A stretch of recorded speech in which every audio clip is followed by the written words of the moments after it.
I'm often fixated on the concept of the sky.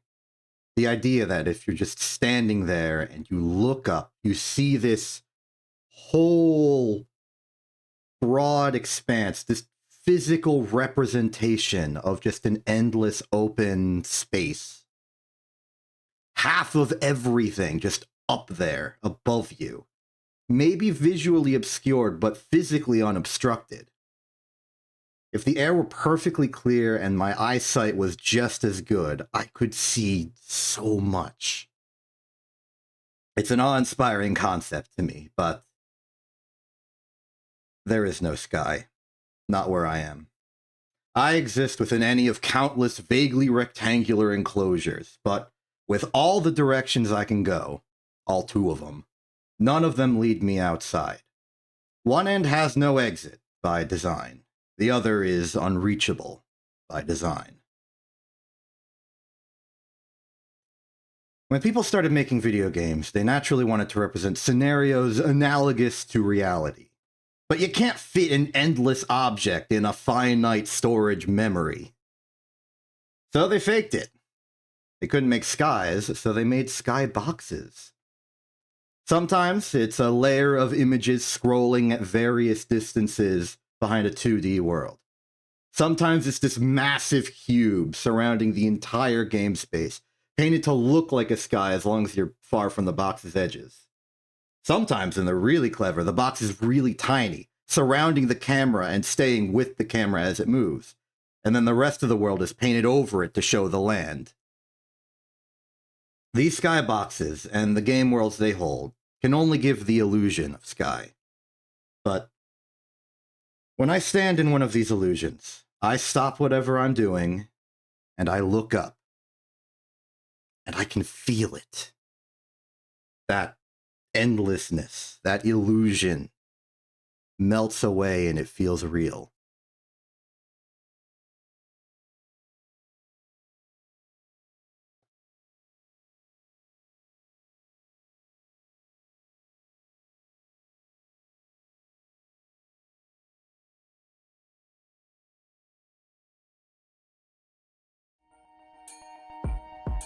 Hi! Hello! Welcome! Today is a very special day. It has been 4 entire years since I have gotten my start on this streaming channel. This internet television shenanigan has been 4 years strong.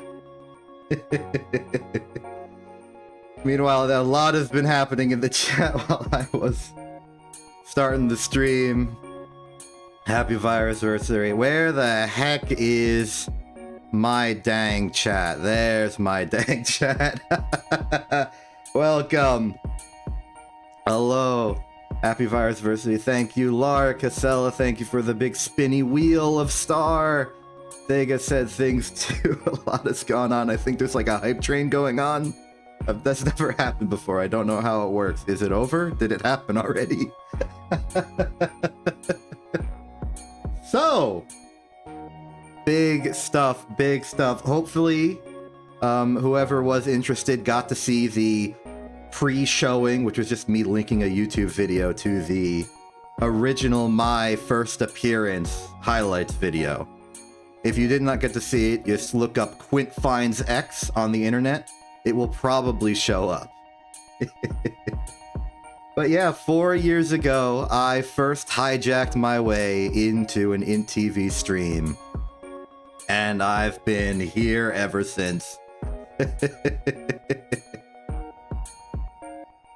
Man, this is like the first time I've ever done a really major, like, celebratory thing for InTV since the affiliate celebration, like, several years ago. And that was just me sitting around in Minecraft making stuff in a sentimental romp.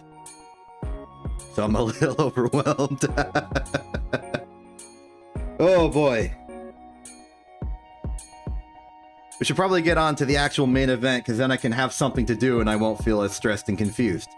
So, if you look behind me real quick, you can see what I have been teasing as the sort of stream teaser this whole time.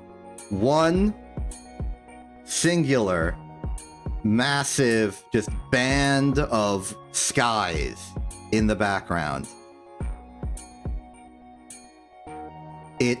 It's kind of it's very large, it's very mysterious, I would say.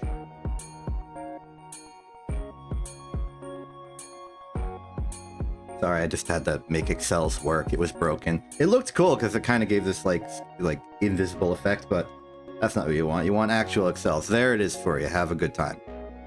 So, this band of skies is not simply a cool visual effect to represent the homage I put at the start of the stream, but it is also our main event. For each of these skies is a sky from a particular game that I have streamed ever. In fact, most of these images are just screenshots I took from a stream, which I then cropped to remove any identifying features. Some of them are perhaps easier to identify than others. I will say that approximately they are in chronological order. The top of the band is earlier streams than the bottom, but this is not a hard set rule. I sort of played it by vibes. Today, we shall be going on a sort of world tour throughout these games, doing some small activity. Just a little tiny checklist I made for each game as an activity to pay homage to all of these games, all of their skies, and my history of playing these games for the past 4 years. I don't have any particular order I'm going to go in. I'm just going to go in what seems like a proper order. It will not be chronological. I've also prepared a sort of on-screen checklist to allow us to remember what the heck we have done and have not done already. So, 8 games, 8 tasks, 8 worlds, 8 fun. Let's do this. Now, because I'm going to be switching games a lot, I'm going to need some time in between games to make sure they're all like up and operational. So I've invented this brand new screen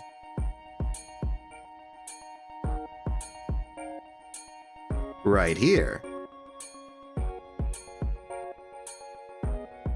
Check it out. It's cool. It's got like me in it, and I'm changing the channel on my face.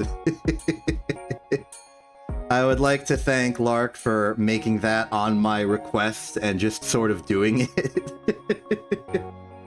I didn't expect it, but it helped. You did help. Thank you, Lark. Here, let me put Excels on this screen as well, just for the ability for you to keep communicating in a visual manner. As you can tell, this is all sort of cobbled together by duct tape, but I wouldn't have it any other way. Let me put Excels up here.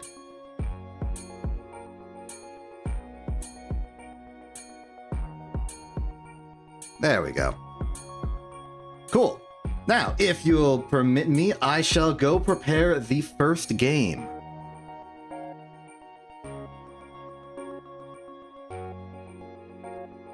Can you guess what it is? I will tell you, it is the top band in the skies. And if you've been around for a while, you can probably predict what it is.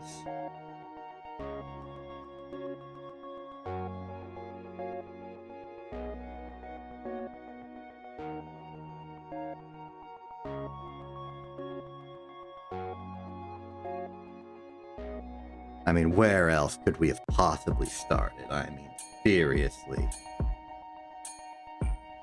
The very beginning. The very start. Introducing Getting Over It with Bennett Foddy.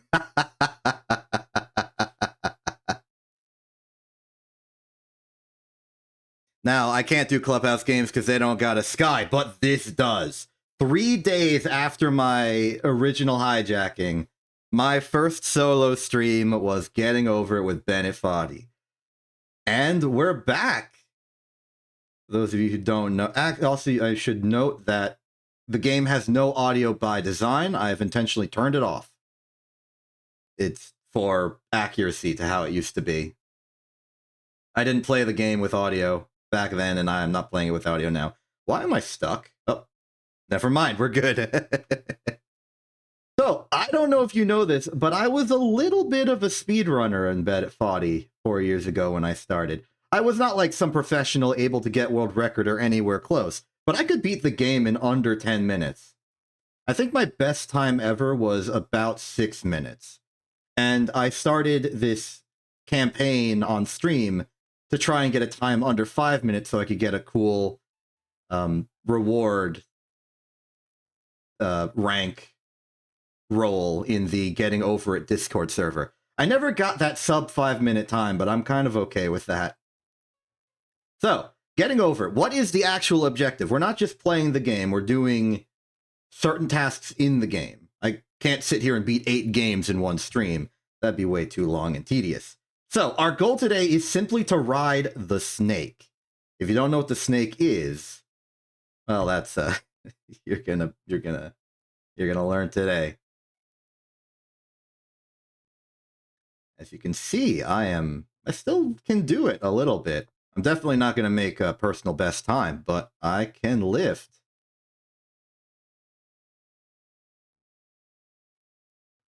It looks like Zen does not know what the snake is. Getting Over It's a little old at this time, and it's been supplanted by other games of the similar genre, such as, but not including, Only Up and others of it. Chained Together is another example of a more contemporary common one, but the basic idea is that you are subjected to a pretty harsh environment and pretty weird physics. And between those two, you gotta ascend, and any amount of failure will basically drop you all the way back to the bottom. This is one of the first major popular games of that genre, and is perhaps the like prime example you would give to someone when describing the example or the genre as a whole. I don't know actually what they named the genre. I think this was categorized as a rage game back in the day, but I think it's sort of split into its own genre a little bit. Check out that speedrun strat, that shortcut. As you've noticed from the past few minutes of me playing, I'm a guy in a cauldron with a hammer, and I use the cauldron to push myself up the geometry of the world in an attempt to get to the top. On my own personal time, I've played this game and to completion, getting to the top, about 100 times. It might actually be exactly 100. I think I remember doing that sentimentally as part of the affiliate celebration stream. But I haven't played since. So it's honestly a bit of a surprise to me that I'm still pretty good at it. Okay, here's the tough part. This orange represents a difficult part. This is perhaps one of the scarier parts. It's not my least favorite part, but it is the scariest. Because it's very inclined. I'm going to take this safe if you don't mind. I'm not going for time. I'm going for getting this to be successful and good. And I'm also trying to talk as much as possible because this is the one game that will not have its own sound effects. So really, really want to make sure that I can beat this game before I run out of stuff to say. Now, there are two strategies for this part right here. I could either make a massive hammer jump, a pogo hook as I would call it, up to the jagged rocks up there. But instead, I'm going to try and face the elements and go on this very steep incline. And that's the threat. That's the danger. That's the danger right there. You're seeing it. You're witnessing it. So on one hand, it's an all or nothing approach, or you face the elements of that slip. I should have slammed. I still have an opportunity to slam it. I will try and slam it now, and we'll just hope that I slam really good. Because if I do not slam good, I am basically doomed.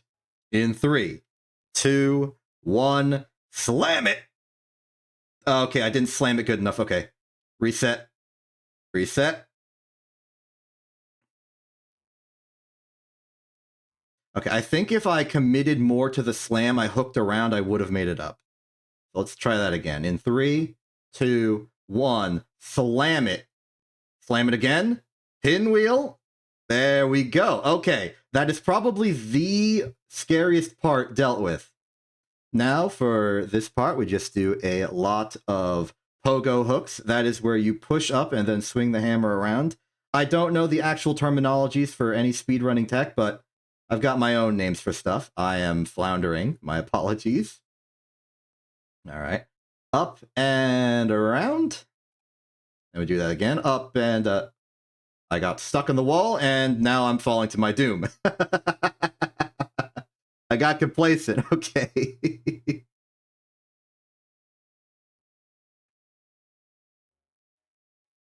Oh, that's fine. We can get back up in reasonable time.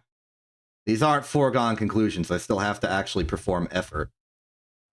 And I will.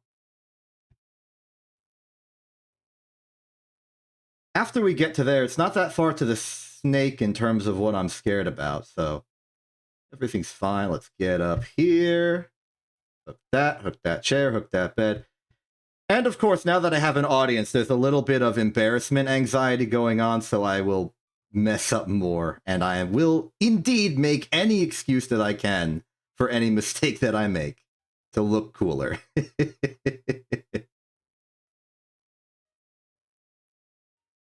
No, everyone's disappointed in my fall.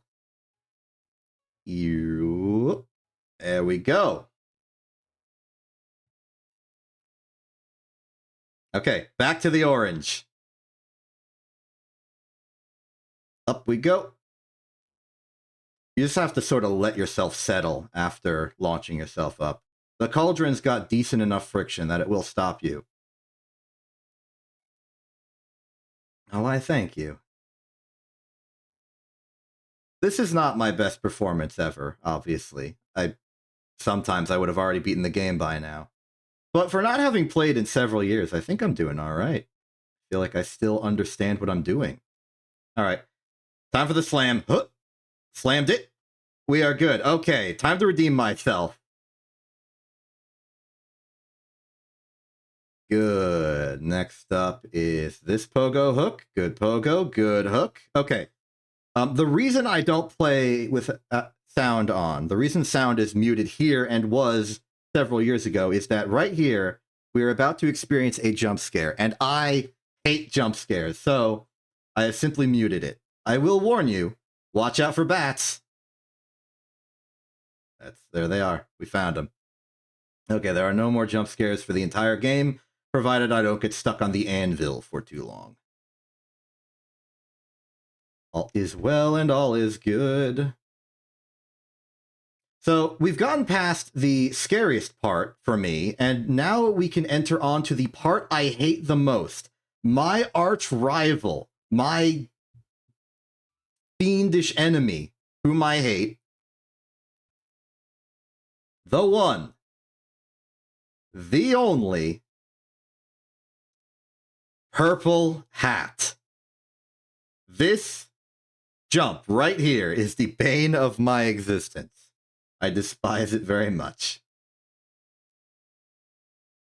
It's not very dangerous. Like, you're not in risk of falling back down to the bottom of the world, but it's just a really hard jump. You jump up, there's like a whole bit of friction, because this is slightly icier than normal ground, in my opinion. And if you swing too far up, you hit this hat, which has physics, and that you can't get grip on a thing with physics, and I hate this hat. So, genuinely relieved to get that hat out of the way. Now, if I ever fall back down there, the hat won't be there to ruin my stuff.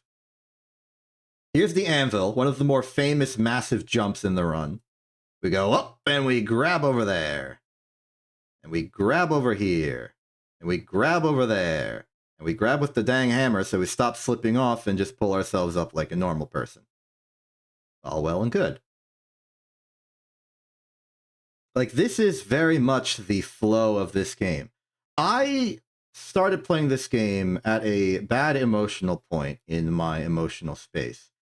And this just, like, weird tedium focus of grappling with the physics and the environment, understanding the movement and getting through, became a sort of Zen experience for me. I know a lot of people playing this game outright will feel the frustration, and I certainly did. But beyond that is a nice sort of like calm experience, like just going for a walk. I consider like traversing the world of Getting Over It very similar to the vibe I feel when I'm driving in a tank in an empty part of Planet Side 2 or whatever. This is a comfort game for me, or at least it used to. It's been superseded by other things that provide more comfort and less frustration. Plus, I'm too good at this now, and I don't want to race to the timer because that's frustrating. So here, we've made it. This is the snake. It says do not ride snake. Why do you want to ride the snake or not? I'll tell you why. If you grip onto this snake has no friction, and it's a very long snake. It's a very long snake that goes down and down and down into the depths of lands below you and drops you off right where you start. If you ride this snake, you are effectively starting over. Now, if you don't want to ride the snake, you have to grapple onto this like tethered physics bucket and then like swing yourself up. But today we are simply here to ride the snake. See, that's the lack of physics in action. I was able to like squeeze it and just sort of pull up. Riding the snake in 3, 2, 1, go! Zip line down the world. We're here. We did it. Snake ridden, mission accomplished. Let's go take a bath. Yeehaw! Oh, that still has sound effects for some reason.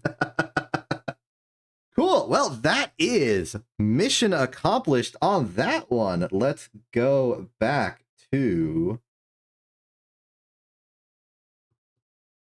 the BRB screen. Okay, cool. Well, actually, I suppose we should go to the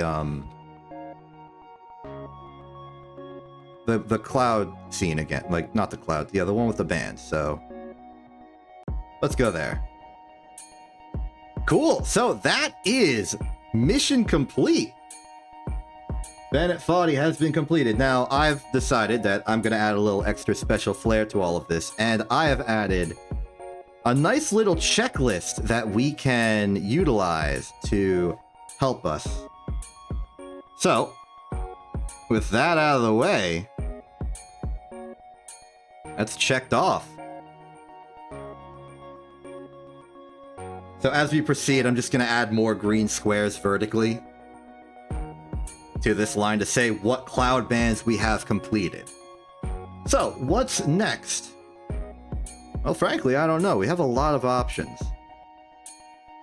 I think I'm going to go to something that's equally atmospheric, equally comfort game, but for some nefarious purposes. Let us go to Cloud Band number 4.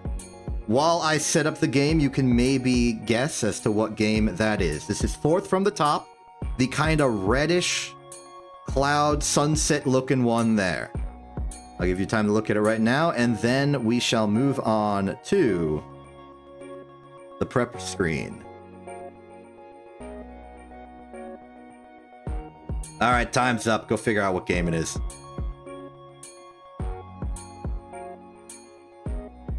This one's going to be tough because I did not play this game that much. I only played it perhaps once on stream.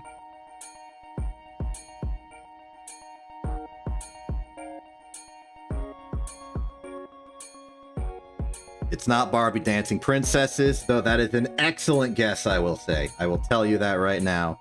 Phenomenal guess.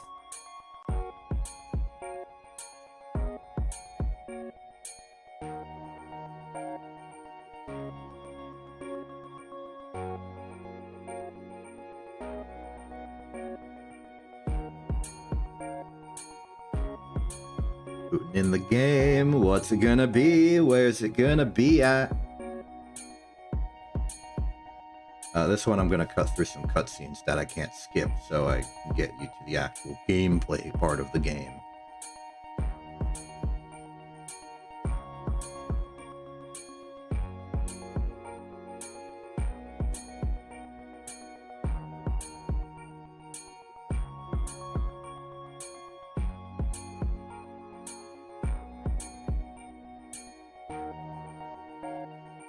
Here we are. It's not getting over it, too. They haven't made that yet. Though I believe it's releasing soon / eventually. Alright. Your guesses have been destroyed. Prepare to bear witness to... EXC 1! We're here. In the real world. It's not really the real world. EXC 1 was a game I was very excited for because it seemed like the ultimate blend of beautiful environments and fun physics schmovement. I played this once basically on the game's release. I was actually in the middle of like a hiatus at the time, but I canceled the hiatus early just to make sure I could play this. In it, you play as a marble that can turn into a horizontal marble to fly around like a glider. And in order to gain momentum, you have the power to increase your gravitational acceleration by obscene amounts. You regain energy by being on the ground, being in water, or being in clouds or drafts of some kind. And you just fly around in these beautiful worlds, getting to these like big particle accelerators that teleport you to different worlds, a la A Space Odyssey's Monolith. I really love it. I consider it to be one of the most like beautiful atmospheric games out there. And I'm very excited for the spin-off Exo Rally Champion, where you are racing basically space rovers on extraterrestrial worlds. Acela, you speak of Flower. I have played Journey, however. The space race, yeah. So, what is our objective in EXC 1? Well, don't tell the developers until I actually pull it off, but we are going to be going out of bounds. We are going to be breaking the map slightly, because I discovered in my own general gameplay romp that we can exit the intended bounds of the map on this map. So we're going to go all the way. Reach the secret island that you're not supposed to reach. The top secret area in Super Mario World. But until we get there, let's just enjoy the zen movement of gliding down with gravity over hills to slingshot ourselves up and glide across to the new horizons. There's an objective I'm supposed to be performing on this map, collecting these 3 power cells to activate the mass driver, but I will not be doing that. Instead, we will be making our own goals, causing our own directives, establish our own parameters. But really, this place is just lovely to be around.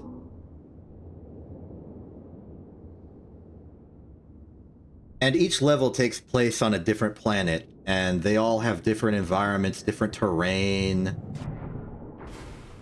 It's all just lovely. This one I think is my favorite because it's very isolated in a central place and steep. Most of the levels are sort of start to finish affairs, but this one is a more sandbox, run around this place, collect stuff kind of thing.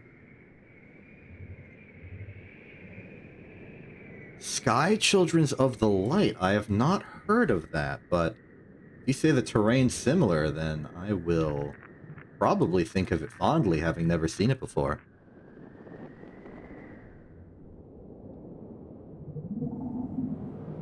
Big zoom!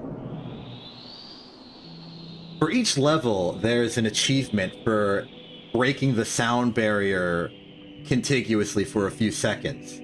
So, if you want to just, like, get to the biggest hill and get the maximum speed and keep it for as long as possible, you can do that. I have it on some levels, but not all. Sometimes it's hard to get enough altitude that you can just fall hyper fast for long enough. Here's one of those drafts I was talking about. We're sitting in it and it's just accelerating us forward for free. And the way we're going to get out of bounds is we are going to exploit the game's use of gravitational acceleration. Because while the game tries to box us into where we want to go by putting these forces of wind on the edge of the map to blow you back in, gravity is stronger than wind in certain situations. Now that we've hit sort of the craggy end of the summit over here, I'm going to provide an example. Because over here you will see that if we try and get close to these massive spires of, I guess it's sand, given that it's near an ocean? Salt, perhaps? Salt and... Yeah, you'll see. The game glitches out, I lose control, and I start getting pushed back towards the world. But I still have gravitational control. I can turn on gravity. So if we can get out of bounds into the wind zone, but on the other side of the craggy cliff, such that the slope pushes us further out, we can escape the entire world. Well, not the world, just this island. And that's the plan.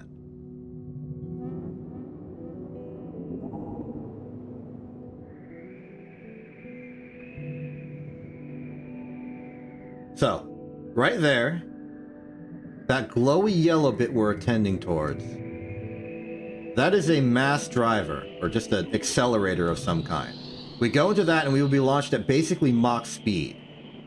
And we'll use that to get to where we want to go. Boom! Okay. Now, I would love to just sort of fly out from right here, but it's not enough. The wind stops us too early, and we get pulled back. So this is not our true target. Now, could it be? So what we need instead is to get up some good acceleration, and we're trying to go for this dip between the two mountains right here. Just head full, as much speed, momentum as we need. In. Behind the hook, engage gravity. Do not let up. Engage gravity. Go, go, go. You can already see the cameras fighting us. Okay, now we begin the tug of war. Like, you can see, it's working. It's working as hard as it can to keep us out. Okay, I'm gonna let up. I'm gonna gravity, but I'm gonna try moving right. I want to strafe around back the side of this area. Because the area sort of shallows out, but we can kind of move parallel to the wall. If we can go up here, we can go over this side of the cliff a little bit. There we are. Okay. We're now on this side, but we're actually too far. We need to head back, but before we can head back, we need to head down. Full gravity, it's pushing us back this way, which is good. We're now underwater. Our objective now is to sort of slingshot ourselves. You can't see it, but we're banging against a rock behind us. We're clipping into the rock so you can't see it. But as we go up, curve around, we have momentum to go around the rock. Now we can use the rock to push ourselves further down, and if we can go far enough, we can get beyond the wind wall. With enough force, the moment you see the camera fix itself, we are home free. We're home free. And we are out. And ahead of us, you can see the secret island. That's our target.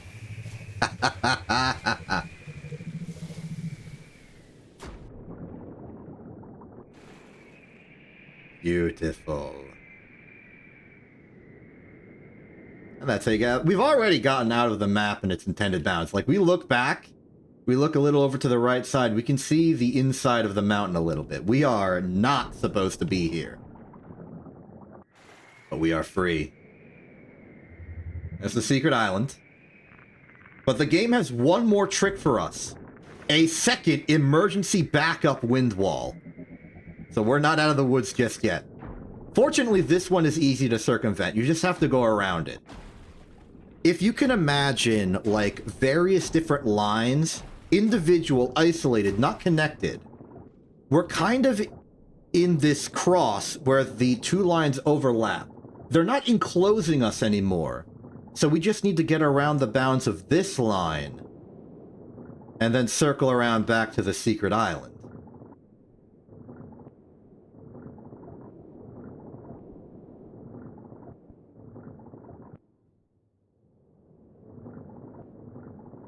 All right, we should be good now.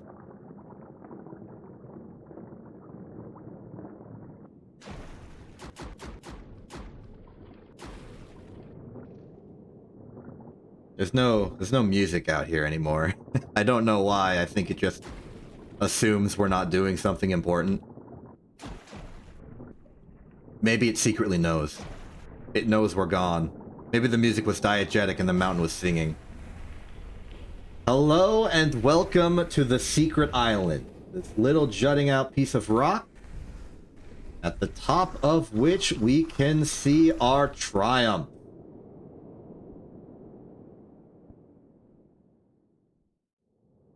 And sort of be clipped into the ground and fall. We dived into the ocean. But that's good. We've done it. There's the island, barely identifiable. Almost an illusion with the sunrise/sunset glow, the cloud cover. It almost doesn't feel real. Beautiful. And that's us hitting the second wall again, so we've been blown back in on this side. And that's fine. We've managed to hit the accomplishment, so we are good. Oh, it's really angry at us right now. It's like, hey, get back in there this instant, you. But I'm not getting back in there that instant.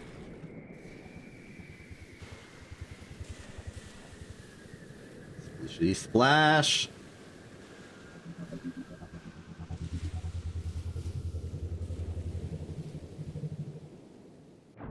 Lovely.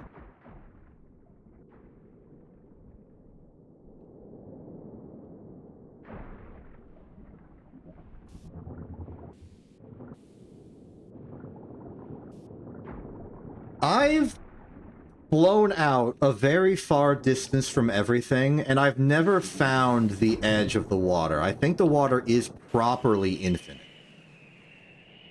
I think it just possibly generates endlessly.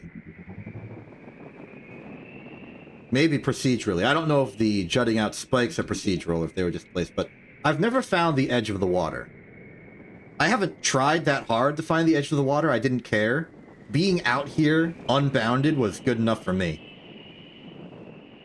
We can fly in the clouds out here. But I think since the clouds are mostly procedural and they exist as far out as this, I think it's safe to assume that the water is equally capable of just going on forever.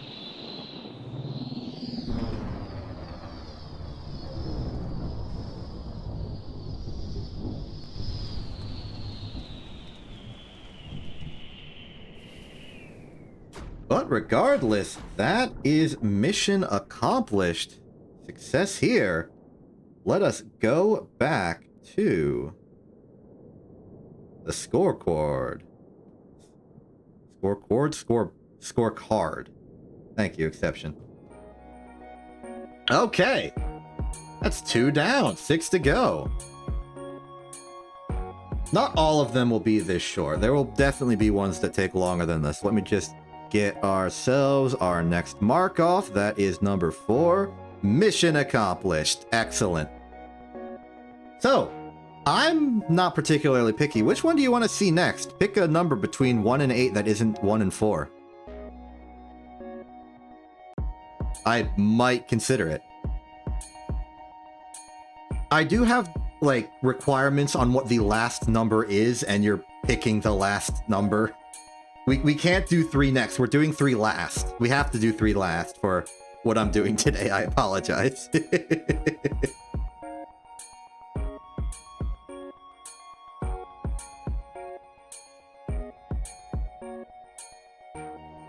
Seven. Okay. Great choice. Lark, we're not doing 9. You heckin' 9-ball. Speaking of 9-ball, though,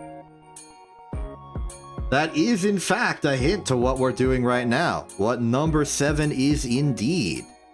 I feel it's the only person here that has any hope of understanding that reference is Thega. And Acela would have a very good chance of misunderstanding it.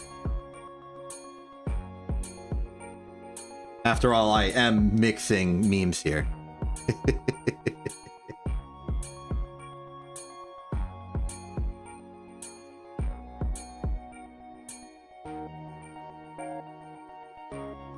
All right, let me set the game up real quick. Pardon me.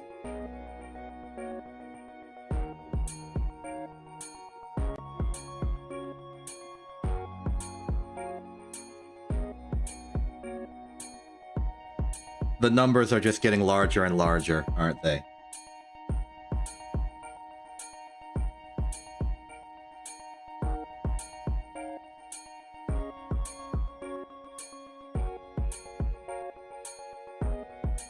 I mean, that's fine. I understand.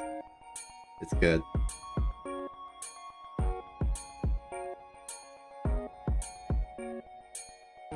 Okay, perhaps it is not much of a surprise to anyone, because this is definitely something more in the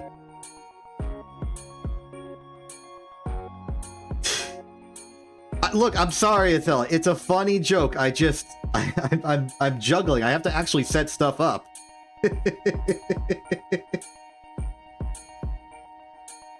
Like, I'm not just like sitting here watching the chat. I'm manipulating things in the background to actually make this work. I gotta do these things. I can't read every message in chat instantly. It's not so much your comedic timing, it's just the timing of when I am actually able to read the chat. Anyway, welcome to Armored Core 6. Cloudscape number 7, and today's challenge is something I would have done anyway, but decided to hold until now. The S-Ranked Promotion Phase Attempt. This will be a maximum of 10 fights. Which will happen first? Will I win 8 or will I lose 3? That will be the deciding factor, and as normal, I shall create a poll for... Wait, no, not a poll, a prediction. That's the wrong button. Will I promote? You have 2 minutes to respond.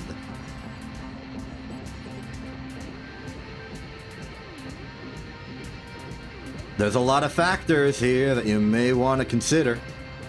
One is that I'm using Tidewater and not Joy's card. One is that S ranks are pretty tough.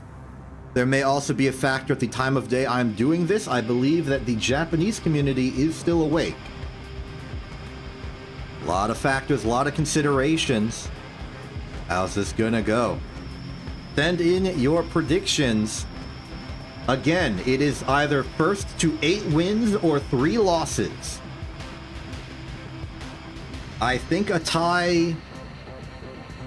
You can have as many ties as you need, but ties are very unlikely. You and your opponent have to explode at the exact same time. That's very, very unlikely to happen.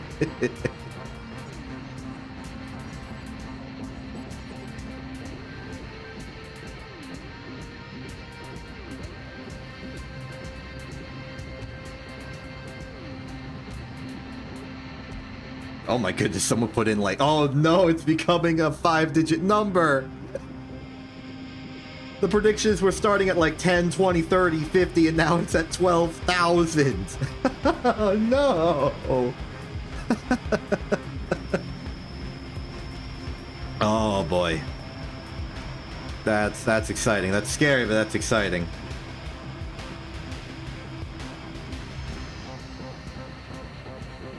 Alright, there's like 10-ish seconds left in the prediction.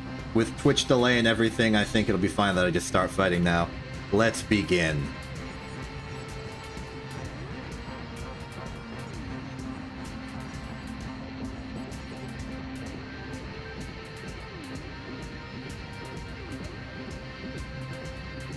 And it would appear that the prediction has been locked in. I believe... Looking at it, it is 12,400 pog points in yes, 0 in no. So hello and welcome to the bank of yes. You've deposited your money and let us hope that I do not accidentally cause a market crash. Who's our opponent?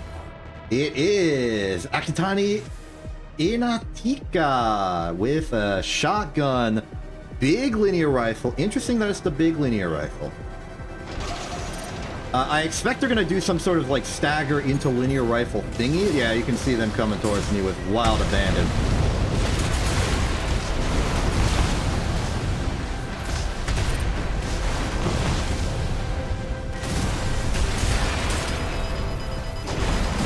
Looks like we traded there evenly.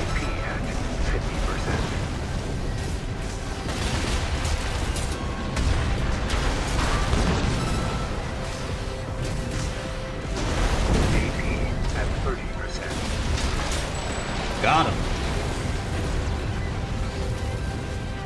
Oh, relax, Sega. It's not like you haven't wasted all your money on expand in the past.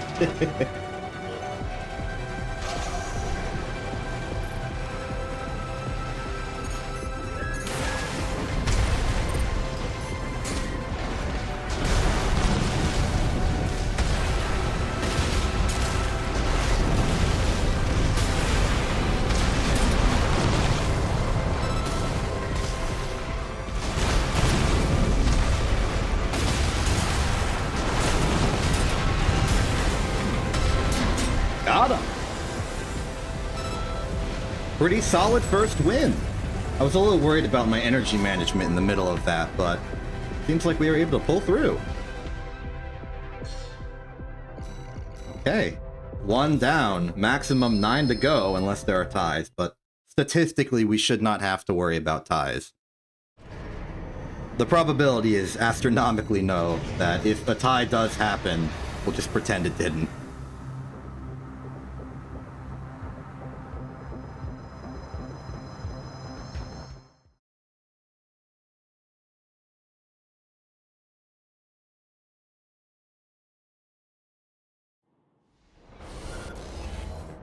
Now, win or lose during the promotion phase is our task checklist for today. It's fine if we lose. I won't have to, like, rapidly pull myself back up. It's the same opponent! I didn't mention this earlier, but it seems like their fourth weapon is the knife. They just never had a chance to use it against me. I guess they're going for a more range-oriented knife combo. They probably have assault armor, given everything I've seen.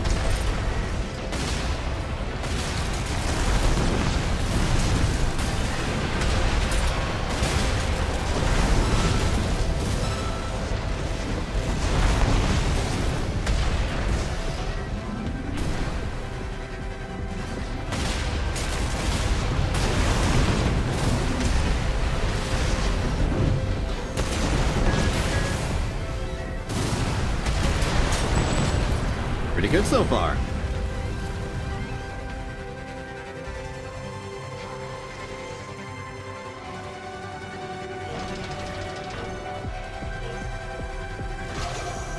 Alright, so I think I understand their plan, and I think I'm pretty good at countering their plan, provided I can hit my shots.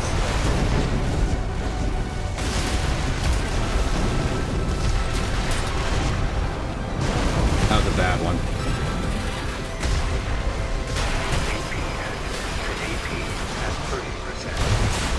Yep, okay, that was indeed the plan. It's a Joyous Guard kind of finish.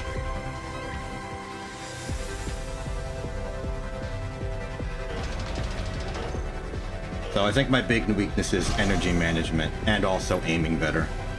Timing my shots so that they're more likely to actually hit. And that was pretty good.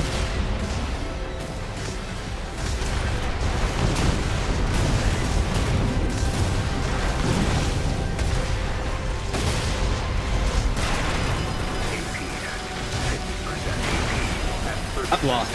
Cool. Okay, that's 1 win, 1 loss.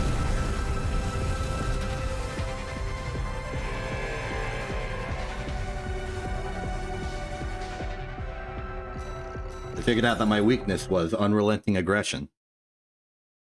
And then the fear of stagger had to make me keep moving backwards until I ran out of energy to run back. That makes sense. I would not be opposed to fighting that same person again.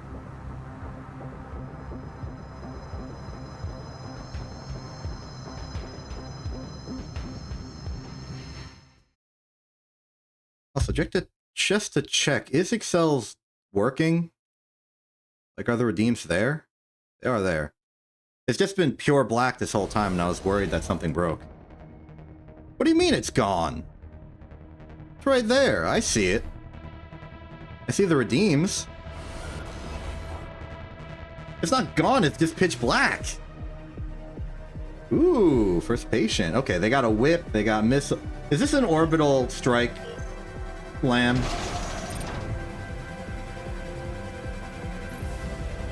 Oh, it doesn't seem... No, it's a shielded lamb. Interesting. Hello.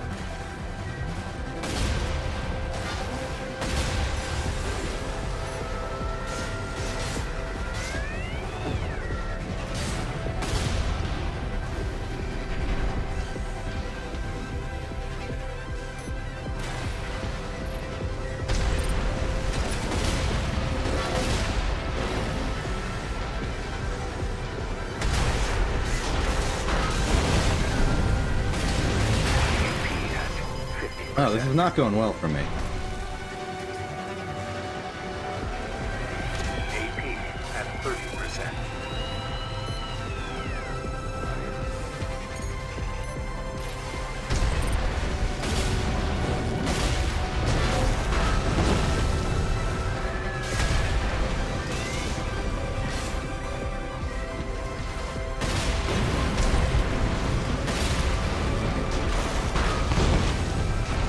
Yeah, I think I lose this.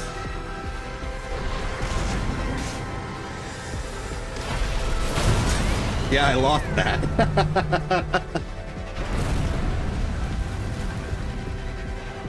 Okay, new plan. Camp the heck out of them. Here's how it'll go.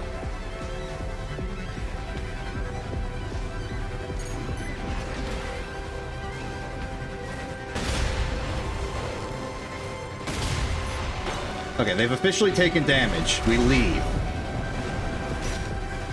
Okay, we've taken damage now.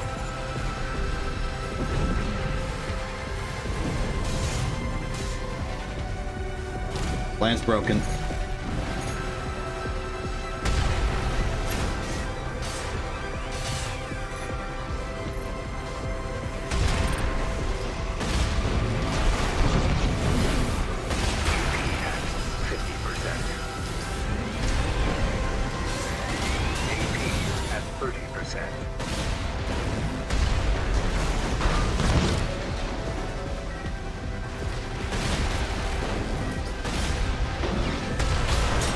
Darn.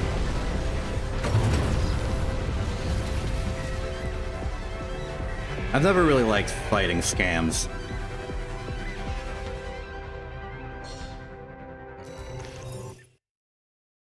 Especially when they're a numbered S rank.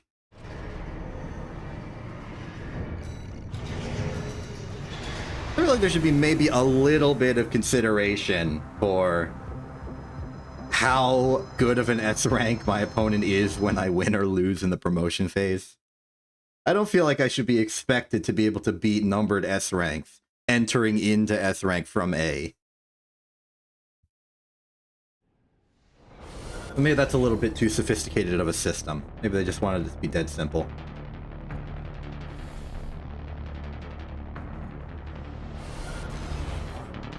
Ooh, Brain Gold. Double shotgun, reverse jointed, plasma missiles. I think I see where this is going.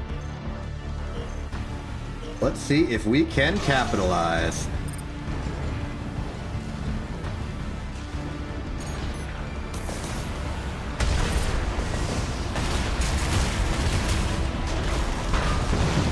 Pretty hesitant on the kicks, all things considered.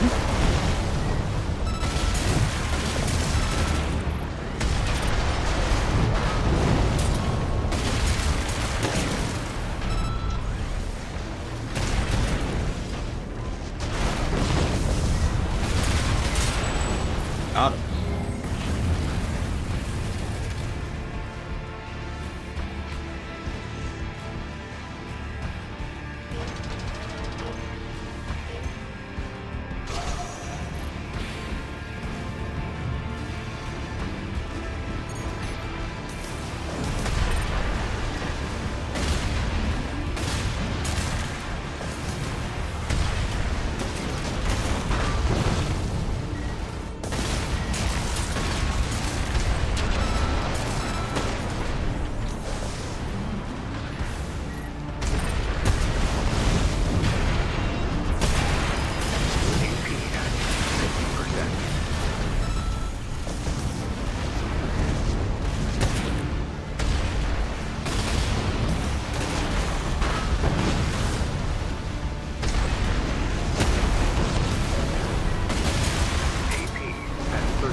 Oh, that was a close one near the end, but we got there. That's a victory.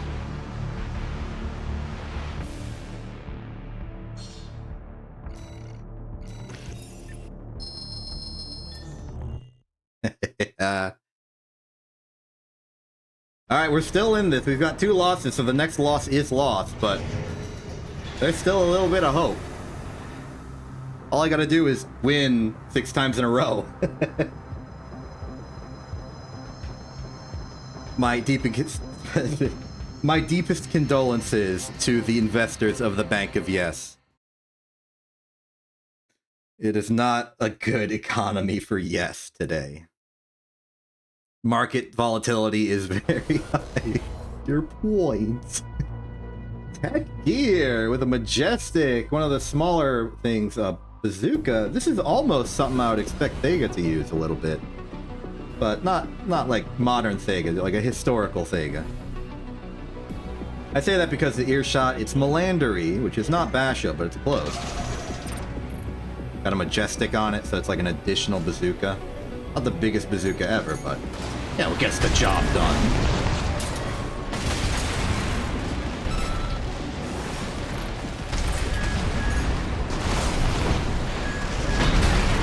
Whoa! That was an impressive mid-air shot. Oh, terminal. Okay, now it's Thega.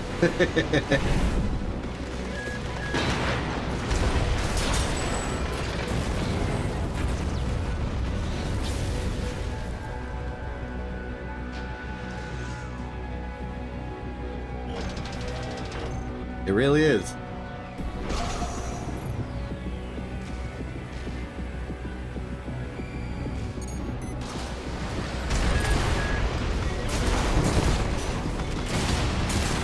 They're burning through their dodges.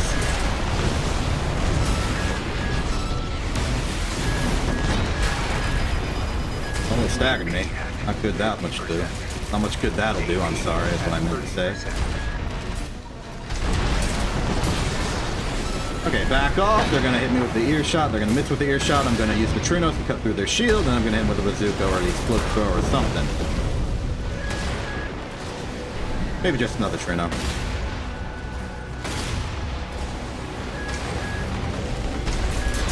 Got him! Implementing cover-based tactics at the end.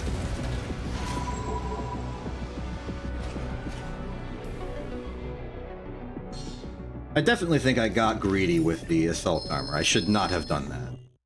Suboptimal.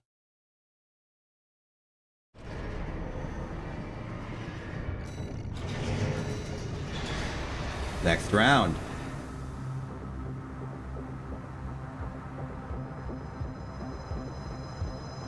One to 5 more matches to go.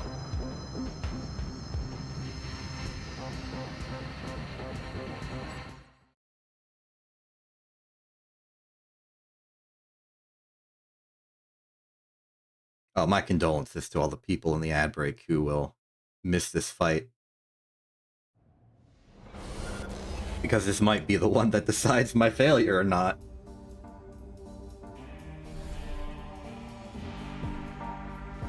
Let's see. What the heck? What? Vega!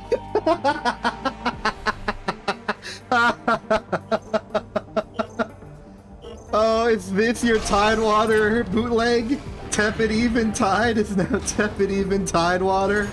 You've done it. Congratulations.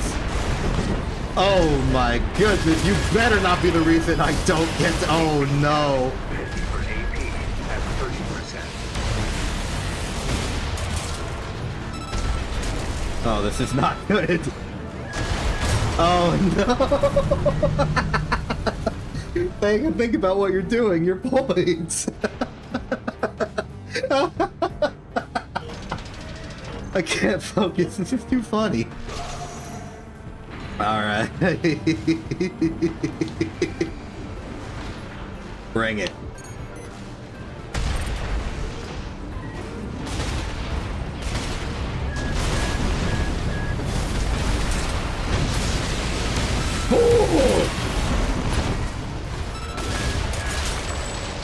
Where it's not over yet.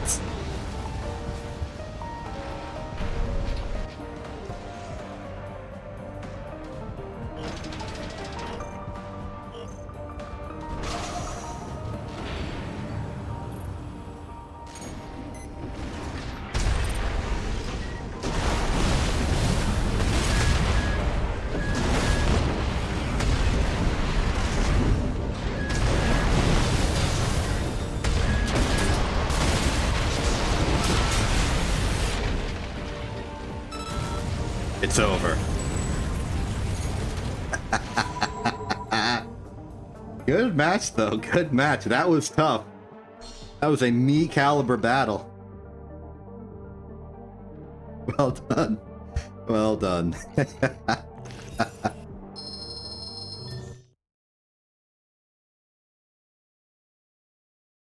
It would have been a great bit of narrative momentum if you were the reason I lost my promotion phase, but I'm still happy regardless. I'm glad you were a part of that.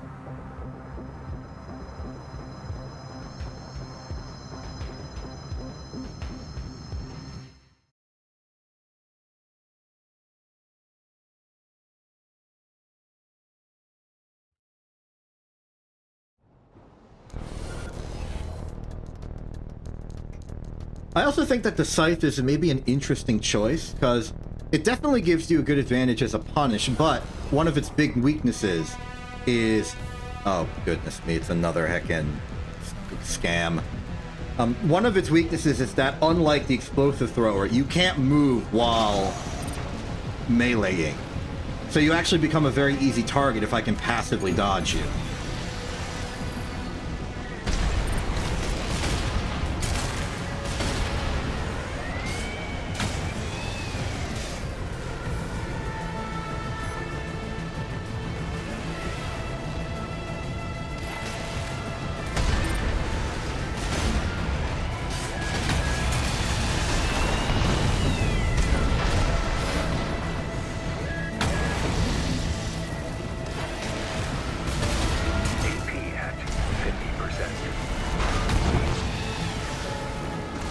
At least the fight itself is going a bit better, I stand corrected.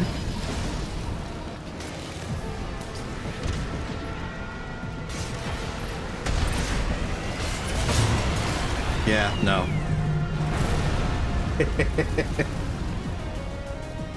Don't worry, Estella, I won.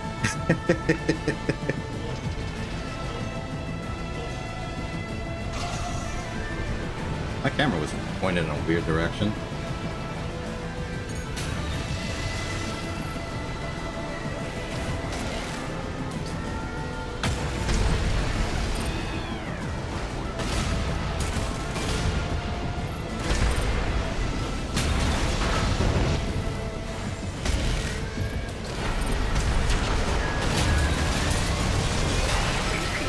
Nice shield, buddy. AP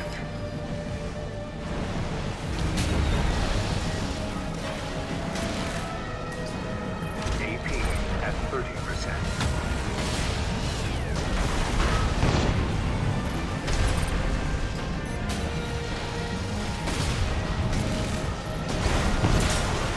Yep, the whip got me.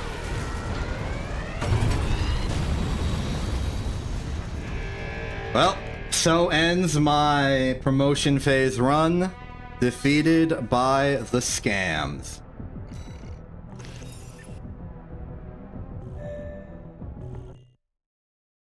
So ends that. Okay. Now, failure regardless, let me just have everyone officially lose all of their pod points. Condolences. Your points. It's fine, it's fine. That's the thrill of the gamble, though.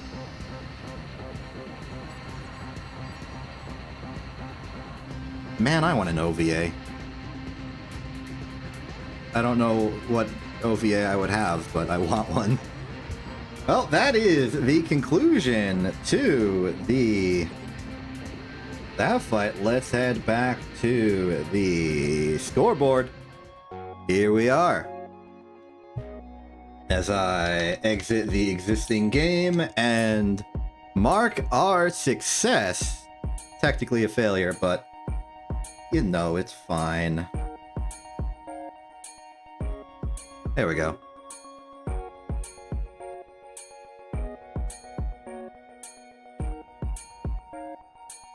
Cool. So, next up, we're running out of short ones. To be perfectly honest.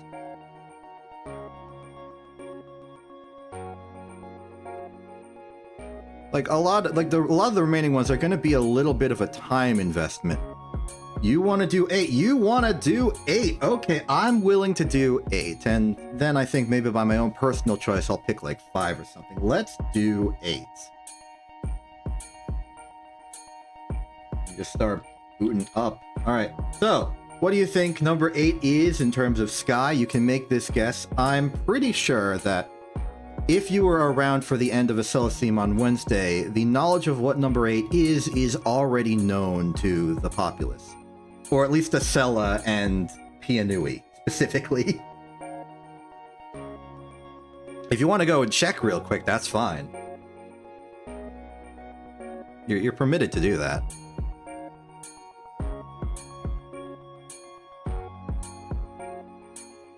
While you do that, I'm going to go set up the thing.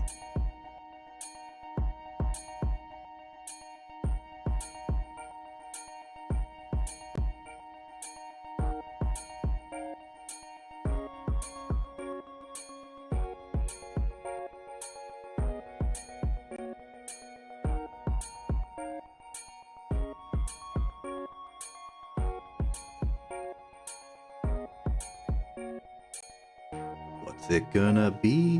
Who's it gonna see?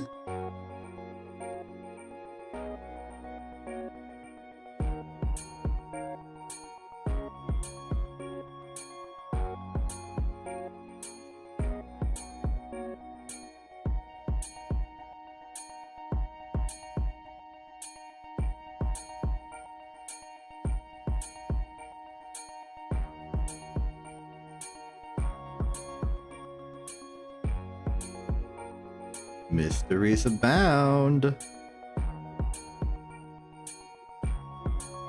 I will say this one's taking a little bit to boot up and be ready, so, you know, take your time in your sense of mystic wonder and curiosity. Let it take you to parts unknown, to thoughts unthunked, to thinks unpondered. Ponder your dang orb.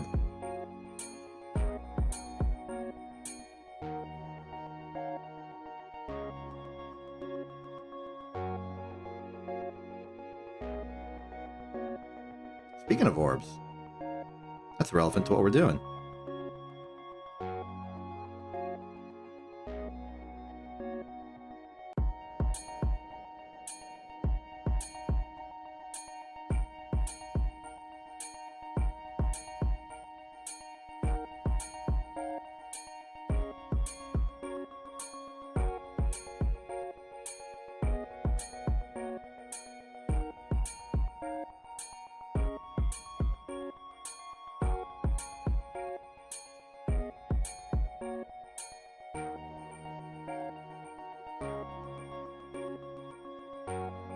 Yeah, you have absolutely no idea what is going on. You can't predict the dang thing. I've got too many mysteries. They're all secretive.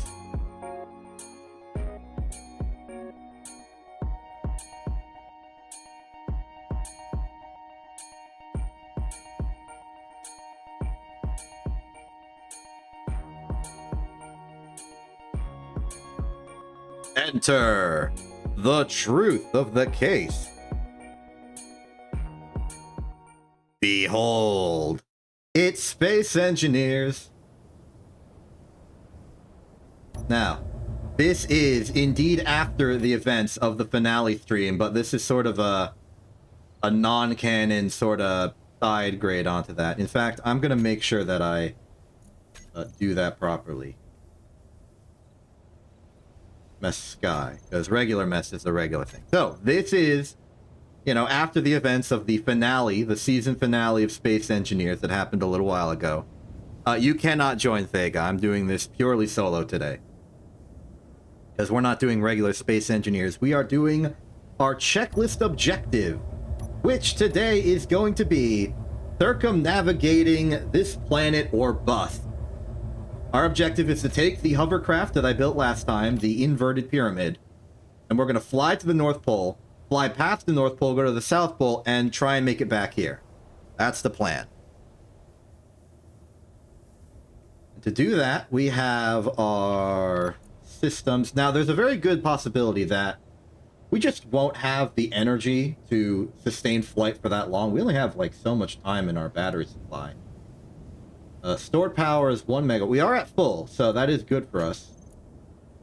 Recharge mode shall be set to auto, and we shall launch on our exploration voyage in 5, 4, 3, 2, 1, launch. So our objective for right now is to go as north as possible. So the way the inverted pyramid works is that it sort of operates on a kind of coast system, where you kind of just let the vertical thrusters keep you level at your orientation, while the horizontal thrusters don't work. So you kind of glide forward to your target. And I think I've accidentally ascended so far up that we've lost thrust control.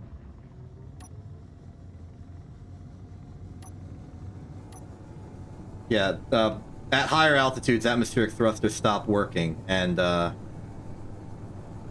please work. Hello?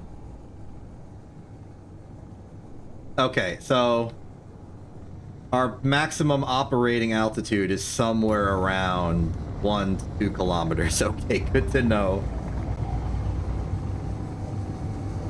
So, the general idea is you get to an altitude, you angle yourself slightly below the horizon line, and then you disable thrust on your laterals while keeping dampeners on. This means that the only thing that can dampen our velocity correction is the bottom thrusters, which means that the horizontal thrusters won't try and slow us down to a stop, but the bottom thrusters trying to slow our descent will keep us level as we coast forward. This is a good way to go about it because it's very energy efficient. We're not using the thrusters unnecessarily when all we're trying to do is fight gravity and hover while gliding. So it's pretty useful. It also means I can do stuff like this without problem. Just go, whoa, whoa. But let's make sure, because as we go over the horizon, the notion of north will shift because gravity will be facing us a bit more. So we will have to lower our angle more and more as we go forward to make sure we're not accidentally ascending, which will slow us down due to gravity.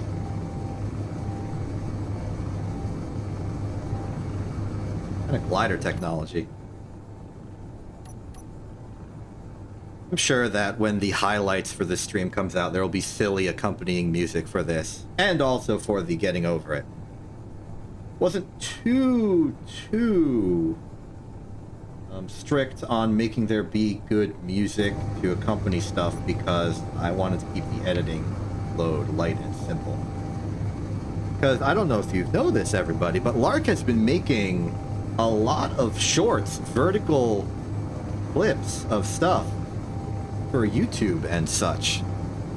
And they're not just cuts from the stream, they're edited too. And they're actually pretty good. Lark's getting really good at that. And so I thought, hey, maybe I can trick Lark into editing a full video as a highlights. Because if you've seen the My Debut highlights, it was also edited by Lark. Not really on my behalf, just because Lark liked the debut and wanted to give a gift to me and Quint, collectively.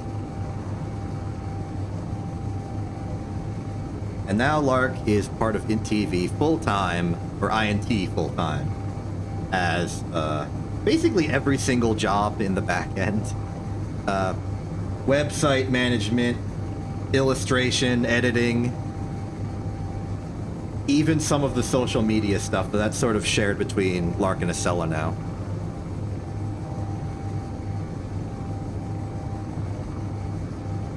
Oh hey, it's a mysterious object of some kind. Wonder what it is. I don't actually know how long it will take for us to circumnavigate the planet. I didn't really measure this in advance. We could do some geometric analysis. Like, we know Turbine House is on the surface. We know that we're 20 kilometers away in a straight line. We could measure the horizon, assuming it's perfectly spherical. Like, we could do all that. But I really don't think it's worth it.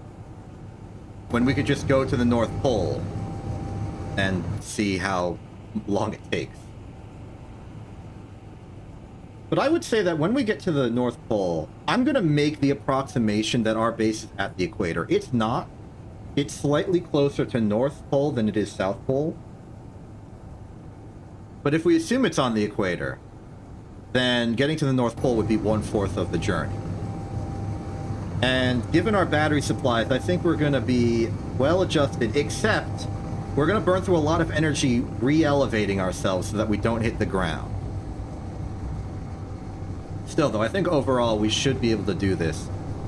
And our only possible threat is a random hostile force that shows up and murders us, which could be real. Outside of that, let's just enjoy the ride.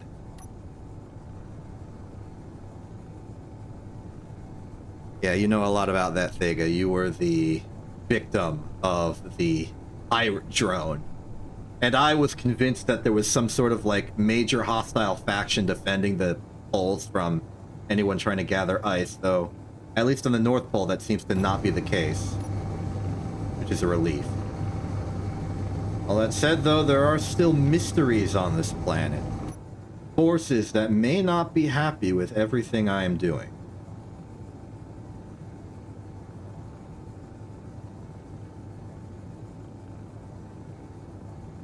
Shoutouts to Salvation Rock and the Dead Ship. Relics of our foray into space.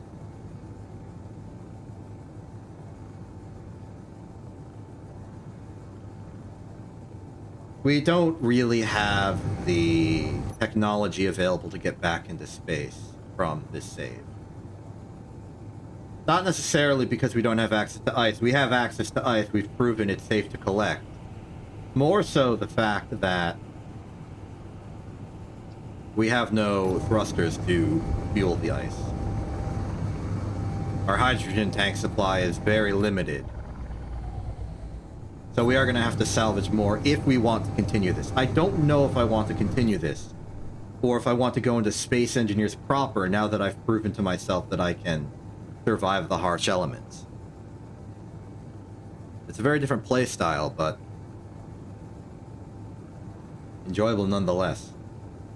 And I do still have dreams of my collaborations with other people. I offered to Acela to play Space Engineers together so that Acela can live out their self-insert Star Wars fanfiction of being a X-Wing pilot. Like pupil or student or successor to Antilles and all that. And I obviously wanted to make a Star Destroyer of some kind, though maybe not an Imperial class. I would have settled for a Vindicator or even an Arquitens. They're not Star Destroyers, but still. I wanted to make my triangle. Okay, let's try and focus our approach towards the exact North Pole.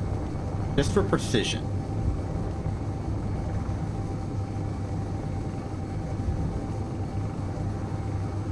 So in order to guarantee that we're doing enough effort that this would qualify as a circumnavigation of the entire world, I'm going from the base to the near exact North Pole, then going towards the South Pole in a direction vaguely away from the base, and then from the South Pole go back towards the base. Even if it's not a perfect circle, it should still qualify as circumnavigation just by distance traveled and landmarks acquired. It seems like we are getting very close to the North Pole, given that the compass is alternating wildly. Oh yeah, we are. We're kind of spinning around it. And the closer we get, the more extreme the compass will get. And if it just sort of like flips around suddenly out of nowhere, I'll declare that victory. And then I'll stop our speed, reorient ourselves away from the base, and proceed.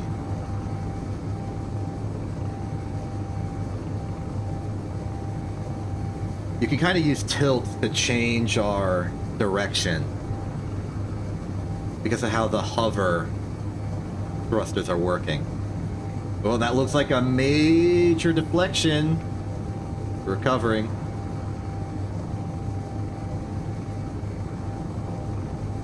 Oh, going wild. It's going crazy. I can't. Okay, that's our cue. Halt velocity. Let's get our facing angle to the base. Okay, so repair base, turbine house is over there. And that's 3 clicks to the right of north right now. So if we move laterally until that's perfectly north of us, then all we will have to do is head perfectly south, and we can begin our circumnavigation. Look at me using the general nature of geometric polar coordinates to our advantage to do some path determining.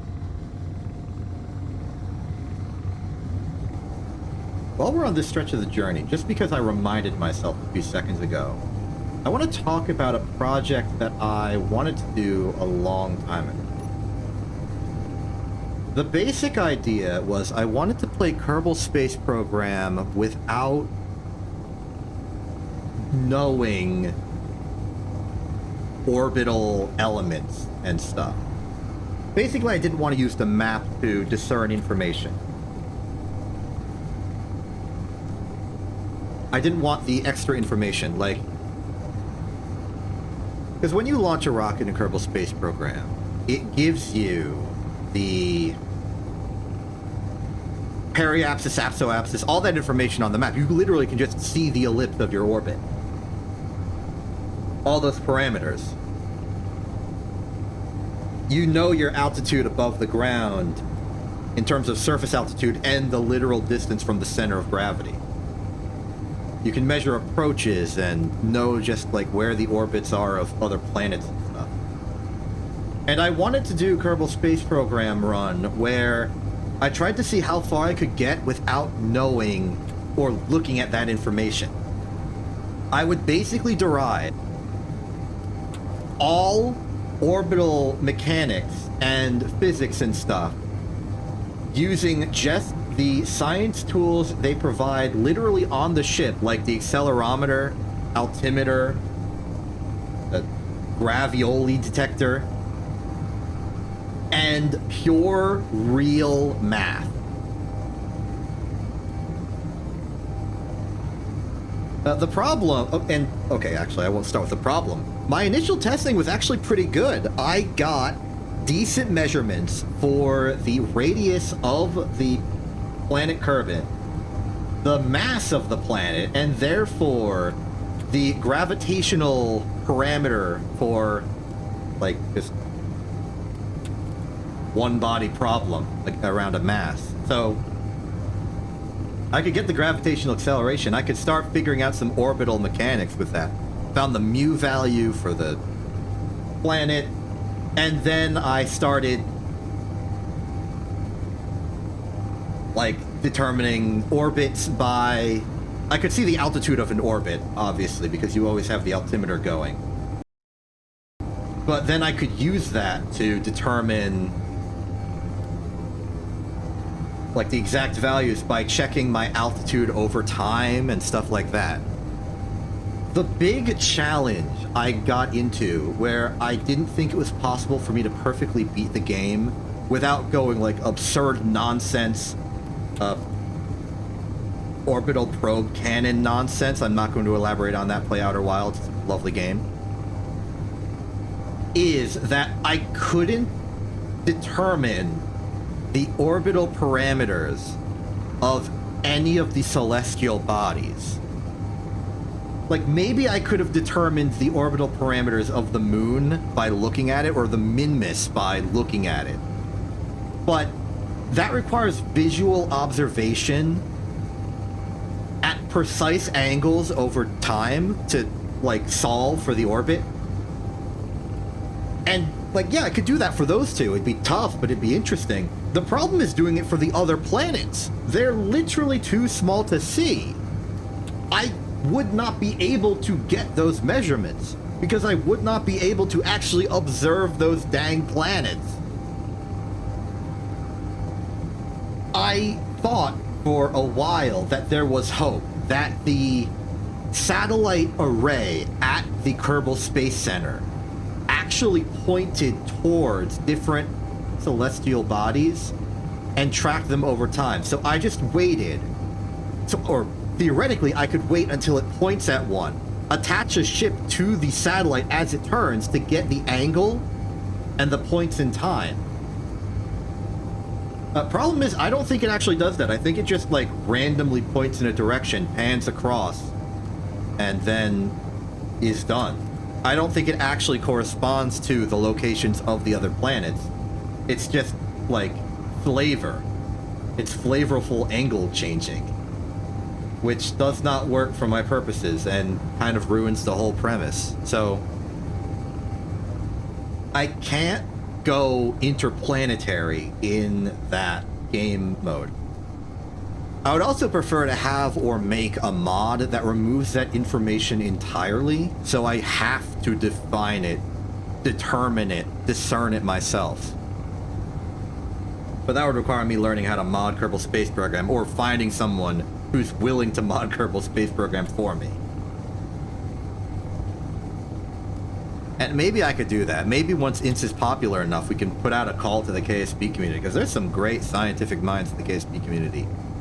The reason I'm thinking about this again is because I saw a video about orbit determination in Kerbal Space Program the other day, and I was so excited. I was like, oh man, somebody figured out the solution to my problem.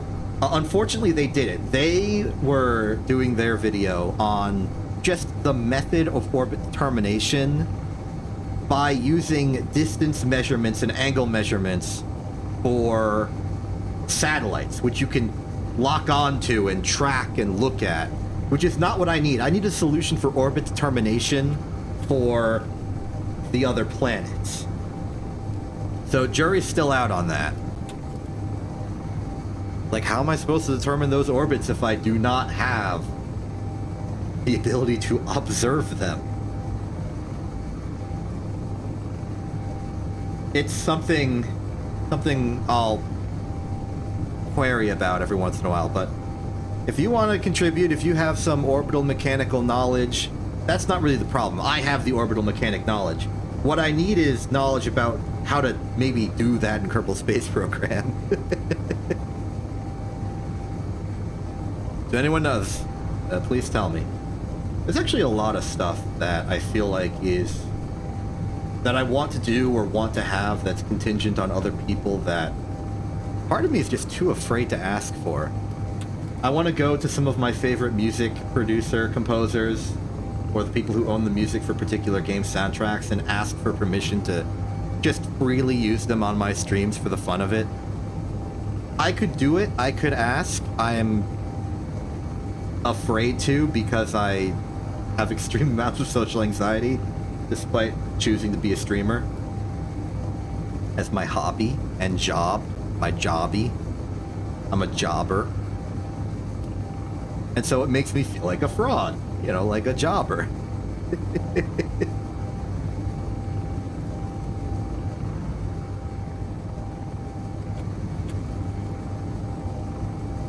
I wanted to do like I'll try. When we get INT to be a real company, I'll try via INT as a company to send out the message. Just, I want that sort of like corporate backing. I want the power of a corporation behind me as I ask, pretty please, may I use your cool music from a game that is practically obsoleted? May I have a sponsorship from the corporations within the universe of Hard Space Shipbreakers just for the fun of it. Can my theme song actually be My Beautiful Escape by Nervous Test Pilot as part of the Frozen Synapse Red soundtrack? Does anyone know how to mod Kerbal Space Program so that I can do orbital determination of the celestial bodies while also removing that information innately from me so I can't cheat?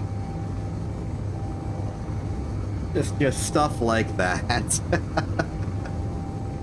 There was already an impressive feat that I was able to mod Empire at War for the remake The Empire series.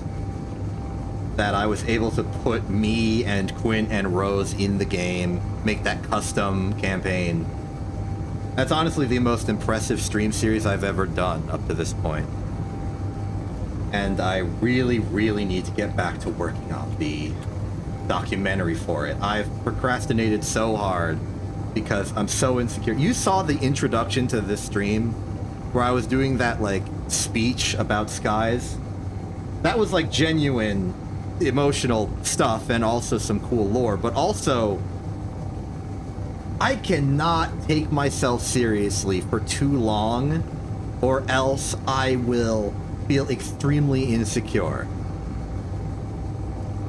Like, I would love to be like this, like, dramatic at certain points, but at some point I worry I'm going like edgy fourth grader mode with it all. Or that it's not cool enough to warrant the drama intensity that I give for it. Thank you for liking the intro. I worked very hard. I wrote up that speech and I tried to make it good. It is very heartfelt and I wanted to make sure it was nice.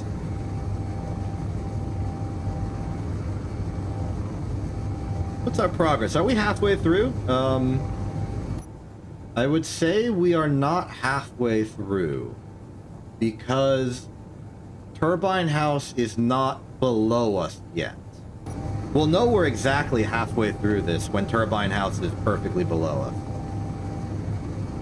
But even at this distance, I think we're getting a good measure of the diameter of the planet.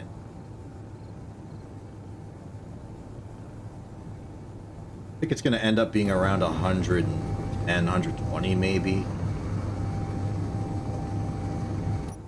There may even be a part where the diameter, or at least the distance measure, lowers? Because we are, well, maybe not. No, it would only lower after we've hit the halfway point. Thank you.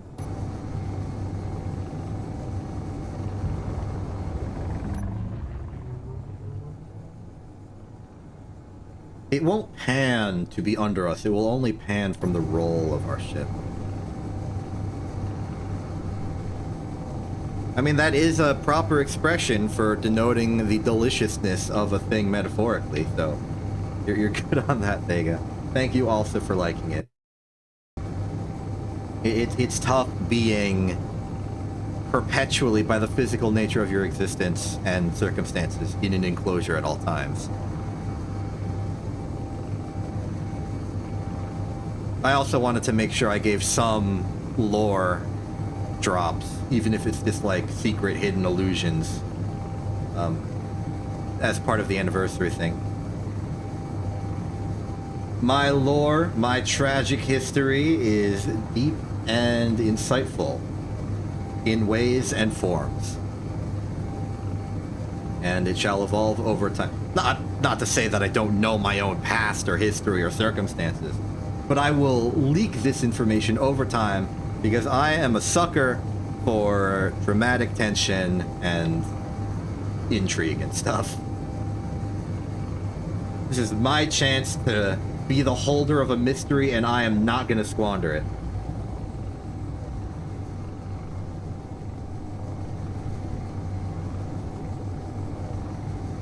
I mean, it's not that interesting.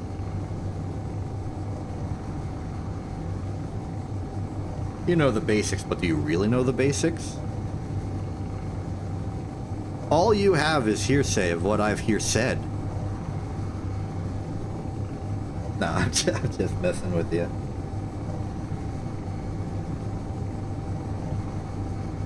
Let's signal 3 kilometers away. Just another abandoned settlement, probably.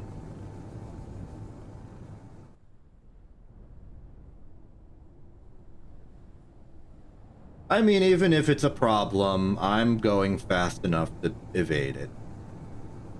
We've got maneuvers, we've got dodges, we've got jukes. We'll be good.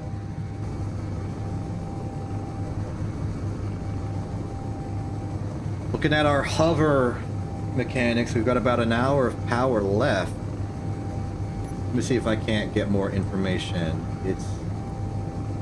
Well, stored power is about 75%, and we are more than a quarter of the way, I would say. So I think we got good odds of being able to go the distance.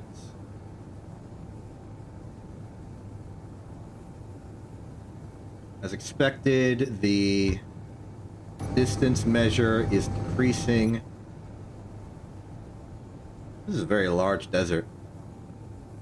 I mean, the entire planet's a desert, but I mean this particular part. Like desert across the entire horizon. Except for that little dry lake bed over there. But if I was lower to the ground, it wouldn't be a part of the horizon now, would it? Not much out here on the abandoned side. I assume that's because settlements and abandoned resources spawn around the player for convenience.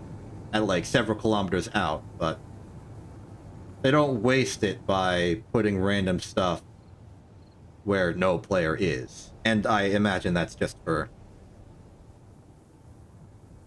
performance issue reasons. They can't just have infinity grids around the world, otherwise you would get infinity latency. Or just infinity stuttering. Latency is more of a synchronization delay thing. Maybe we can use the sun to determine how close we are to the equator. Because I'm pretty sure the sun is like pure equator bound. And it's actually a directional light instead of a point light. Sun's part of the skybox.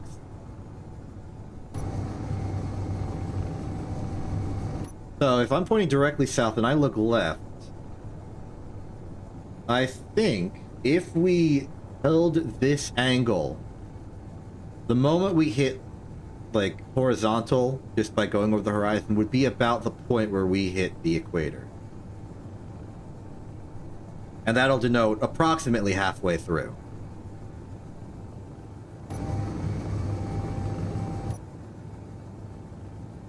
And looking down, I think my 110 or 120 kilometer diameter estimate is actually pretty likely at this point. I kind of said that haphazardly. I wasn't expecting it to be so good as an estimate.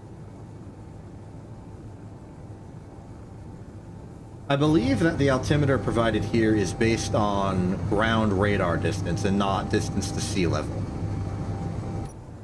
Which means that, yeah, you can see it changing descent speed based on the hills below us. So that's important intel. Radar altimeter. Not like a GPS altimeter. I don't think it accounts for our velocity. I think it just points straight down relative to gravity. Which means we're not going to get like a pull-up warning if we're about to hit a mountain.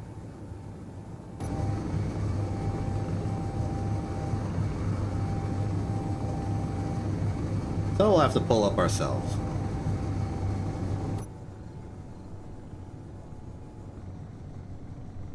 I suppose the approximation of repair base or turbine house being on the equator was a bit too generous. Because looking at us now, if I level out real quick, that sun looks thoroughly behind us. I think we are now on the southern hemisphere. And yet, turbine house is not directly below us, which suggests to me that I was correct.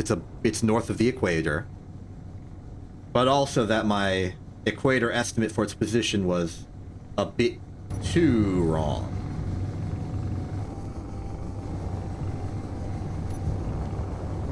Let's boost our velocity a little bit.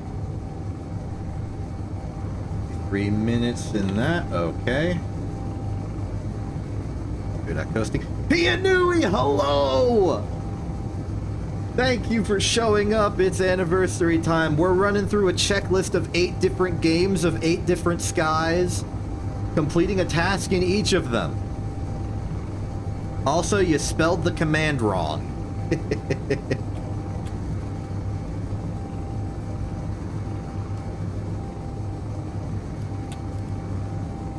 There you go.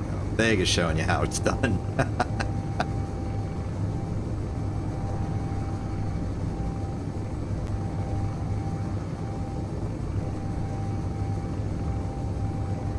I do like that command as a bamboozle, because it sort of acts like it tricks people who are lurking into actually interacting.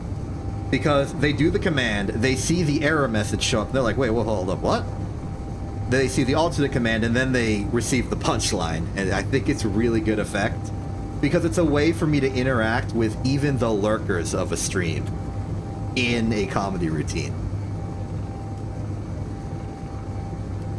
I think it's really good.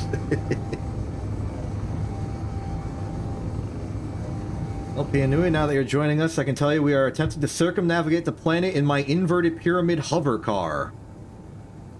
That's this mission in Space Engineers. We've already completed 3 others, so this will be the halfway point. Though the other missions are a bit tougher. Or longer, at least. Some of them, at least. I put more thought into some than others, let's just say.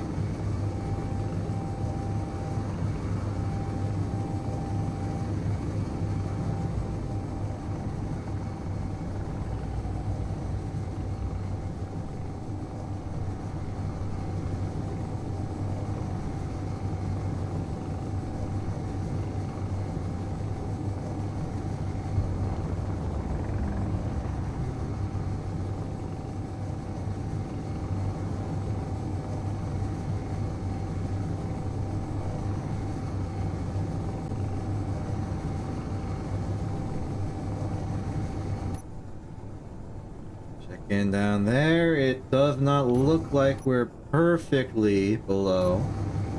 Our estimate of about 120 meters is still looking pretty strong. Sun is decidedly behind us, even if I were to level out. Gotta fight wind resistance, I guess. I don't know if there is wind resistance. Or air resistance, in general. Wonder what that signal's about. Mysterious.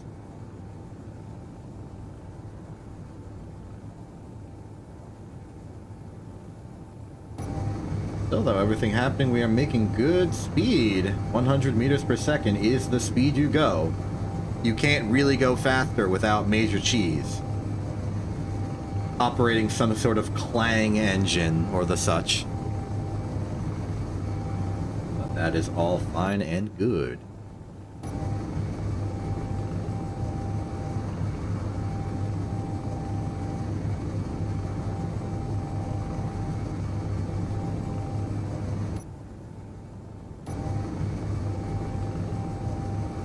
I'm gonna do a spin.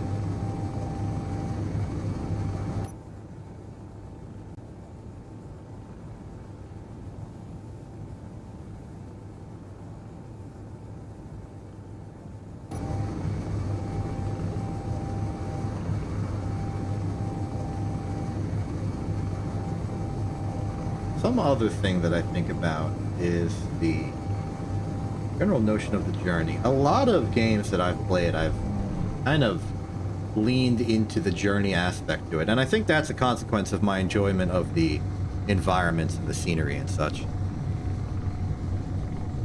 Like in PlanetSide 2, one of my favorite things to do, aside from wrecking people with a lightning with superior firepower and aim, is to just travel. Just travel along the roads, look at the environments, the skies, the places, just move across that road. I was a big fan of Death Stranding when it came out, even though I've never played it on stream. But I do plan on playing the sequel.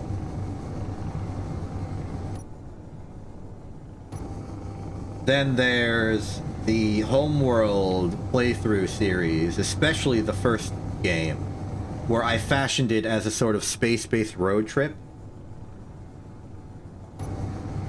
And as well, my desire in this game to build a mobile base to traverse the sand dunes, the exploration of space as an obvious goal, and my attempt here to circumnavigate the planet.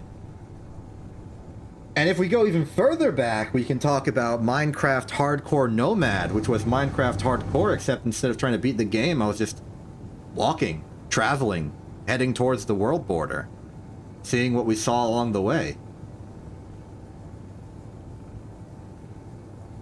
It's where I found those pigs, became a pig herder, and rode into the sunset. Where I found an entire horse friend, traveled to a distance until we got to a body of water and set him free. It's where we found a bunch of different cool structures all along one particular axis of the world as we traveled outward. This kind of like perfect line. It's why when I play Minecraft, one of the things I like to do is make maps.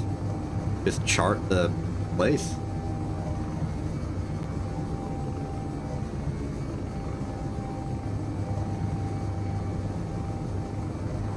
Journeys are fun.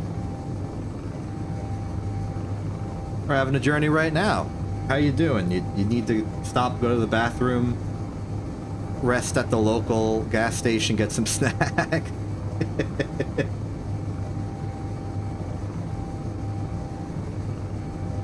Because let me tell you, even if I turned this car around, it would not shorten the trip. We will be, are we there yet? In about however long it took so far, times 2. Actually, I can do the math on that a little bit. The fight between me and Thega happened at about the hour mark, so that was about 50 minutes ago. And it took like a few minutes, I'm going to say another 10, maybe 15 to go from that to the start of our journey here. So I'm going to say it would take maybe 20, 30 minutes until we get around to the other side, just based on our pace right now. In fact, there's another way we could determine that, and that's by figuring out, again, the circumference, well, the diameter of the planet. We know the diameter of the planet is 120 kilometers, which equates to about, like, if we were going in a straight line, that would be, well, 1,200 seconds. But we're not going in a straight line, we're going around the circle. So this would be the circumference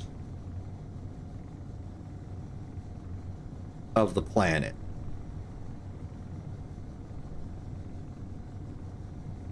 So from a radius of about 60 kilometers... Hold on, I gotta tilt more forward so we accelerate. There we go. It would be a circumference of about 300... Let's just say 360.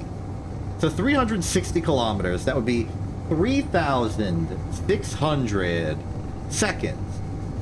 Which very conveniently is basically exactly 1 hour. So in theory, it should take us about an hour to go around the planet. Another victory for math.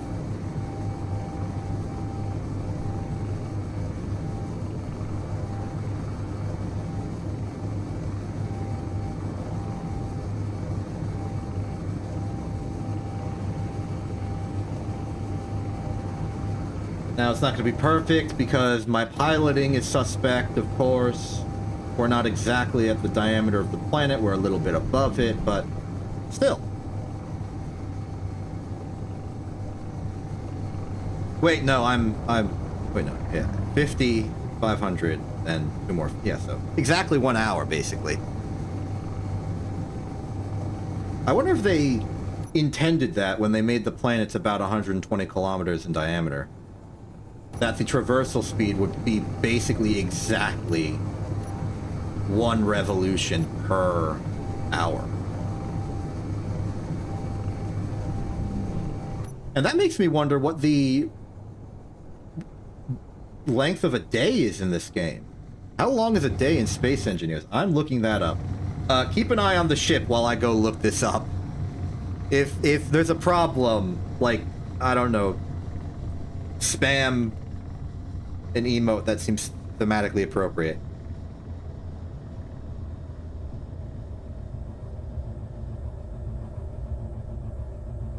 Oh wait, I just heard the engine throttle down. I forgot to turn off the lateral with the dampeners. We just paused in midair.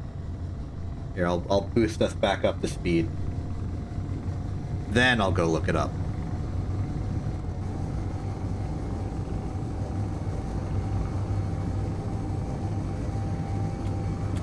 Okay, looking good. Cut off that. We are at max speed. Everything's going good. Alright. This is why planes have co-pilots and stuff. They are the ones that look up stuff to figure out the day-night cycle in Space Engineers, while the other one pilots.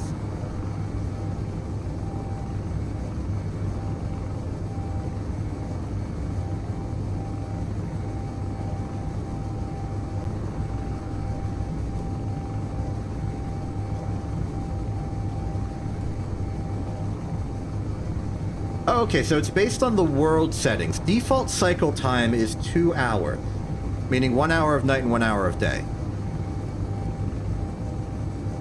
Interesting, interesting. And it looks like we haven't crashed, so that's good. And it looks like nobody was freaking out that we were gonna crash, which means that you are indeed paying attention and not trolling me. Thank you.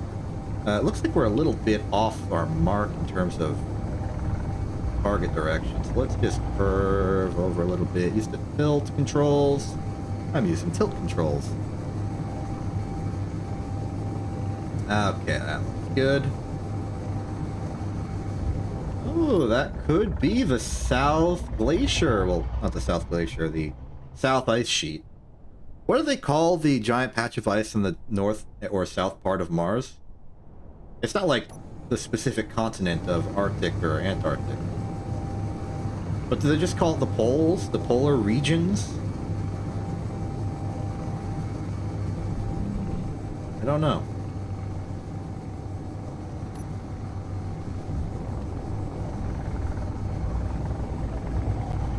Thank you for quoting Sonic Adventure 1 start of Sonic's campaign after the Chaos Zero fight. I recognize that.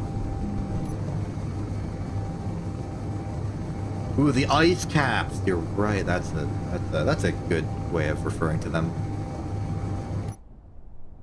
And look at us. We're just like a nondescript dot in the middle of the sky.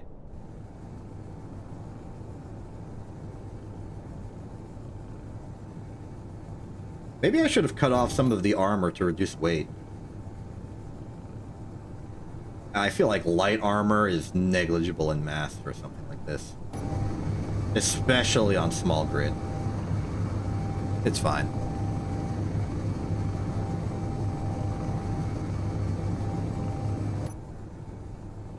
Okay, yep.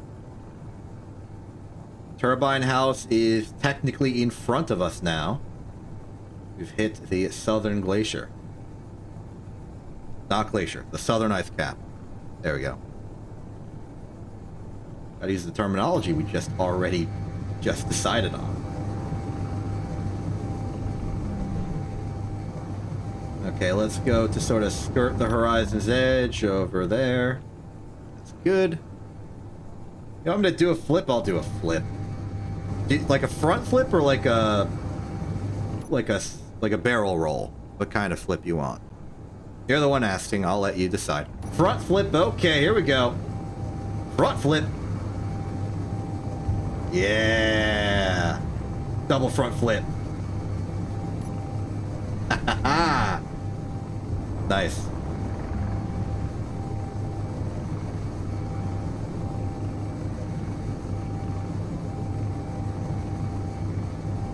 We got the skill.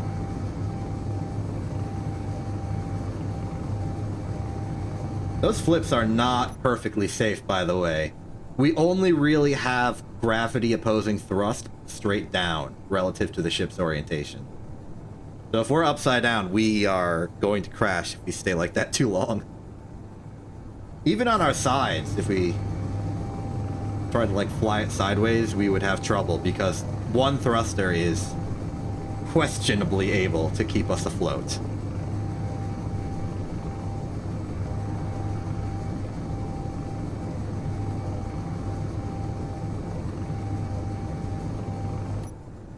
A lot of ice out here. It seems like maybe the South Pole ice sheet is bigger than the North Pole one. I wonder if that's true.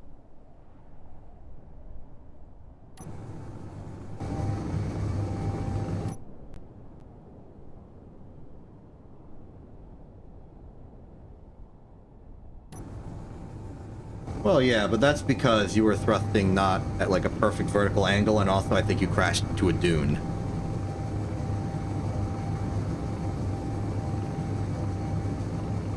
You are also at like the very edge of weight distribution.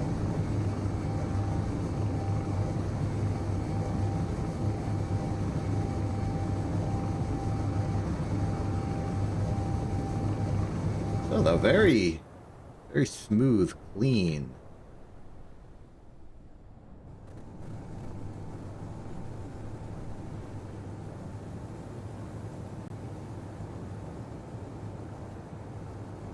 We're able to get pretty low to the surface simply because there's no variation in the terrain that much.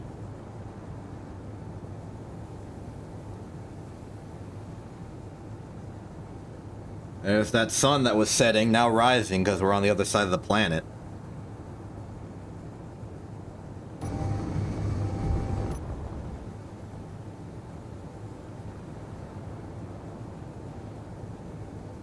Here we are, awkwardly above the ground. For some reason, it does not feel like we're going 100 meters per second. It feels like we're just going at like a normal coasting phase, but I think that's because we're so close to the ground that the details are looking like perfect you're on the ground details and not you're far up above the ground and everything below you is distant details. Also, we're about to crash, though I should probably alter our trajectory a little bit. There we are. Nice and safe. Oh, it just occurred to me, we're going north now. We passed the South Pole already. Great. Now it's just straight on to Turbine House.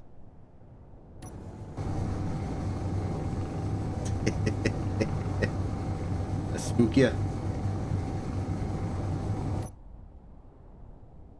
You got spooked. You got inspoken.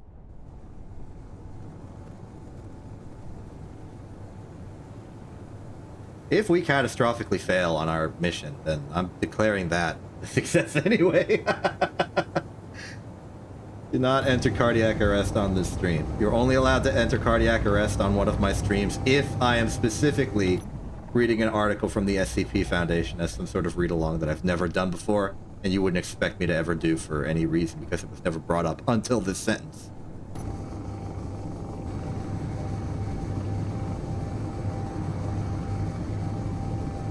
Because then it's like a swan situation.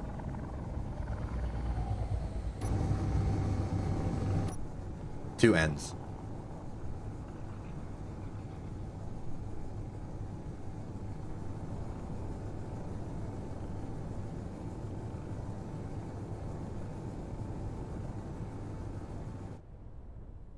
It looks like we're hitting the edge of the ice cap.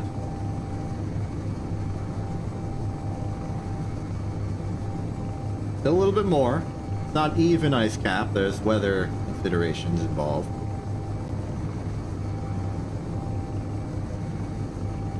But now we need to start using the compass less and more our signals to determine where exactly we should be heading. We want to be moving towards the one that says Turbine House. So we'll keep that as our forward. best as we can. There it is.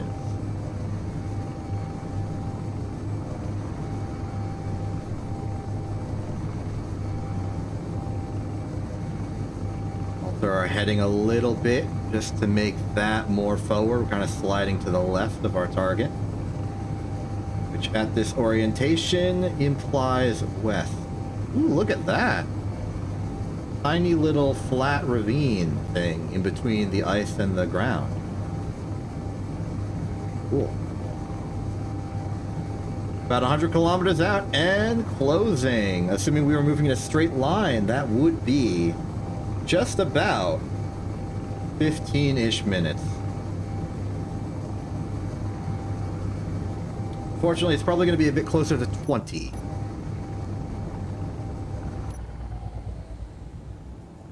Speaking of which,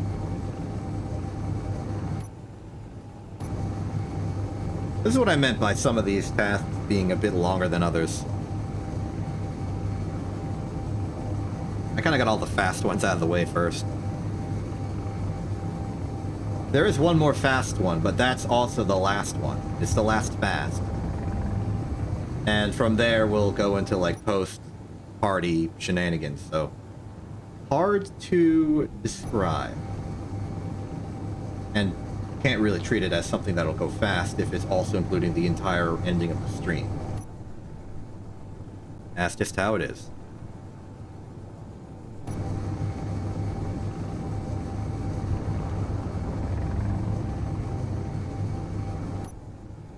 Oh. And it's settlement over there. Looks like that might even be a hangar. That's cool.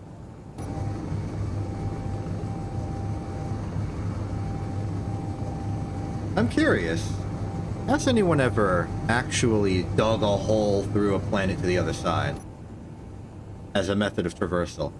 Have you seen the movie, or one of the versions of the movie Total Recall, wherein there's this giant hole in the earth that this big transport cylinder gets dropped through as a passenger service from one side of the planet to the other?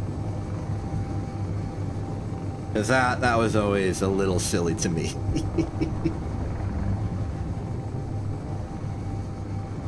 I mean, in theory, it makes sense. You drop an object, it gravitationally accelerates, then it goes to the center, it decelerates, and then it is out the other side at the exact same height. The problem comes with the fact that the Earth is rotating. And that rotational difference means that the hole can't just be a vertical line. It has to sort of arc with the planet, and it would have to go some amount to the side of straight down, and you wouldn't be able to go back and forth with it just one direction. You wouldn't actually hit the center of the... Well, no, you would. It would just be on a very, like, cartoidian trajectory. The solution to that is to put the hole perfectly at the north and south geographic poles. But at that point, you're just going from one desolate block of ice to another desolate block of ice. It's not a very good transport system. The other problem is all of the atmosphere in the world would fall into the hole, and everybody on the surface would asphyxiate. That is another problem that that particular thing would have. Maybe if you made the hole small enough, but at that point, you're just not really getting a lot of value out of it. The other problem, speaking of air, would be air resistance. If you're falling through that hole and there's wind under you, you're going to slow down, so you will not actually make it to the other side unless you include some additional thrusters to bridge the gap a little bit.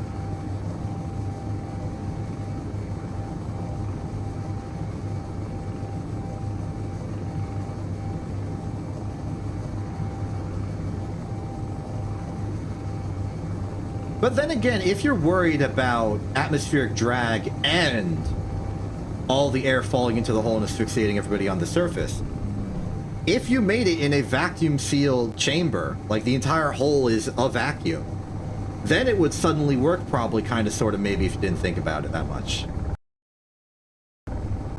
Oh, we are loading in some stuff.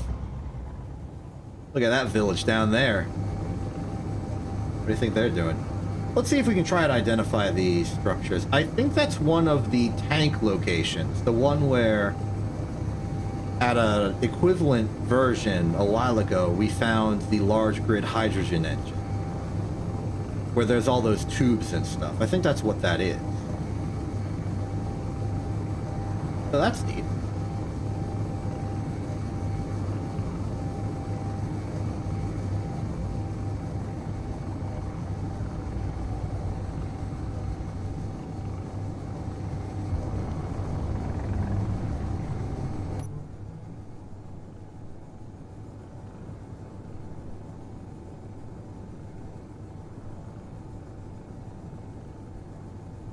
Oh man, I didn't even talk about the technical problem of stopping the magma of the Earth's core to just melt the walls of and fill in any hole you try to make. And yet, despite all of these nonsensicalities, I am willing to suspend my disbelief and enjoy the silly movie that's not even about that hole or that drop mechanism for personnel transport. It's really about, like, sci-fi future memory implantation and the inability to trust reality. And that's only in the remake. In the old movie, it wasn't even a drop transport to Australia or whatever. It was literally just a Mars base on Mars, like regular old Mars. That's just where they put it.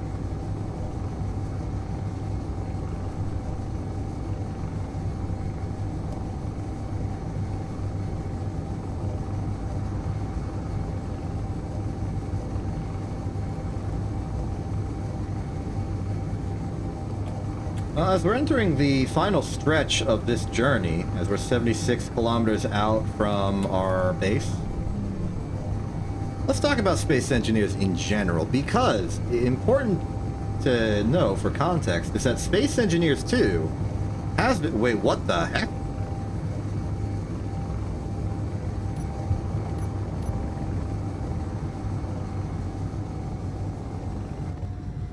Okay. Forget the circumnavigation. We have to know what that is. I need to know. What is that over there? 6 kilometers dead ahead, a distress signal. I gotta know. What is this about? Okay. Since we're engaging in Space Engineers in a meaningful way, I will still talk about this. Space Engineers 2 has been announced. It has been teased. The Vertical Slice 1, which is what they're calling their particular mode of early access right now, which is just creative mode with a lot of features missing, is out. People play it. They're having a good time in it, and I'm very excited and a little worried for the full game's release. They've gotten real ambitious with what they're trying to make. Unified smaller grids so that things can be built to more detailed exactness. Water physics. Destructible physics, kinda, sorta. Better graphics, better generation. I think I'm mostly really interested as to how the water physics are gonna work. Because I can't imagine that's gonna be an easy job for them to do. It'll either be really, really cool or fun in a semi-non-realistic kind of way. Like Minecraft water. So what the heck are you? Hello. It's got exhaust. It's got a massive thruster on it. Is this a hovercraft?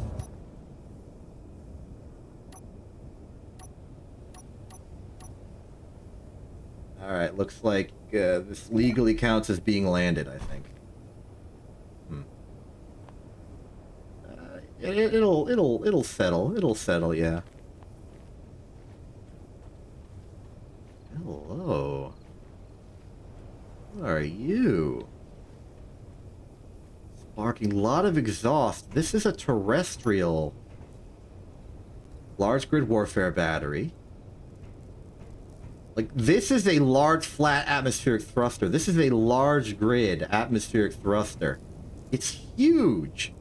It's also fully functional.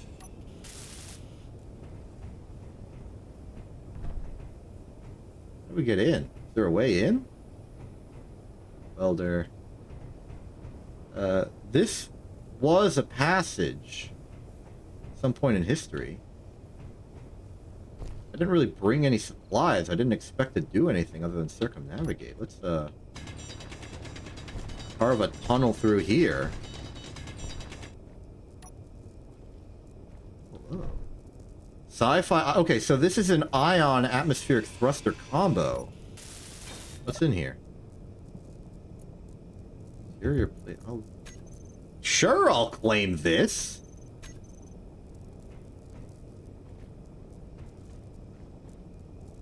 Oh, we have a corpse. Unknown. Read it. I can't die not knowing what destroyed the ship. Well, I can, and I'm going to. But where did I go wrong?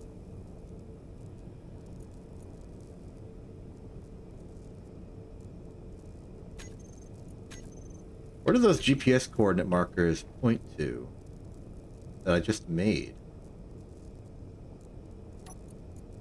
Go to the GPS list. What was that? A warehouse? Did I make that? I must have made that. Dead ship crash. No, I made all of these. What are you? I remember warehouse. I just was confused that it was a different color than the rest of the signals. Strange. Gun. Okay. Oops. It's not like we can't build our own. AI defensive system combat. Are you operational? Welder. Inset cryo room access denied. We could go to bed.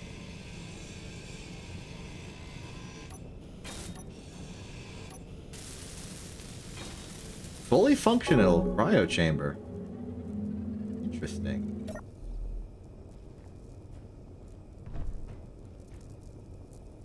How functional are the internals of the ship? Let's check the control panel. What do you have?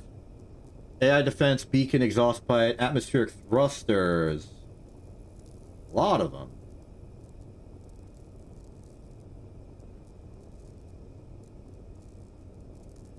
There's that one. Access denied, of course. This is a hostile grid.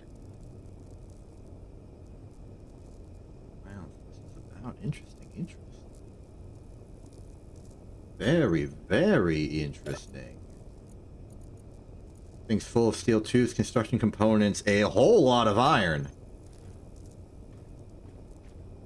But I'm struggling to find out or understand what this ship was designed for. It's got atmospheric thrusters and all that, but is it simply a personnel transport? The massive amount of iron, the AI defense, this could just be a ship of the line.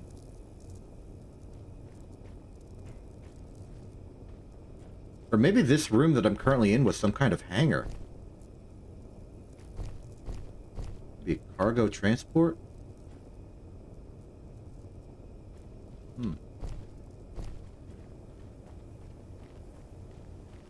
Well, either way,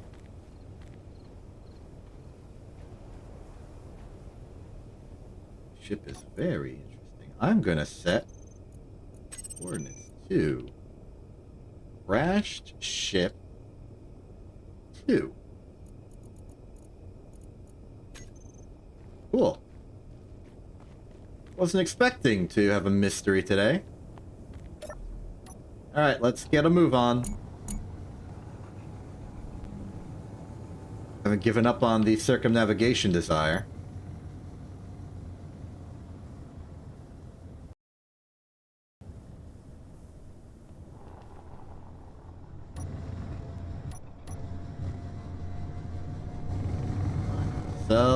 Turbine house is this way. We are away.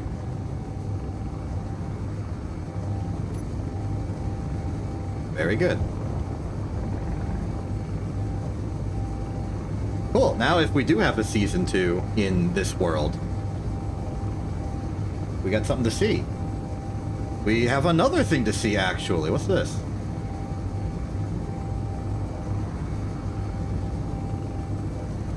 I think that's just a billboard.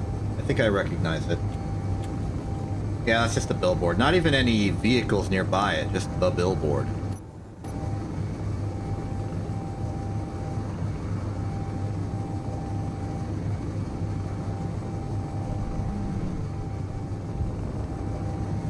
Cool, though. Found a crashed ship.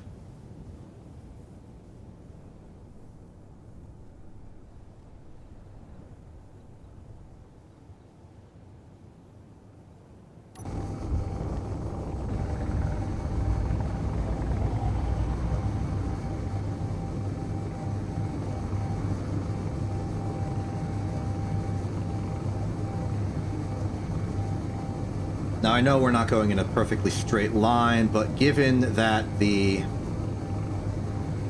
sine of an angle divided by that angle approaches 1 at close distances, a small angle approximation, I will still say it's about 10, 12 minutes out from getting to our destination. And look at that, we can angle so far forward that it's no longer approximating its position. We're getting it geometrically on the HUD itself, instead of on that little orbital circle for things that are behind you. I can wiggle up and down a little bit and actually moves up and down a little bit. That's progress.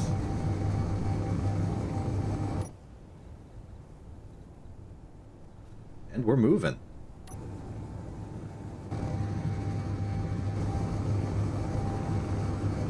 46 minutes left on the battery. We are cutting it close, and that detour did not help. But all things considered, we should make it, assuming we're just coasting.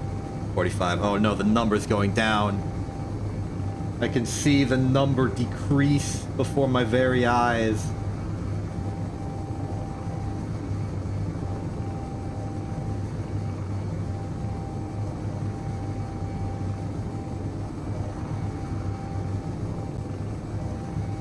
Using my reverse thruster as sort of a reticle, an iron sight just for navigation.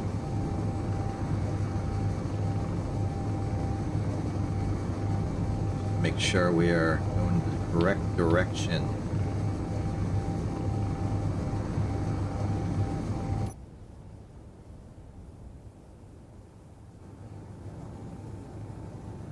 Earth in the ground. Here we go.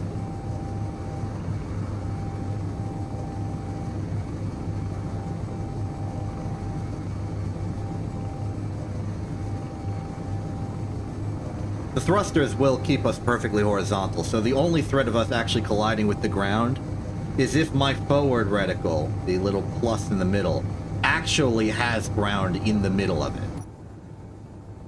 Our PID loop is strong.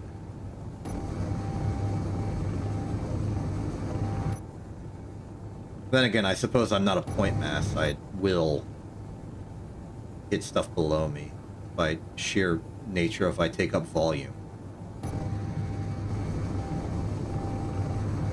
And we gotta keep our speed up, of course. Okay. Time to ascend.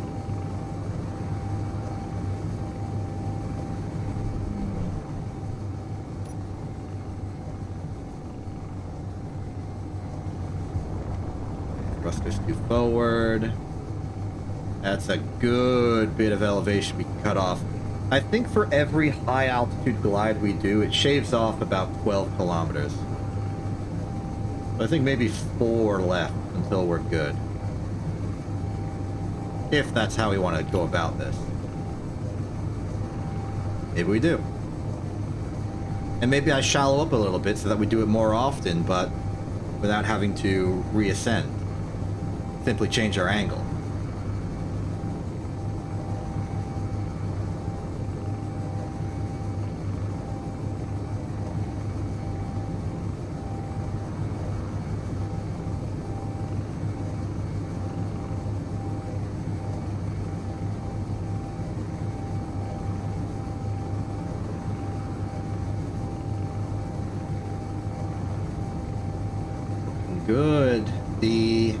space signals are about to breach the horizon. That is what they have to be, right? Yeah. It's not possible that there would be something 80 kilometers away, higher in elevation than Turbine Base on the planet's surface. That just doesn't geometry.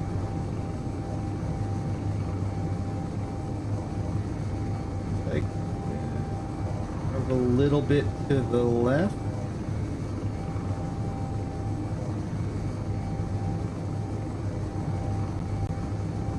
Over there. Wait, that's just an antenna. That's just an antenna.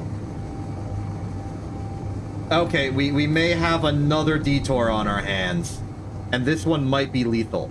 That's not abandoned settlement, that is antenna. What are you? You're not even named. What are you?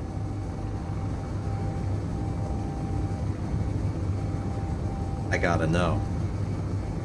There are more secrets buried in the sand. I see you. I see you. Is it just a settlement? It said scrap antenna instead of scrap abandoned settlement, so it's definitely something different.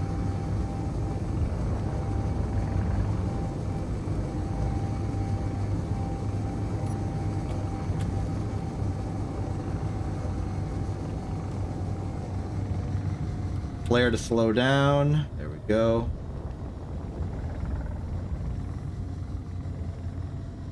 Is that a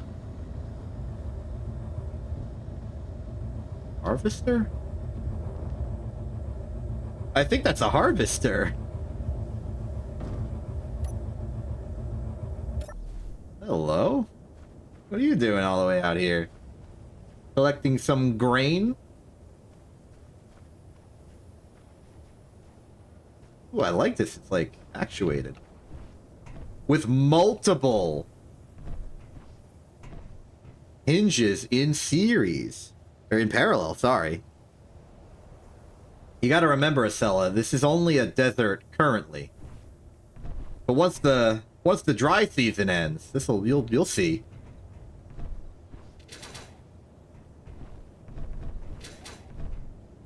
Well, and here's the little hopper space in there. Very nice. Ooh, a hatch, which goes into nothing. Cool. Anything in here? Ah, that must be the container that holds all of the grain.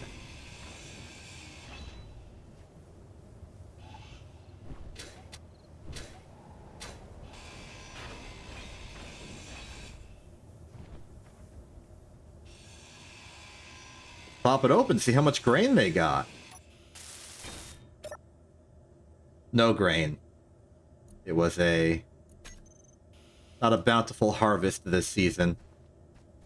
I think I can understand why, though. You know, just looking at it, not the best season for this harvester.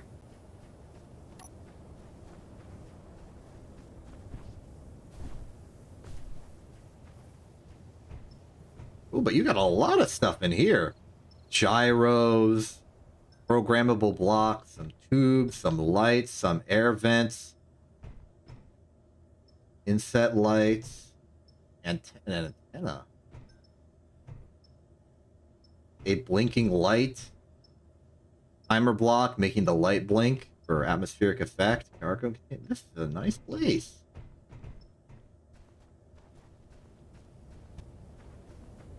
Cool.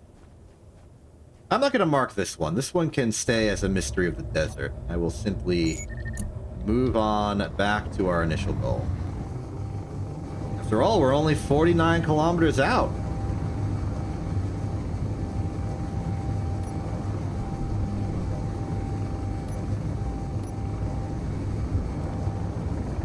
Away we ride. I apologize for all the detours. Space Engineers is apparently taking up a lot of the time disproportionately to the other projects we have today. But it's fine. This, in my estimation, should be the longest.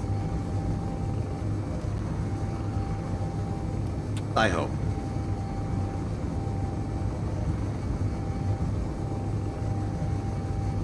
One of them should be shorter, and the other remaining two are a bit more subjective, which is my kind way of saying I didn't put much thought into it, so it's kind of just we do it until we don't want to.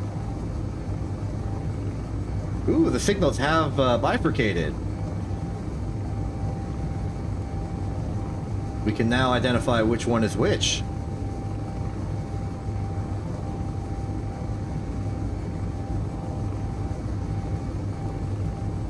Turbine house is our target.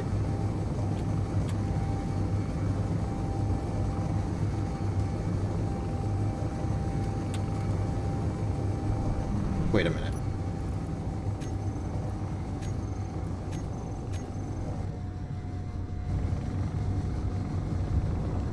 Okay, no, warehouse is something from our history.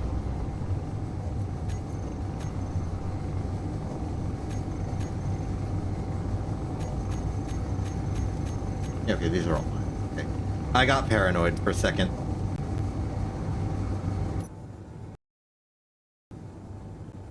Game's chugging under loading new objects. I wonder where they are.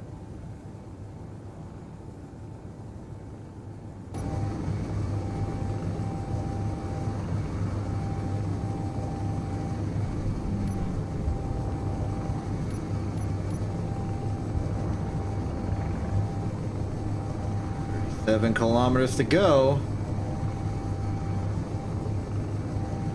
A little over 5 minutes. A little over 6 minutes, actually. If we want it to be even more accurate.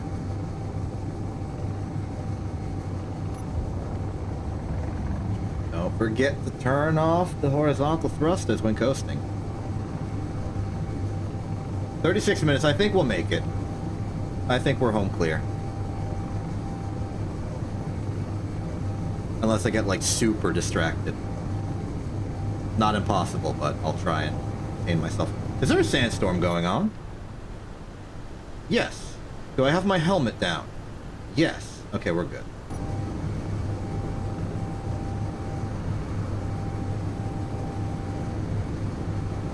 Time to run in poor weather conditions. If I lose sight of the horizon, I might be in danger of eating sand. Large. Okay. That's a good way of describing it. I'm going to try to not eat sand, whether by the sand in the air or face planting into the ground at high velocity. Both undesirable. And just for safety, I'm going to up our altitude a bit more, just to have that bit more comfort leeway. Ooh, wait a minute. I think we're actually high enough that we're over most of the sandstorm. Sandstorms do be a local phenomena. I'm not eating sand!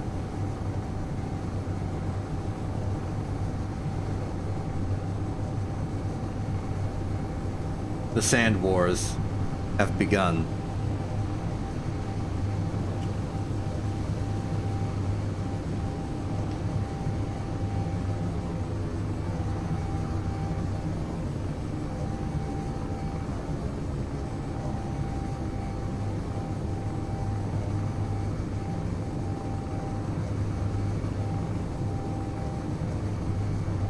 I think we're...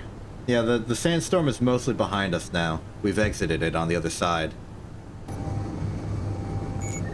Signal!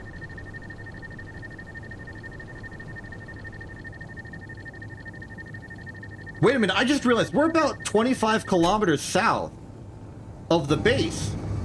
Vega, this is around where you spawned. Sometimes.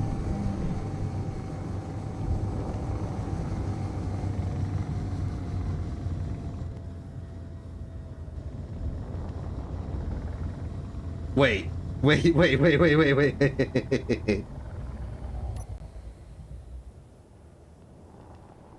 is your connector. Vega, we found a part of the ship that got sheared off. This is yours. From your starting rover. One of them, at least.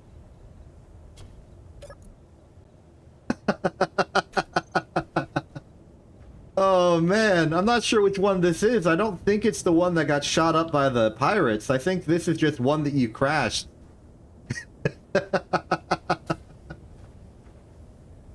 Oh man.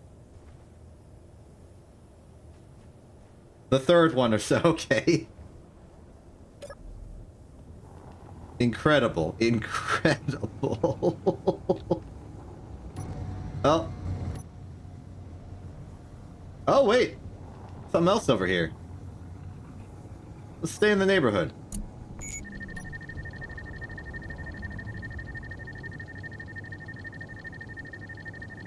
I guess we're entering in known territory, so we should expect more abandoned settlement. I think that's a strip of highway. Yeah, that's a highway strip. Pretty good. They usually have nice stuff on them. Cool.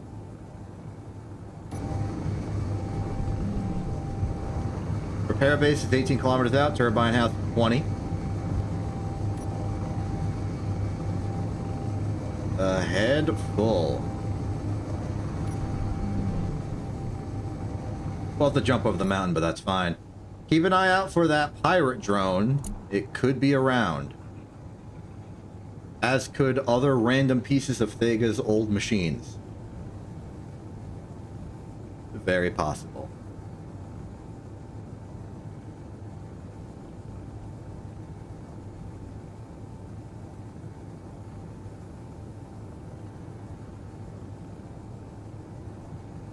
I never did encounter that mysterious pirate drone.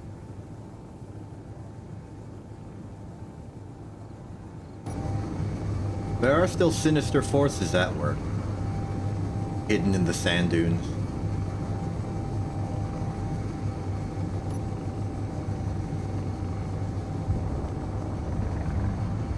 We crest this mountain, we should be able to see Turbine House. Abandoned settlement, not the pirates.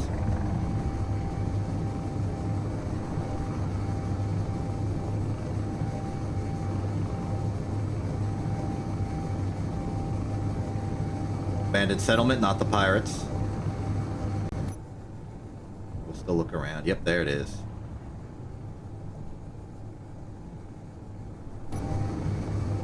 Oh, there's another hill in the way. I do remember Turbine House being a bit surrounded by elevated terrain.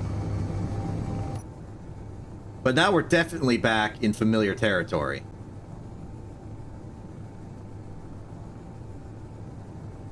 Ooh, we're at the Petal Meadows. Cool. Ooh, something over there. Hostile signal. I assume it's just a regular thing. Just happens to also be in a ditch of some kind.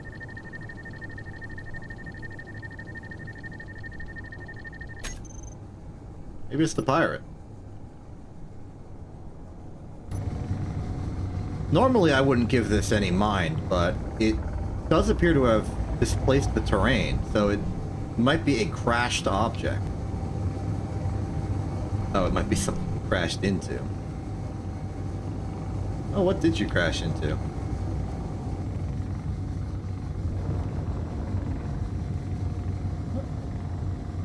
And a settlement signal over there. It's a train car. It's like the front engine of a train car.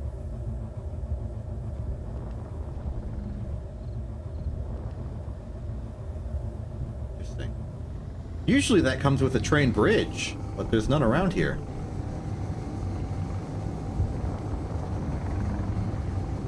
Alright, we're close enough that there are probably not many mysteries abound, so I'm just gonna head to the Turbine House and declare victory in approximately a minute and a half.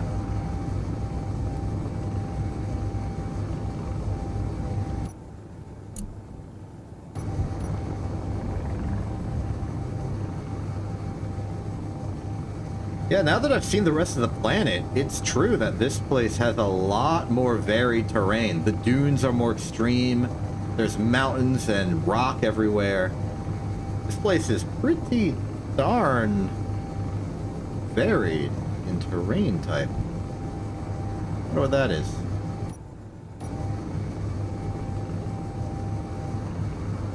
Oh, that appears to be like a van.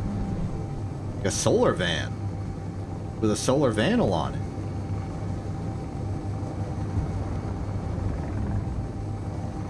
Up, we're cresting the horizon. I recognize this hill. Vega. Am I crazy, or does that look like another plane from this perspective?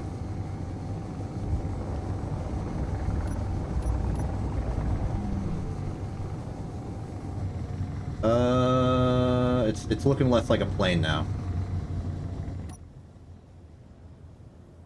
Whoa, whoa, whoa, whoa, whoa, whoa. Wait, this is a different plane.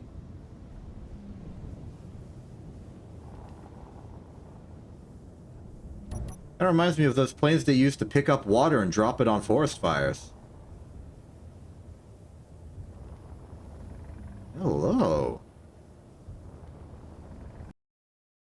I feel like a strato fortress or something. Not quite, but... Huh. Multi-seater. This is a heavier duty plane than usual. Jet engines on the wings. Orbules for stuff. Oh wait, this kind of looks like one of those Clippers. Like from the early days of intercontinental flights where planes were like half boats.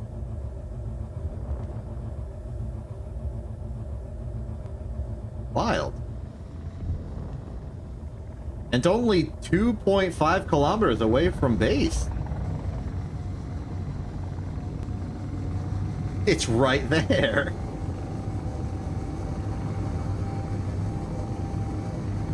Astonished we never found it.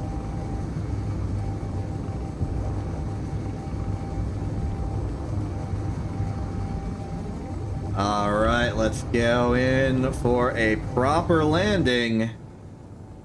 Reattach ourselves to the Absentia.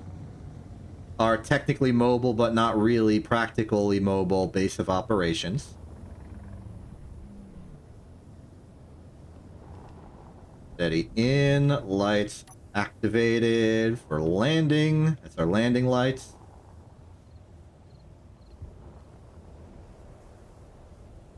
Alignment is good.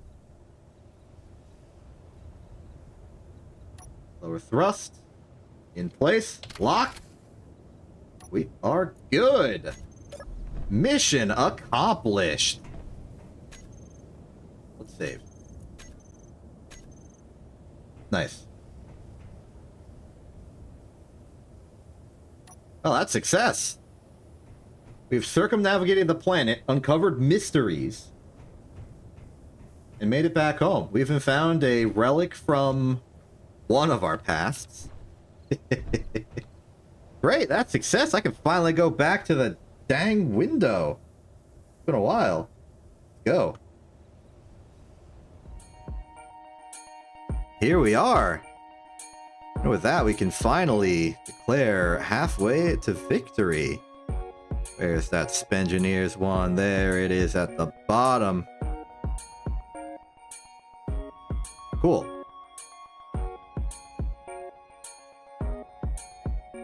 So, what next? We've got options. We've got potential. 4 down, 4 to go. This is the halfway point. I'll try and go fast for some of these. I'm thinking either one... I said I would do 5 after Space Engineers, so... Let's do 5 after Space Engineers. This one's gonna take a lot of work to set up, though. You're gonna have to bear with me. So, to give you something a bit nicer, I'll keep the conversation going before I go to the screen of please stand by. That's more of an intermediate step. If I were better at timing things, I would probably just make it a thing. Okay, let's start this. I do have some things that I can do with regards to it, but Thinking of the mechanics here, I will just have to go to that menu. That's okay. I'll still be here. You'll still be here. It'll be fine.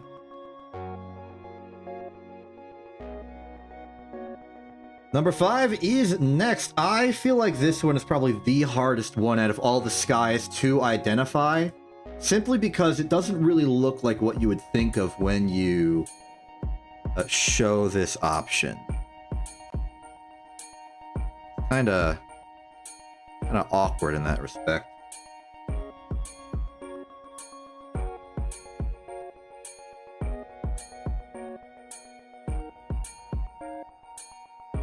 But that's just sort of how it be. Okay, it turns out this is actually a lot easier to set up than I thought. So we are simply going to go to it.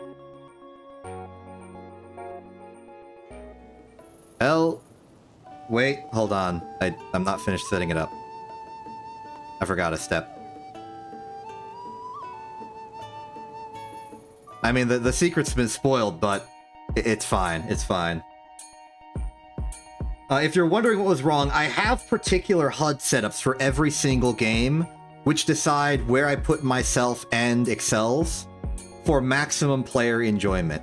And I picked the wrong one. I forgot to change it from the Space Engineers one to the Zelda one, and I just wanted to fix that before we do it properly. There we go, there we go. Much better, much better.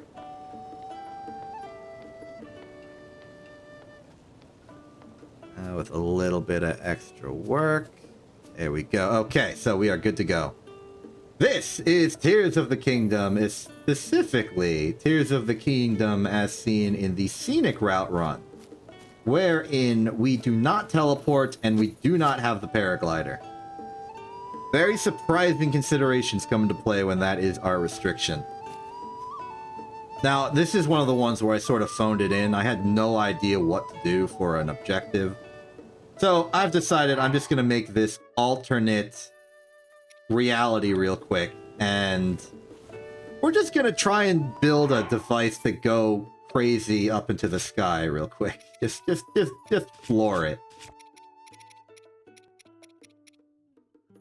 Thega, you have asked me if I use an emulator. No. You don't know the lore. You haven't watched my introductory stream. I've hacked into a switch that's just, like, arbitrarily embedded in a GameStop display receptacle. You don't know the lore. You weren't there. Go watch the debut stream highlights already. You're missing out on some critical lore here.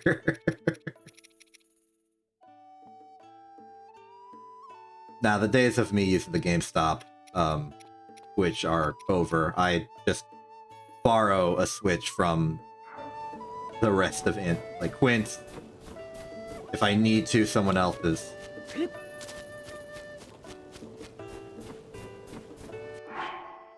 So, also, are there even Switch emulators? I mean, I guess the Switch is 8 years old, but I feel like its performance requirements are perhaps a little too extreme for that. Also, Nintendo doing Nintendo stuff. Okay, so what's the plan with this flying contraption? My thought is really just to sort of make a wooden platform, put a hot air balloon on it, and then while the hot air balloon keeps us suspended in the sky, we just sort of put rockets on it and keep going up. Alternatively, I could use it one of those hover platforms and just sort of float on that with rockets over time. I don't want to make it a pyramid because I'm worried it will... Well, I don't want to make it too heavy.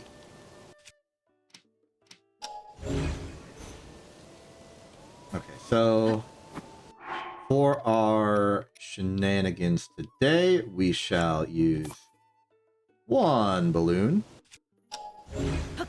Put it there. Now we can't use a Zonai device flamethrower for this because that will get powered off as we alternate rockets. So we really need like a stick or a torch. Is there a stick or a torch nearby we can use? I have a two-handed axe. Will that work? Ruby Scepter is going to be good for igniting it, but... Actually, maybe not, because we don't want to cause too much harm. Ah, there we go. Perfect.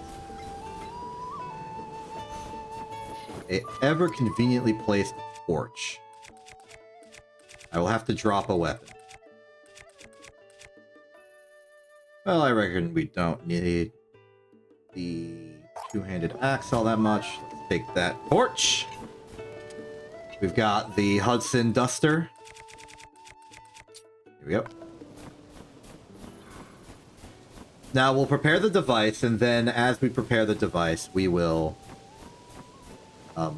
just prepare ignition on the torch over here and then place it in. Then we'll activate the rockets, and then we'll just keep replacing rockets for the entire duration of the balloon's lifespan. That's the plan here.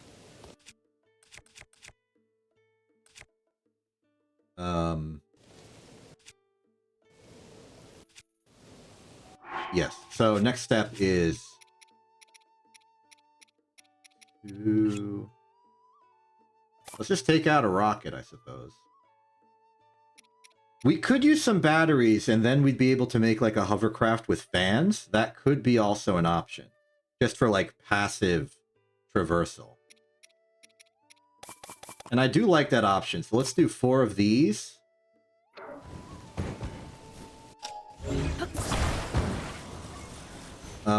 We're starting to get a little bit of design creep involved here, which... It's for the good of the mission, you know? We gotta start the Hyrulean space program somehow. Oops. That off of there. Perfectly angled on the edge. There we go. Let's put this control chair over here, I would say. Counteract that with 2 batteries.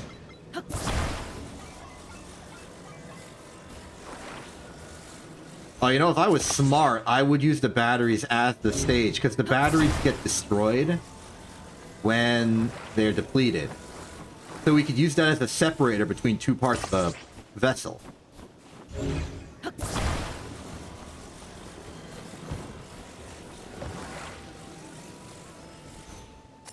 Alright.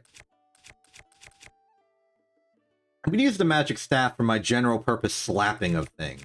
Just because I don't want to break the wooden board this whole ship is designed around. Next step is, I think, we prepare for launch. Chuck that. Pick it up. We want to go over to this lovely little fire over here. Ignition.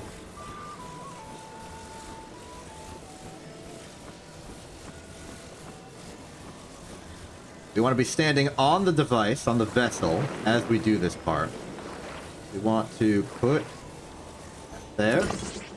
We want to launch. Yes.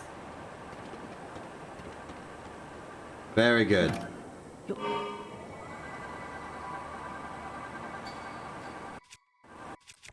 Prepare the magic staff, because I want to get out of the control seat. Okay, good. Now's the tricky part. We need to get another rocket. We lost the rocket. Okay, we need to get another rocket. I can't take out a rocket. We need to get another rocket as I fumble with the controls real quick. Take out device.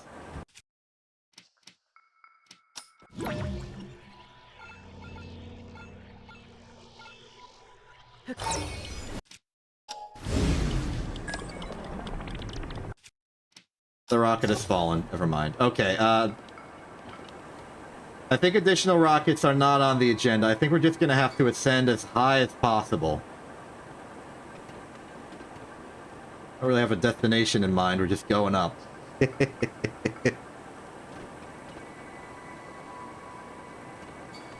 But this is also important training. The winning condition was just to get high, really high. Just go up a lot. I didn't have a condition of any particular design.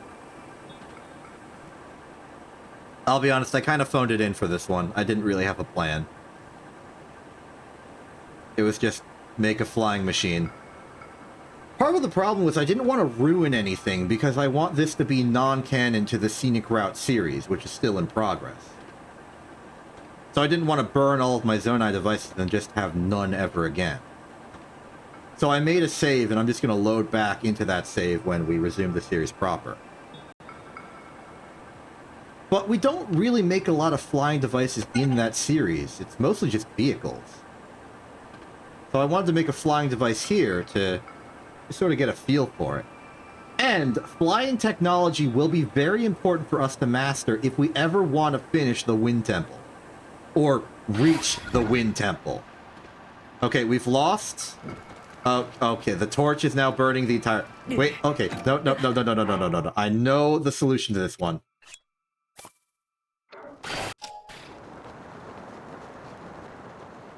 We're doomed. Okay. Wait. We live, technically. Alright.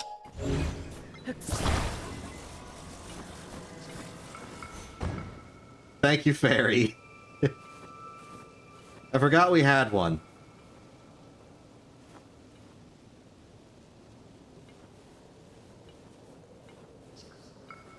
Do you want to just call this one a wash? Move on to the next project. Because that was really it. That was all it was. I just wanted to fly for a little bit. Here, let's build a completely unstable hover platform and fall over like a goof. There we go.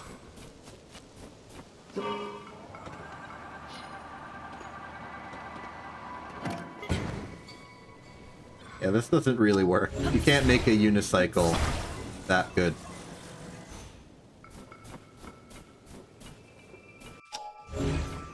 Oh, I know. Let's make the meme vessel.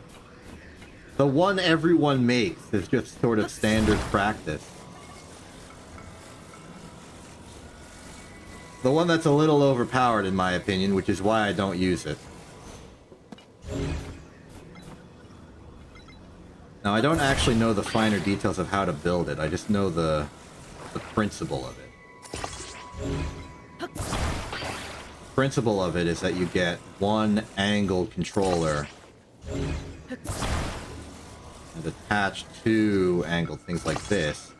The end result is that when you get on, you're at a perfect mutual perception of both forward and up. It's pretty hard to balance. The balance is a little janky. Let's do more precision there. Oh, that's even worse. This can be the mission. Make this dumb thing work. Let's start with this one. This one. Very center aligned. That's good. Can I still get on the thing? No, it's obstructed, okay? In that case, let's do that part first, and then remove this. I said remove this. And then put this part on by holding it up like so. Oop. That's looking good. Away! Oh, it's working! We have a stable flight! Nice. Now we could simply keep using this and just fly everywhere, except I'm not going to because this is too easy. And the point of the scenic route is to be difficult, thus making you have to actually appreciate the terrain and traversal and stuff. Nice parking job! Cool, and we're back where we started. Thank you for enjoying this non-canon foray into the scenic route. And perhaps my least interesting challenge in this particular project. This anniversary. How you doing, Beetle? Good to see you too. You know what? I will make a purchase. This is not canon purchase, but I will purchase something from the good buddy. Let's get a warm darner. It seems appropriate for the situation we're in. Wow!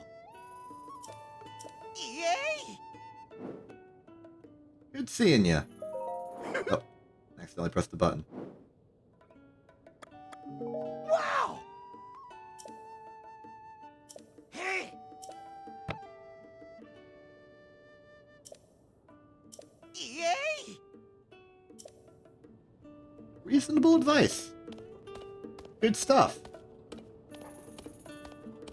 Alright, so with that very quick detour into Tears of the Kingdom scenic route, let's move on to more well thought out challenges.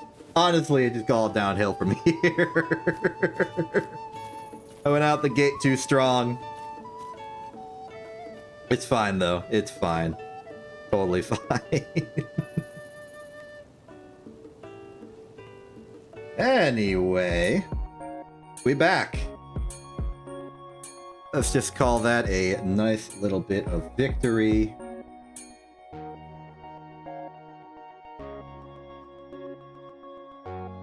And we can check that off the list. It's the list we have that we're marking all of our successes. That's number 5. So, I'm gonna be honest, numbers 2 and 3 are not very interesting. Number 6 is pretty interesting. We gotta do number 3 last because it comes with a plot twist. So, do you want to do the interesting thing now or the interesting thing slightly later? I'll leave the choice up to you.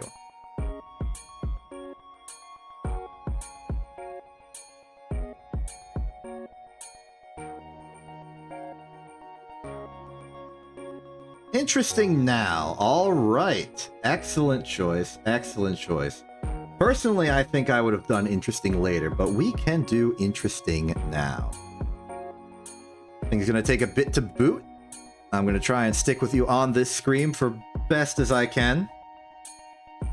But I will need to move for the results of this. We're going to be doing a little bit of a self-imposed challenge just for the heck of it. Not really aligned with any particular thing I've done, but just because I think it would be cool. And I did it on my own free time, and I want to show you the results. You are incorrect about it being a flight sim, though I can completely understand it. It's perhaps the most volumey, realistic-looking clouds in all of these fake skies that I've presented for you. So that's fair and good and reasonable to assume. But it is not a flight sim, it is a fight sim. If you will permit me for a second, we now go to the standby.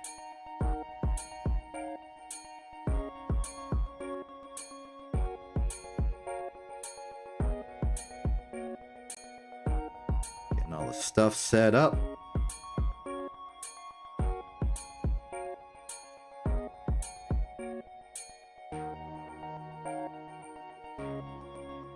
Looking good there, looking good here. I had to build a HUD format for this because this game is from before I had a HUD. And well, okay, it's when I had half a HUD. You'll understand what I mean when the game shows up.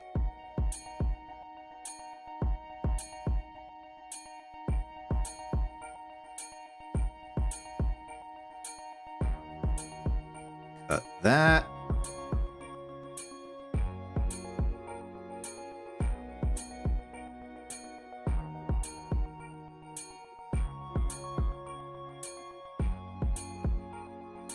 Okay, things are looking pretty operational, if I do say so myself. That's set good, that's set good. Well, let me do some game setup then. It's a good choice for this one.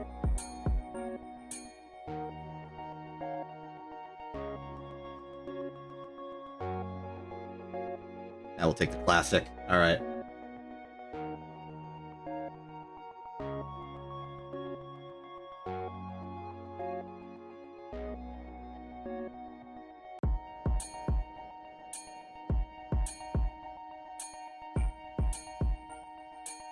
We are now clear for departure. Let us begin.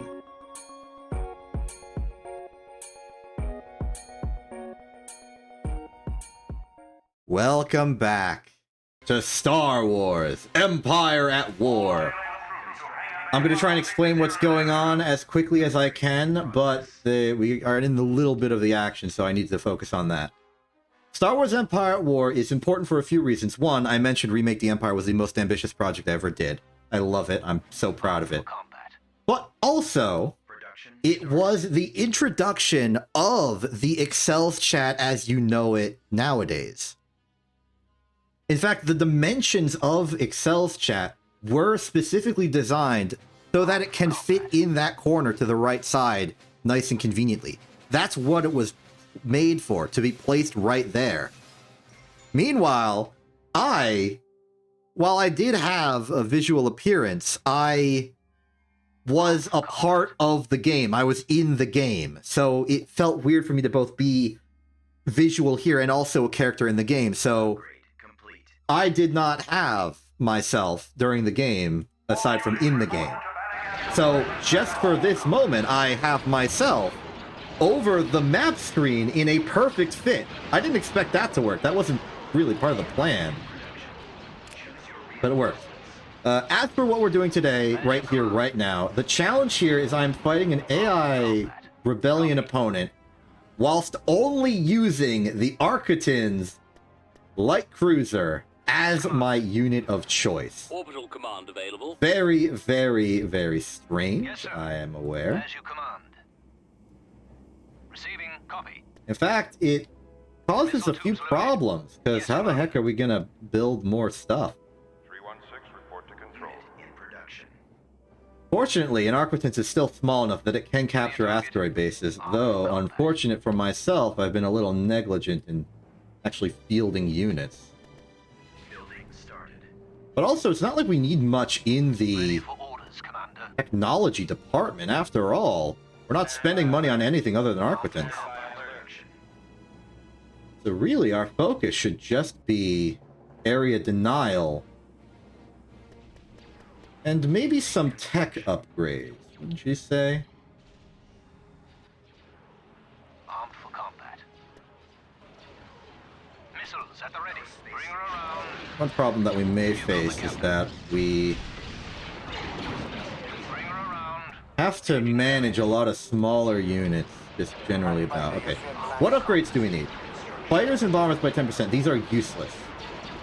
Which is why we're building the frigate station. Mining facility structural integrity improvements would be good, but really we're waiting for, like, frigates and corvette upgrades. Arquitens is the corvette legally. As you And it command. would appear that our opponent has Coming about. taken this first, so bring in all the Arquitens and see what we can do. The Arquitens light cruiser is a pretty well-rounded vessel, I would say, for this work. It's got turbo laser cannons for general firepower, not too heavy that it makes it impossible to hit fighters. But also, it contains a missile launcher, which is very good for fighting down those small, fast units, so long as we can field stuff in swarms, which we can and will. Bearing, sir. Deck is clear. Let's keep moving out. We want to make sure that we are limiting the financial viability of our opponents as much as possible. Make sure we're constantly building Arquitens. Okay, frigate upgrade station is good. We can now get upgrades to our corvettes and frigates, which is something that actually applies to our Arquitens. Armed for combat. As you There command. are no fancy Arquiten variants, so we will just be these normal Arquiten variants. If I were doing this with Vindicators or the like, I could make an argument that we could upgrade to the Enforcer class, but not relevant for this, I would say. Since we have the extra units that we can bring about, I want to try and capture the defense satellites, because it is a thing that the opponent will capture your own defense satellites if you let them. I mostly just want to deny them to my enemy. Unfortunately, I am too late. They have already stolen these. Okay, as we proceed forward, we just want to capture more territory, take these bases. In fact, I'd be willing to turn them into space fortresses simply to make them nearly indestructible. Build more Arquitans, make sure the queue always has Arquitans in it. This can be, I guess, a research facility. There are some non-standard upgrades that might be relevant to us. Let's just hold that one for defense real quick. Move in defenses. It would appear our enemy is starting to field some heavier light frigates. The Nebulon B in particular. For the most part, we are just going to have to rely on the slow, gradual introduction of more Arquitans to the field over time. I try to keep a lot in reserve just to make sure that we have them, but not always enough. Keep all firepower we can. Focus fire on particular targets. We want single target deletion. This Arquitans force is moving out. Very happy to see that. So that line. There's a sense in which we are going to, by necessity, have to outsmart our opponents. Because as their economy improves and their tech level increases, they will be able to field more advanced, more cost-effective vessels than we can. And we are sort of seeing that now.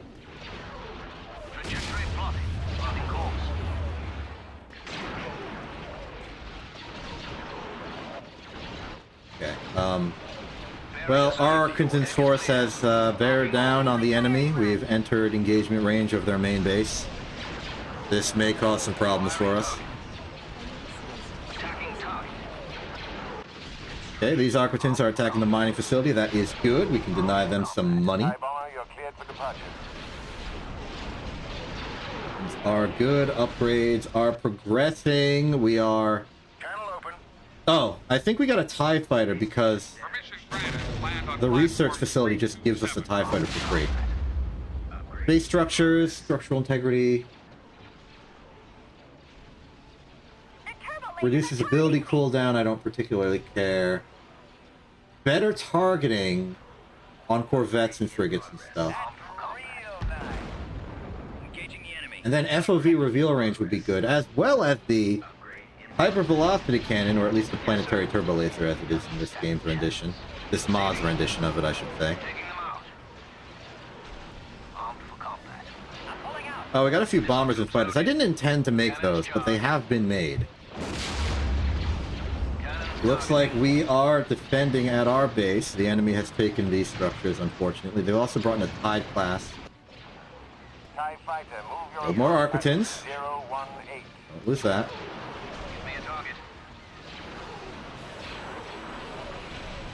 For that mining facility. Facility is fine. We want to sort of just keep them bottled up. Upgrading the space station is not worthless. It would give us better hull integrity and firepower on it. You are dedicated group 2. Dedicated group 3, you're on defense duty. Destroy that carrier. I'll allow garrisons from the stations just because I don't want to delegate too hard the restriction. Ready for action. This is more a commentary about the general purpose nature of swarm tactics and the Arquitans as a well-rounded unit. High firepower for a corvette. Missile launcher makes it well-rounded for particular kinds of opponents. So I appreciate it greatly.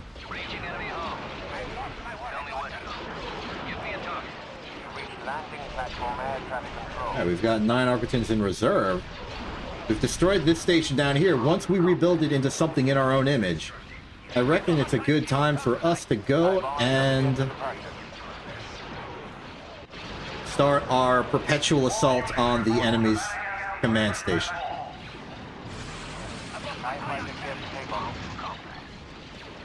Not happy about this, though. I don't think the missiles of this particular Arquitans type is designed for shield piercing. I don't think it pierces shields. I think it just is a missile. So it's more of an anti-starfighter shield than anything. Aye, Admiral. Come back here, make sure we get control of the station. I'm going to build another Star Fortress. We have the money for it. At your command. And received. Yes, sir. I don't think the enemy has the focused firepower to take on everything we're doing right now. Group 3, start moving towards the enemy's base. Receiving. This Architect's get a little closer so we can get build control. Loaded. TIE fighter here. Here's the TIE fighters. Changing to the I'll intercept. order them around. They just happen to show up. Got my ion cannon. Wait for it. A little closer. We take the command station and Star Fortress it up. Okay, time for the final assault. The perpetual final assault. Jump in. Overwhelm. Just sheer Arquitant's firepower. Bring her around. Changing bearing. 5, 4, 3, 2, 1. Clear. Build more. All Arquitans. You are group 3 now. Charging weapons. Focus fire on the support base to the side.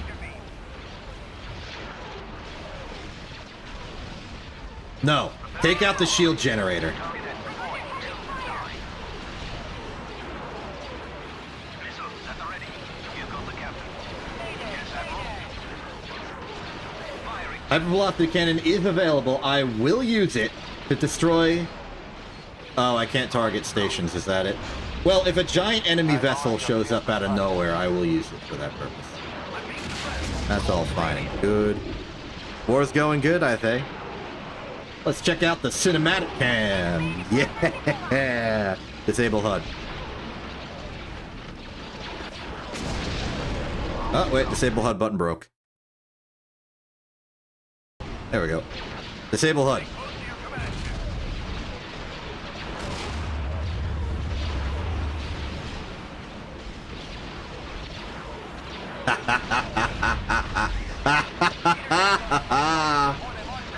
Beautiful. Imperial might in a smaller package than usual. Beautiful stuff. Beautiful stuff. Okay, shields are about half destroyed. It would appear that our missiles do indeed pierce Ready to take them out. enemy shields. It's just a very weak missile. I'm okay with that. Tell me what to Orbital do. command available. More Arquitans. Bearing, sir. My DMD is burned out. I'm being suppressed. Shields are almost through. Target applied. If we destroy the shield generators, they will not recover. And the more shield generators we destroy out of all 3 of them, it should hamper their ability to recover the shields. So we fire with all the missiles, that'll get the shields out of the way, and then when the shields are gone, our turbo lasers can wreak havoc. We have 25 Arquitans remaining, plus 1 that's just not in the group, 24.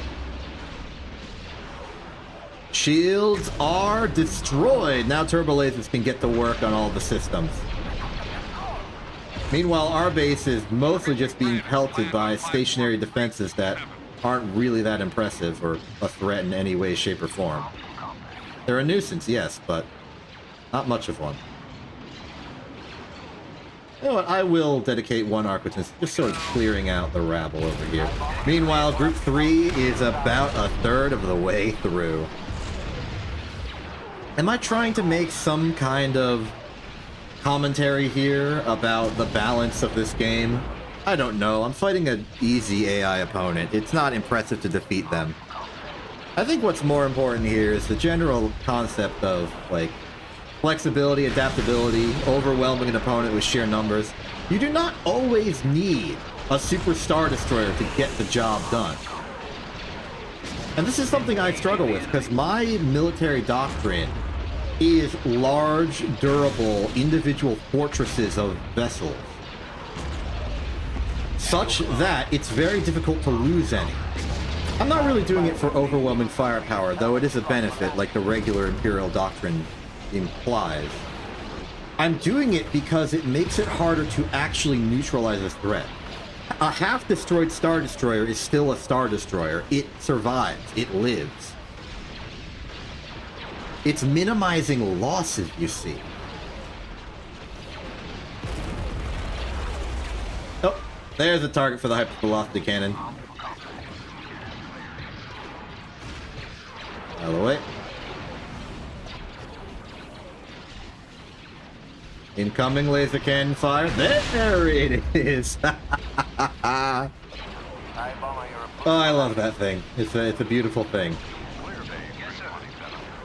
Looks like we're about to win. Looks like rogue squadrons appeared. My apologies to Acela, but I am gonna have to blow them up. Losing control.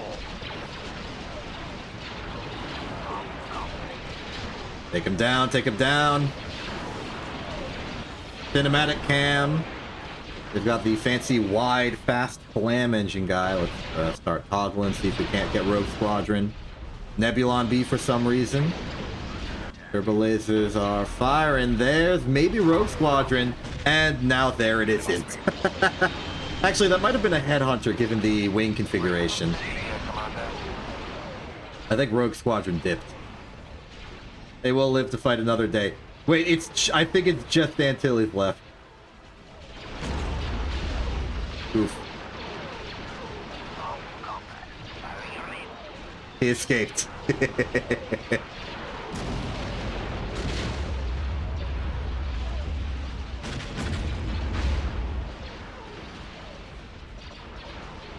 Alright, that is Space Station Annihilation. Ah, take out the Naboo thing. Rogue Squadron appearing anywhere? Nope, they have left the building. Understandable. And with this, we will be victorious. We were victorious. We were.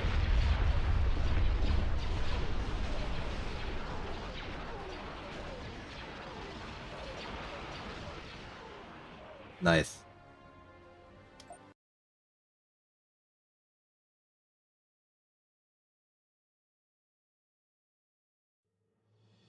Well, that was simple and effective. I expected more adversity, to be honest. Maybe I blitzkrieged it too well. If you just spam Arquitins in the early game, it's probably a lot more effective than spamming Arquitins in the late game. Just by comparison. Cool. Well, once again, that is another success off the list. Congratulations to, I guess, myself. Oh, I thank you myself. I appreciate it.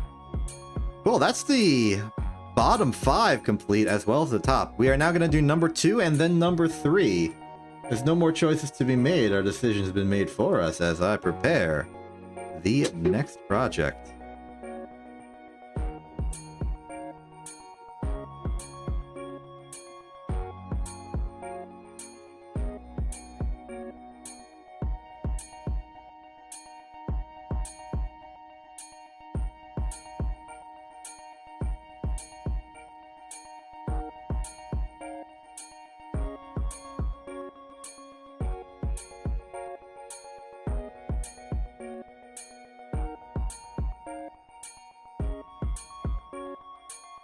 It's loading, in case you were wondering why I'm just sort of sitting here watching. It's a 2-step process, so one step is here, and then the next step is the other screen.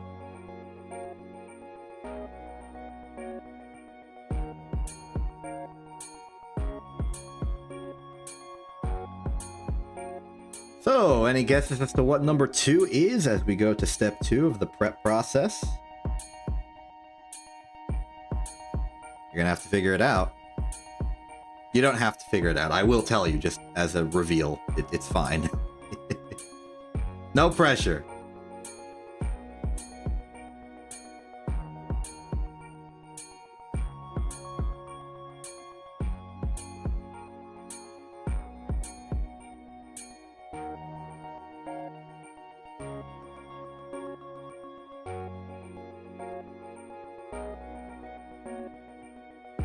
Alright, you raise up your shrug. I'll tell you what we're doing.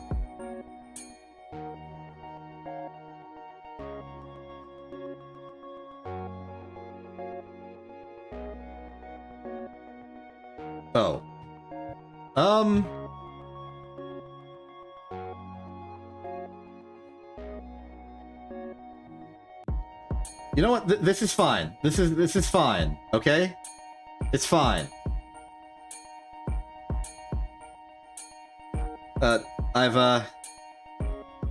Okay, so let me just reveal what the situation is, because I should.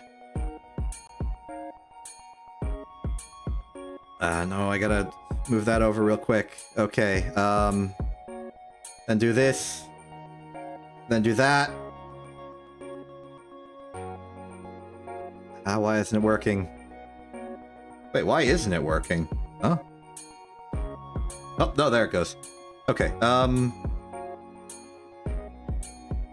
we are good. Okay, so it is, it's PlanetSide 2. Maybe one could have predicted this in some way, shape, or form. My plan was to do a sort of, like, road trip through, like, the starting warp gate to the next warp gate. Unfortunately, it just so happens that the timing of this, we have 7 minutes 42 seconds, so this is now a race. We're gonna go as fast as we can, just barrel towards the front lines and see if we can get into the fight before we run out of time.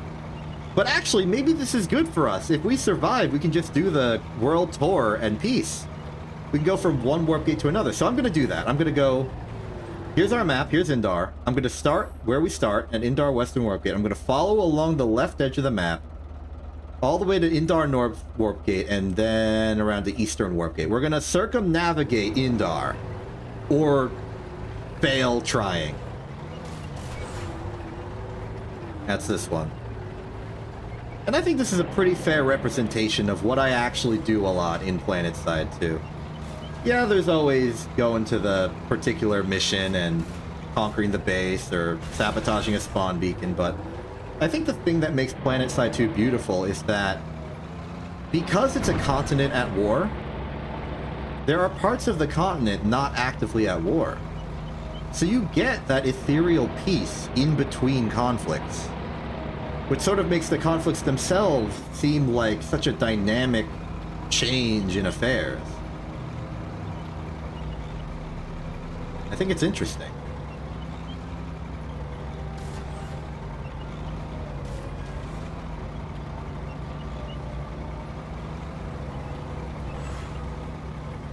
Like, look at that. That's beautiful. The crispicular rays of the sun behind us, the volume shadows going out into the distance, with the sun perfectly opposite of us. Vega, I see you are attempting to join me.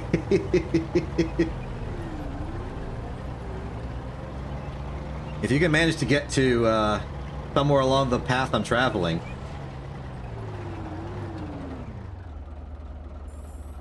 Maybe the Farvar tech plant, maybe? Just based on your timing. Get a lightning, we can start a convoy. Thanks. Thank you, by the way.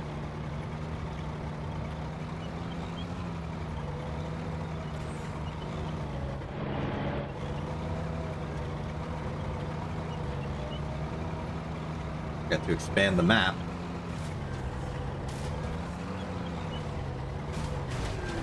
I'm gonna turn off the general chat. I'm not really tapped into the affairs of the greater sovereignty. I don't really need to listen to it all.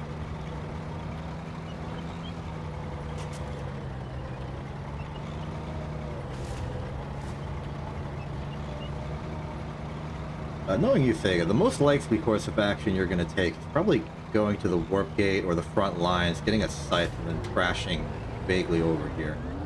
That's my prediction. Because I don't think you have much control over the specific spawn that you go to from the warp gate, because they're all too far away. Mostly you just join combat button.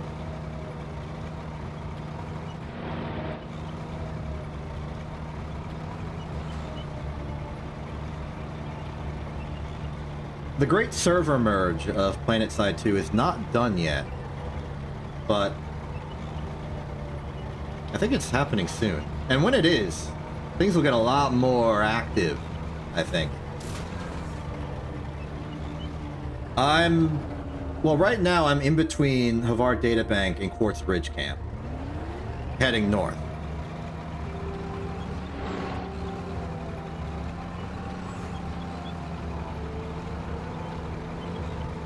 Quartz Ridge Camp, by the way, every single continent, or most of them at least, there's some sort of positional sentimentality I have to certain locations. Ones that I think of as more than just a base, but as bases I frequent. Almost homes, even.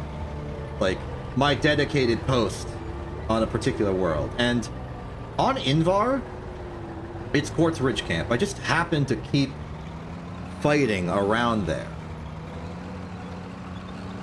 It's not like the big central fight around the crown that never ends, but this is a pretty big, meaningful base for combat. It's large, it's got a lot of capture points, it's an open, topped interior space. Vehicles surround it, soldiers swarm it. A lot of big battles happen there, especially near the start because it's right on the border of territorial control. The Havar Tech Plant is another stronghold, but they're right next to each other, so this is usually the barrier. And then all of these places up north are very barren, so they get cut through pretty fast. So the front line sort of converges at this point along the western side of Indar.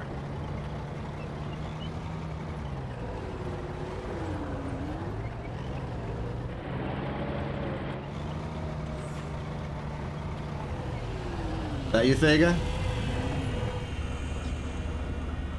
That is not you, Thega.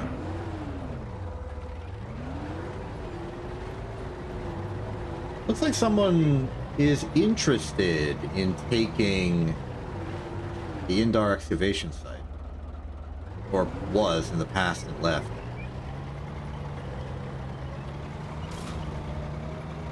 Soon. Oh, you know what? I did it again. I forgot to change my HUD. Let me just... I try and be on top of these things.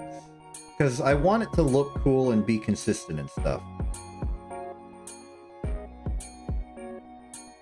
Ah, goodness. Is it just the default HUD? No. It goes in the top left. Where'd my preset for this go?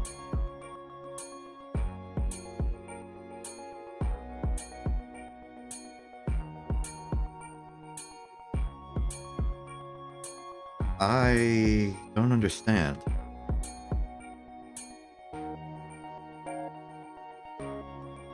Is it the... I feel like I'm losing my mind.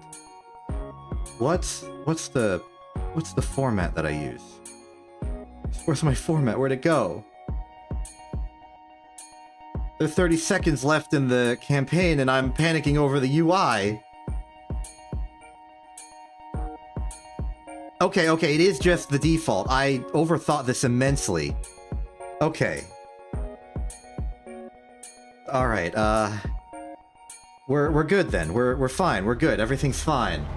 I'm sorry, I lost my mind for a second there. Where's the sorry button? There we go. 3, 2, 1. Is that you, Thega? You've joined me right as we've conquered the continent. Excellent. Okay, let us continue on our lovely convoy. Onwards to the 2 warp gates in a full circle.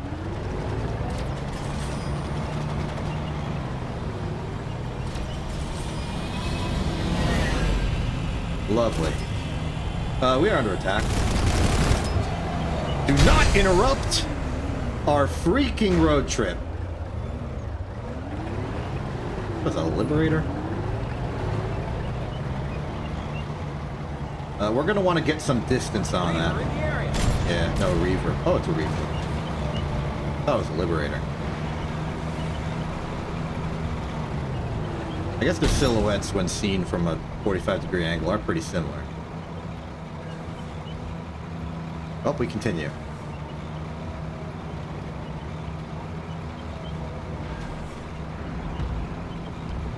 It's like our scythe buddy cleaning the path for us, paving the way. Thank you very much. Thank you for Demacia.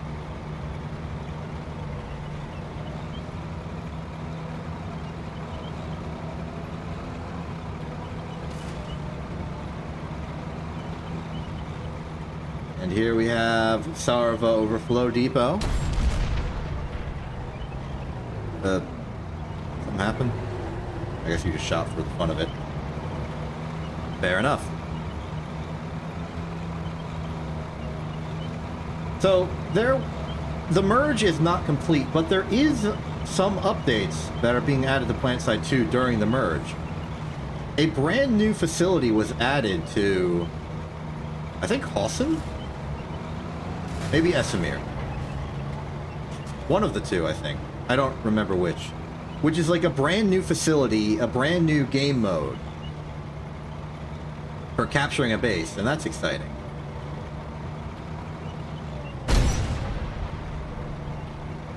That was out a few days ago, and I'm excited to try it out, though I worry that I won't actually care too much about it because it's an infantry-oriented interior space, and I am all about that vehicle operations. And also just driving. I like driving a lot. I wonder how they could make a more base, or a more vehicle-oriented base capture. I suppose that's what the player-made structure refinery silo things are on the mountain map of Amarish. Amarish is the mountain map, right? Because you build a base, you can bring in a lot of mechanized power and like pelt it with cannons and stuff over time. That's pretty vehicle-oriented, if you think about it. Still, though, plenty of more space to do cool designs and stuff. There's a big ravine in front of us, so we're going to have to sidestep over to the bridge. It's not often we're back here. Not necessarily the north of Indar, but the northwest of Indar. I feel like most battles along the northwest are around Quartz Ridge and maybe peter out at around the Biolab. Maybe even Helios Solar. They don't really get this far back. So, even around here, the terrain's a little bit unfamiliar to me. Not a common sight.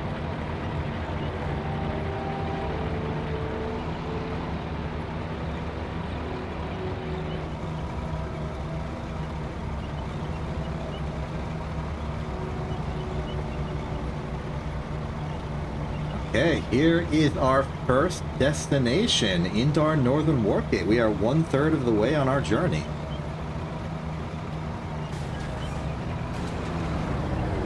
To circumnavigate Indar, because that happened to be the continent that was active at the time. Good stuff. I mean, maybe. It would get there faster. I'm sticking with the Lightning because it's my main. I feel like it's appropriate that I stay in a Lightning. You can be in a Harather if you want.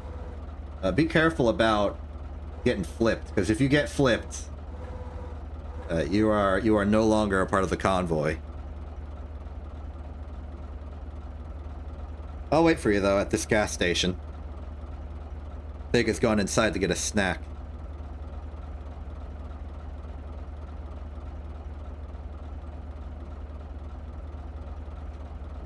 And a replacement car. Yep, there you are. Onwards!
I forget how bright Indar is. So sunny.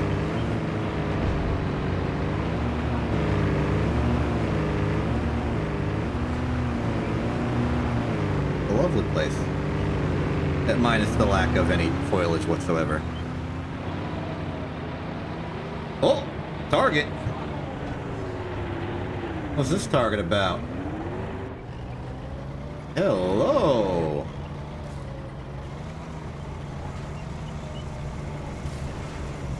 Hey buddy, what you up to?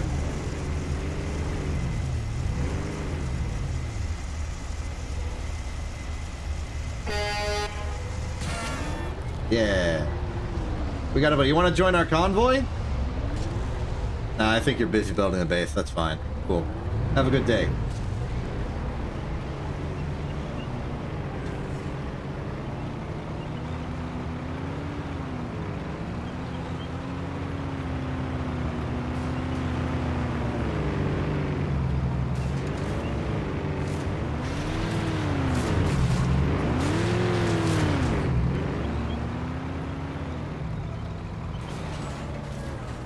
Room.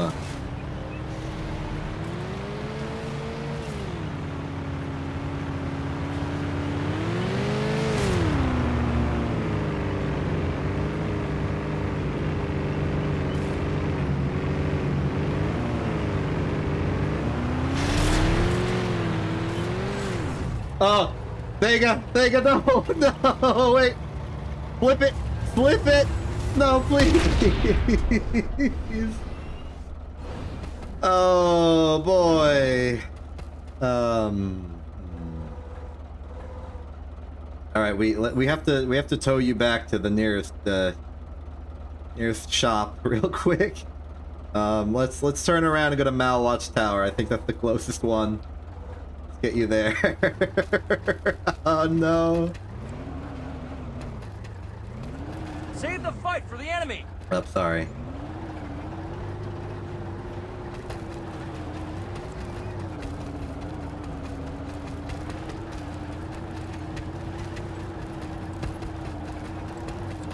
Don't worry, we'll get you there. We'll repair your vehicle. Just replace all the parts that have been atomized, which is all of it. It's kind of like a backwards logic reverse sort of cause and effect ship of Theseus. If you destroy the vehicle, but you contend that replacing all of the parts keeps it the same vehicle in the ship of Theseus logic question, then you could argue that just replacing the vehicle with a new vehicle is still the same vehicle. Like, it requires you to have a particular opinion about the ship of Theseus question. But if you have that opinion, you can go to the absurd level and say that this harasser is the same harasser that Thega blew up.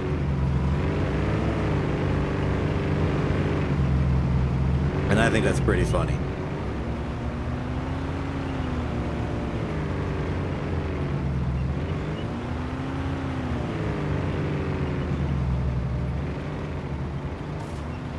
Here's the sunken relay station. I have interesting memories of the sunken relay station because the sunken relay station, just sort of sitting back here, it's kind of tangential to the normal fight along the northeast. Most people go straight from Southeast Gate to Howling Pass because they're the two big facilities around here. So the sunken relay is occasionally just sort of this fringe side facility that sometimes gets attacked by a small force, sometimes gets completely overrun by a massive invasion. But sometimes you just sit around here as sort of like the neutral zone of the war and play a cat and mouse game with an invisible infiltrator who just keeps saying, like, keeps spotting you while you're visible while they're invisible, and you gotta chase them around the base looking for them. And that's kind of fun. It's like a friendly server in TF2, but it's specifically the sunken relay station. The sunken relay station is the 2 fort of Indar, is what I'm saying.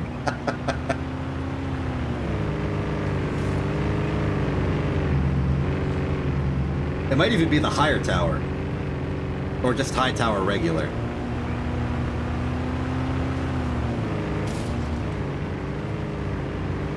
And as we move back south, we go from the desert flats to the larger plateau mesa-y thing. But like the eastern one. The western one has a lot more foliage. This one's a lot more Sahara-esque, I would say. Let's try going up this grade.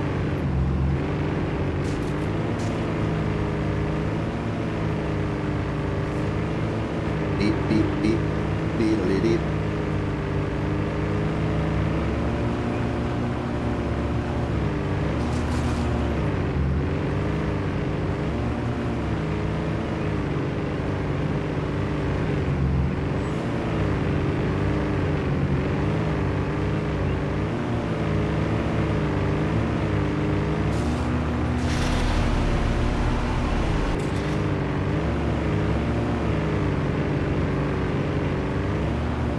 Admittedly, it's really convenient that the battle ended right when I started doing this, so that it's actually a safe voyage around Indar. We can actually take our time, not feel stressed about getting blown up by a random hostile, now that I don't have to drive through any front lines. I was planning on making it a hardcore attempt anyway, where if I blow up, I stop, but now that that rule is explicitly in place, it's also coinciding with all of the enemies being gone. Really convenient in that regard.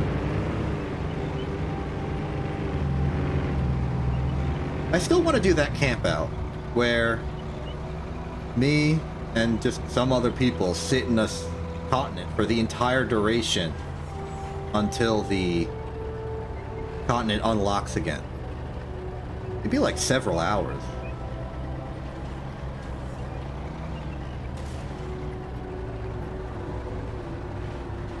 Maybe I've taken a risk going off-road a bit, but this grade is fine. Vega is still upright. Very good to see.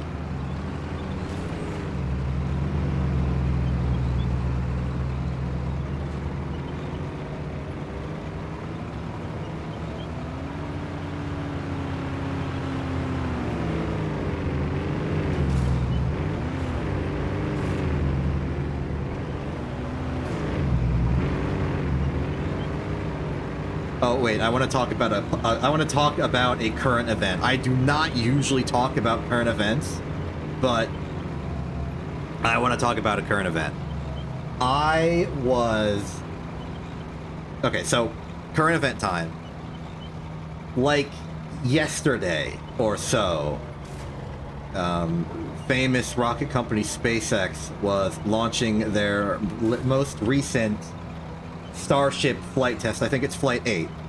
Now, Flight 7 ended in unfortunate disaster as the landing booster return part worked absolutely successfully, but the actual ship part that goes to space and orbit kind of vibrated itself into a fuel leak and then blew up as a result.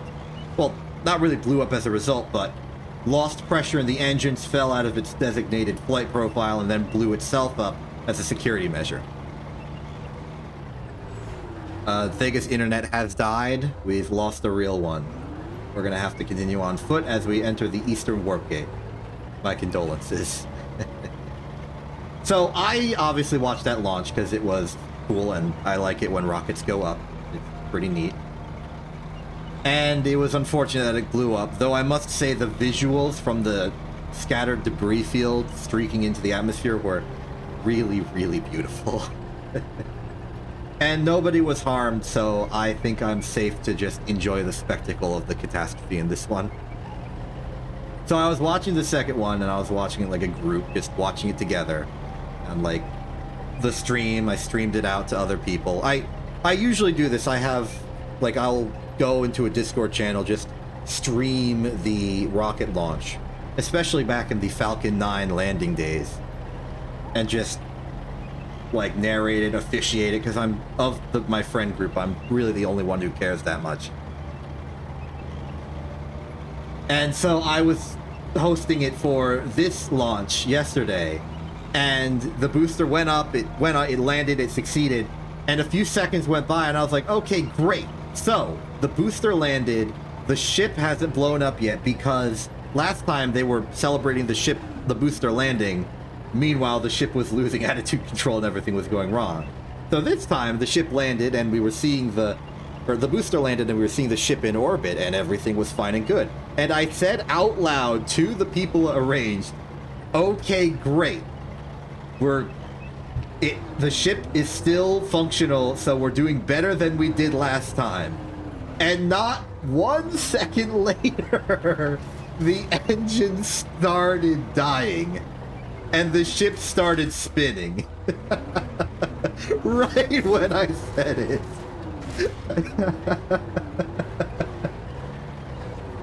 And the ultimate result of this was that, yes, the ship failed in basically the exact same moment as last time.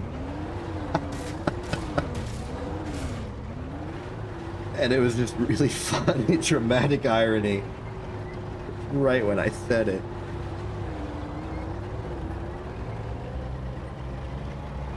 So next time, for Test Flight 9, whenever that is, I assume it's going to be in like a month or two, I am not going to say a darn thing.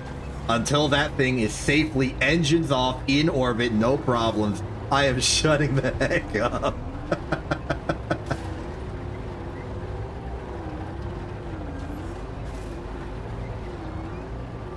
I've picked a very challenging path for this segment of the trip, huh? I mean, for the most part, it's a straight shot. We just have to go pure well. Whoa!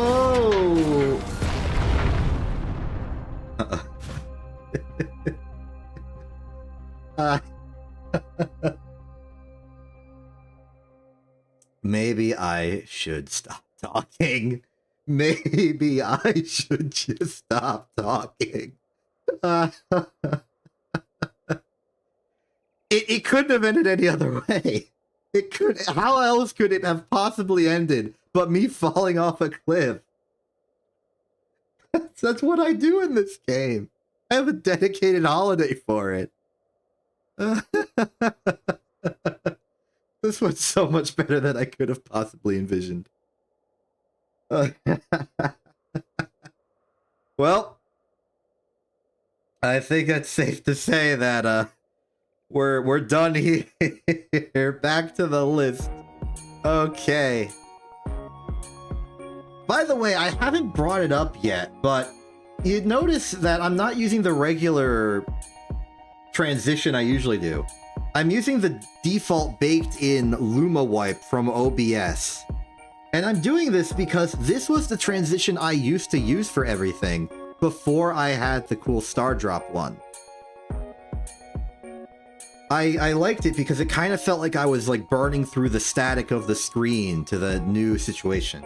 And I think as more of a casual affair like this, where I'm switching scenes so often, it seemed more appropriate to do it this way. It just seemed like a smarter design idea. So, we are on the final one. Great, let me boot this up. Now, I give you the opportunity to guess what this final one is. I won't blame you if you can't figure it out. This particular sky image that I've gotten is really just a solid color. There's like no identifying features at all. But maybe that itself is a hint.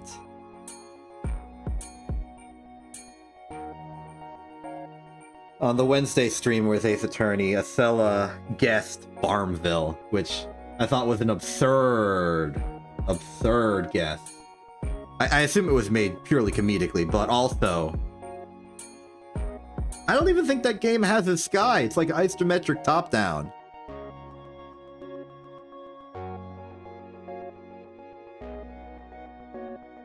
But yeah, no, this one's different. This one's not Farmville. It's also not PlanetSide 3. If it was... If they make PlanetSide 3, we are getting the heck in on that. We are sending correspondences to Daybreak, and we are getting me to be one of the public figures of that. Back when PlanetSide 2 released for the first time, they got like a trinity of content creators for the game together to be like the spokespeople for each faction. And I remember it because Total Biscuit was the one for the Terran Republic, and he went hard into it. He basically tried to muster the Terran Republic as like the Spartans. He was doing an interview at like a live event, and he was like being like, look at all these other chumps. They got fucking farmers, peasants, and nonsense.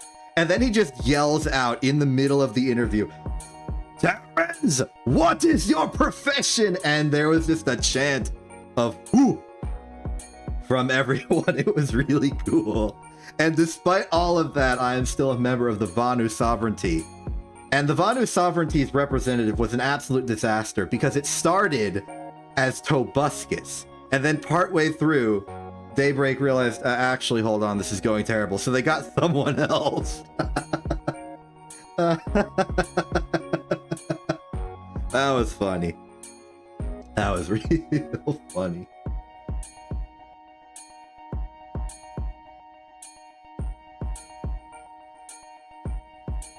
I don't know who they had for the new conglomerate. They didn't really register on my radar. Because I only cared at the time about the Sovereignty because they were very science, future-y oriented, and I appreciated that as, you know, tech lord myself. I don't remember the details. The problem with Tobuscus at the time was that nobody really took him seriously. He was more of like a comedy lord, and this was the Sovereignty, who are supposed to be like intellectuals, and also like he was like the sort of like clickbait kind of, not clickbait, but like the hype lord of the time, and it didn't really fit well. I don't know if there was a particular incident that caused his dismissal from the Sovereignty's upper command, but I think just the populace didn't really respect him in that role. No one was taking the Vanu Sovereignty seriously, and the Vanu Sovereignty would like to be taken seriously, please. He did also go off the handle a bit, but I don't know if that was just... like, that's just more of a Tobuscus history, not a Tobuscus in planet-side history. I think he went off the handle afterwards. I also don't really know about the details that much.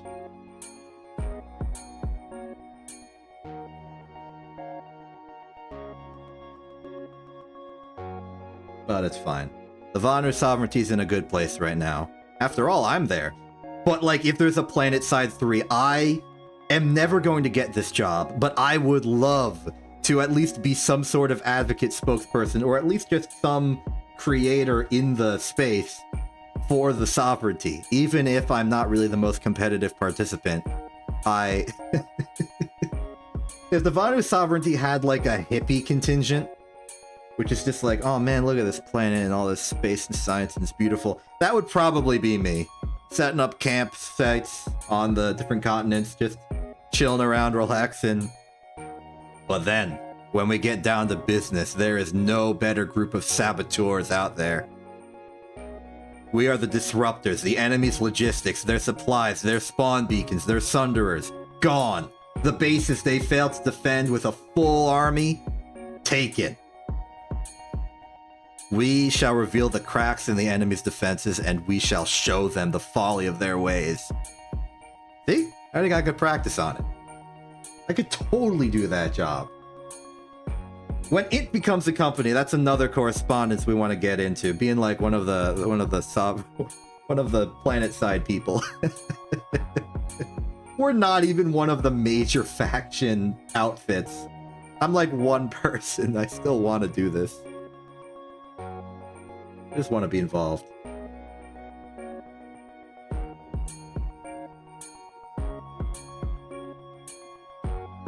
Okay, so all that time talking, I was building up the final event number 3 in the skybox. I need to check something first.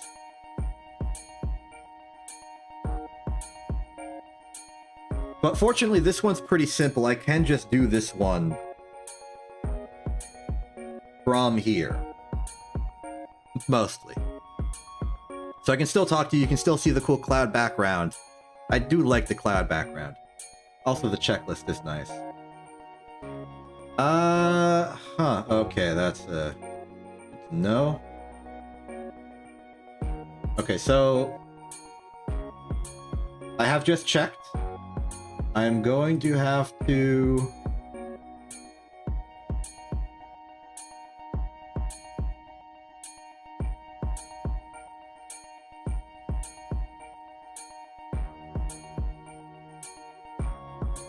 uh-oh. Maybe this one. Are we good? Are we good? Are we good? Is it working? It may be the case that my testing of this has caused it to break. Hopefully that is not what happened. Nope, we're good. We're good. Okay, we're good. I think we're good. Okay, excellent. Get ready for this one.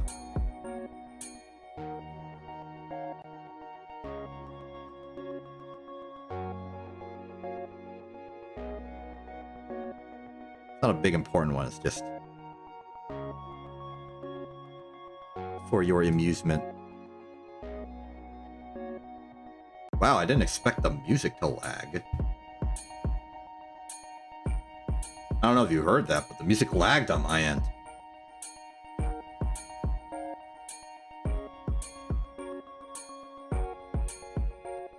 Okay, we are good there, we are good there. We get signal. Clear for departure. Clear for launch. Go. Sorry. Go. There we are. Okay. Cool. Wait, hold on. Something broke.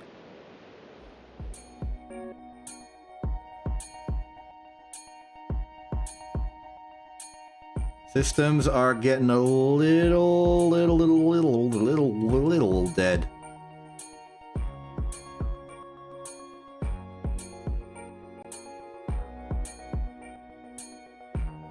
Check in everything.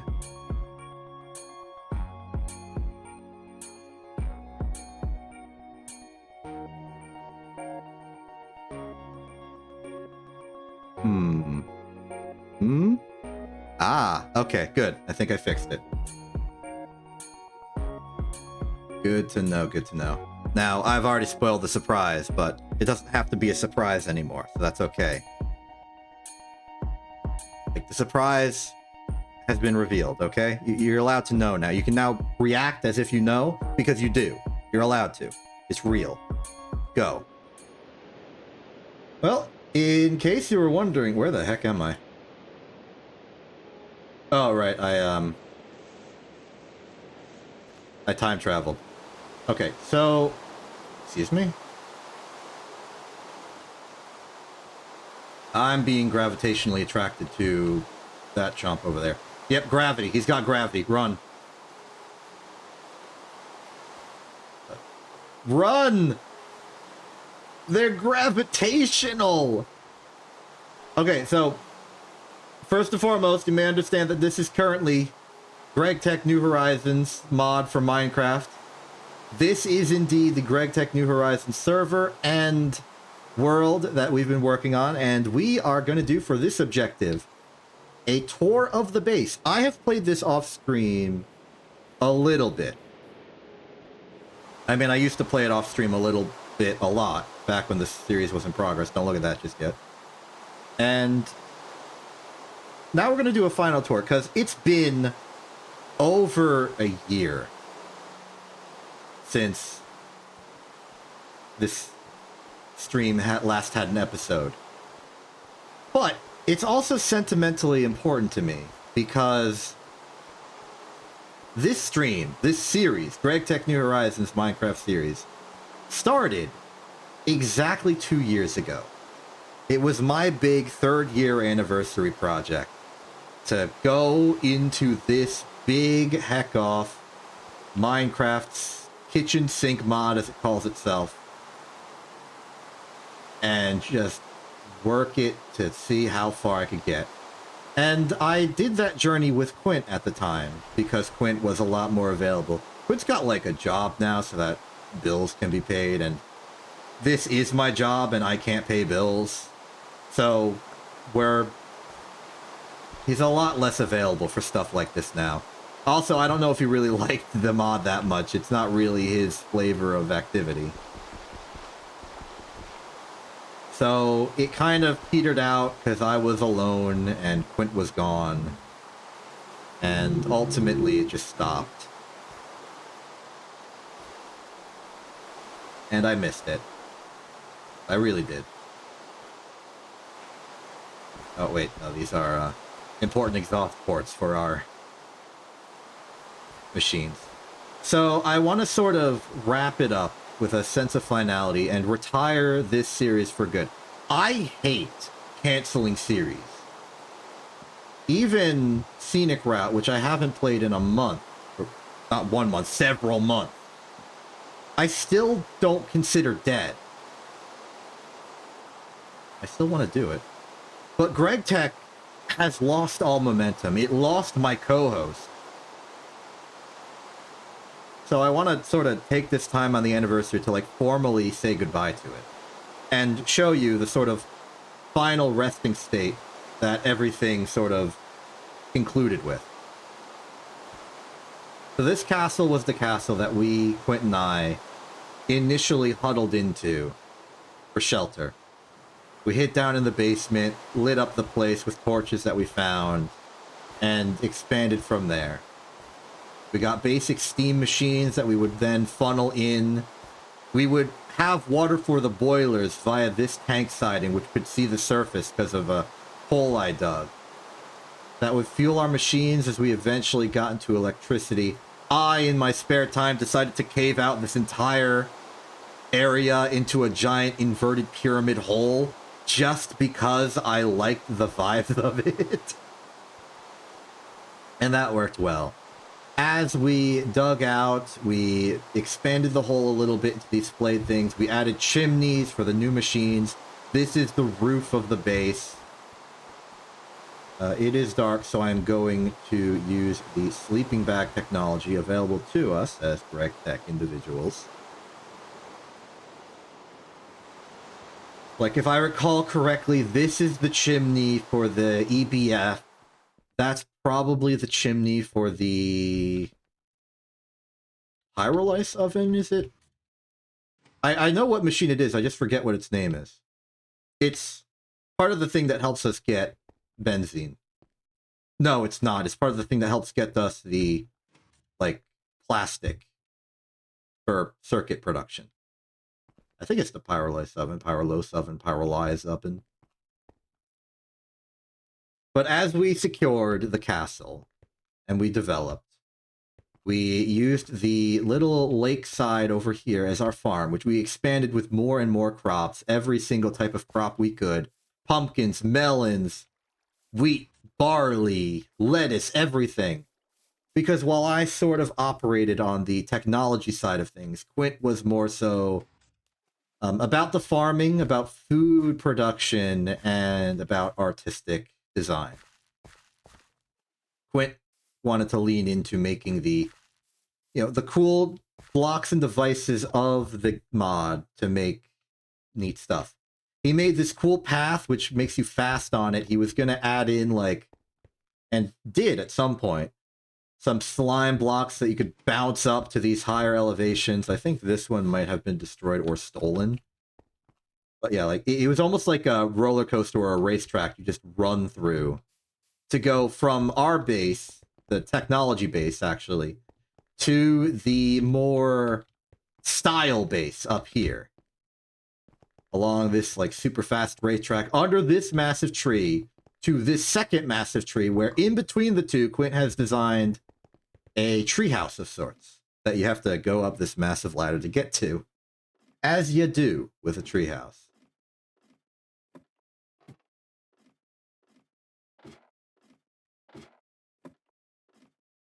Really intimidating, especially since we're in an earlier version of Minecraft where you can't just hold jump to go up a ladder, you have to walk into it. No guarantees of your continued safety. And this is Quint's style-based treehouse. Lovely room with glass, sandstone carved. Nice little, like, embedded in the floor bed pit thing. Lovely sight lines of the sunrise. When you wake up, you can just see it. It's beautiful. Over here, where the ceiling is not perfectly complete, you can sort of jump out to a somewhat obsoleted mechanism when this glass wall wasn't here, where you exit the base by jumping into the pool of water below. Lovely little dive. Plenty of hostiles around on ground floor, so let's just move through here. This here is my rubber tree collection facility, just a nice big old orchard full of rubber tree for rubber. And then in the base, there used to be a proper staircase, but now we have elevator technology. So looking here, how? We are now underneath that floor. Welcome to what I've stylized as sort of aperture laboratories type of deal. This entrance into the base, there's through the doom doors is sort of what this place used to look like, and the places or the parts of it that we have not fully integrated into, you know, regular modernity. These aren't really part of our base as they are our neighbors. Got a lot of stuff. This is a mob grinder. There's a pair of mob spawners upstairs, mostly skeletons and zombies, which then fall down here. I don't know why I can't hear them, but I can't hear them. Like, the sound of the game's working. You can hear my piston boots jump. But the mobs decided to be quiet. This is an old version of the mod. It's a little buggy. As is any kitchen sink mod. It's fine. So, between that doom door is that. Between this doom door is the same thing, but this also functions as a hallway to our dedicated nether portal right here. It's nice and cool and good and stuff. But then let's go to the proper heart of the base where all of my technology and stuff is. Here's the base proper. In here is our storage facility. We have a lot of better barrels, for all the stuff we have in bulk, like stone and dirt and wood. Just a nice place to get those fundamental materials. This wall over here is for the various ores and stuff. We have different inventories for ore blocks, crushed ore, or dust. Dust that is a single element, because there is a chemistry system. Like, if you look at this cinnabar, this is mercury and sulfur. And all of these are compounds of some kind.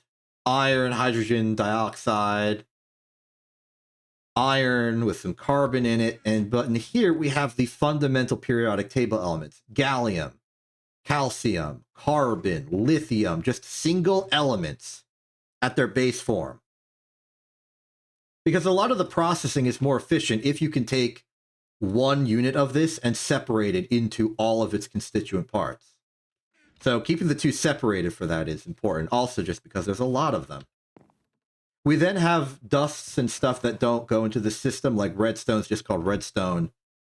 It's mostly analogous to mercury, but not really used as such. Stone dust is just stone, gunpowder, all the stuff that doesn't really use the chemistry system. We then have our smelted bars and gemstones in here, diamonds, but also topaz, diamonds of better quality, emeralds, sapphires, green sapphires.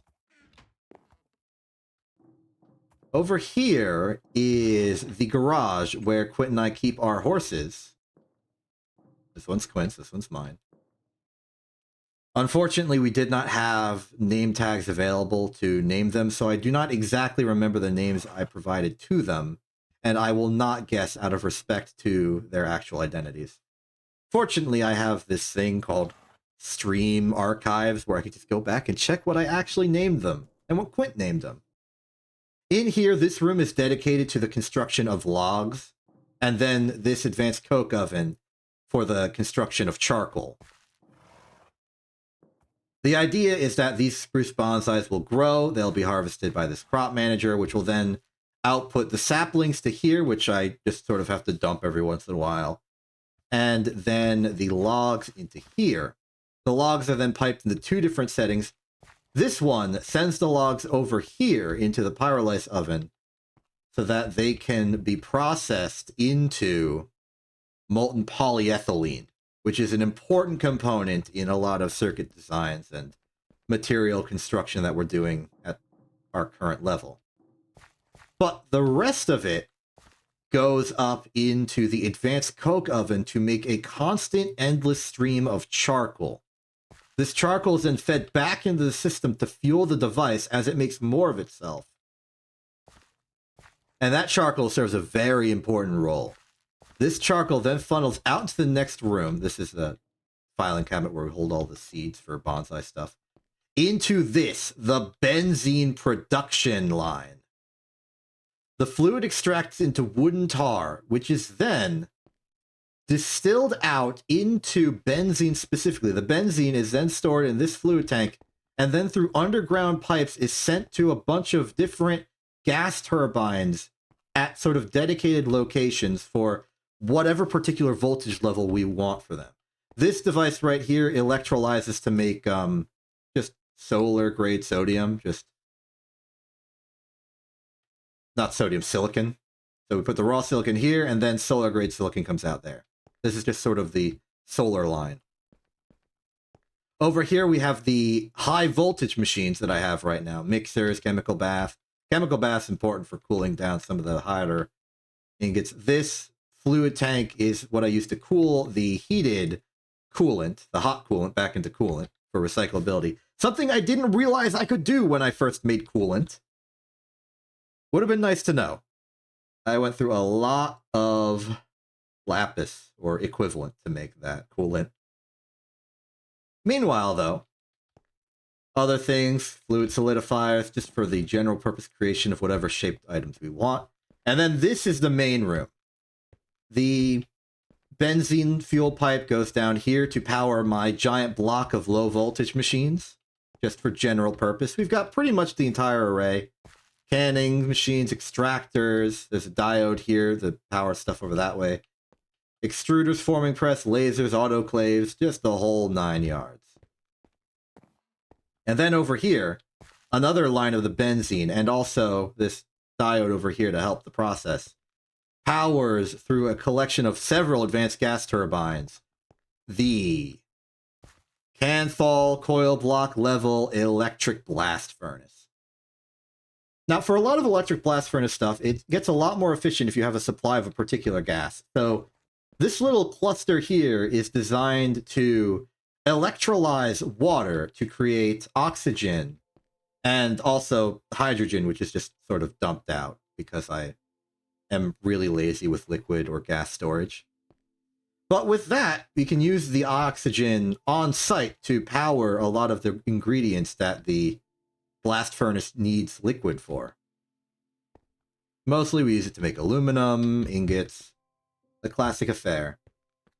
Here's a giant pile of fermented biomass that we just sort of have on standby.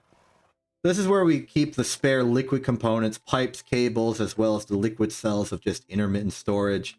This is what stands in for liquid storage right now. I know it's a mess.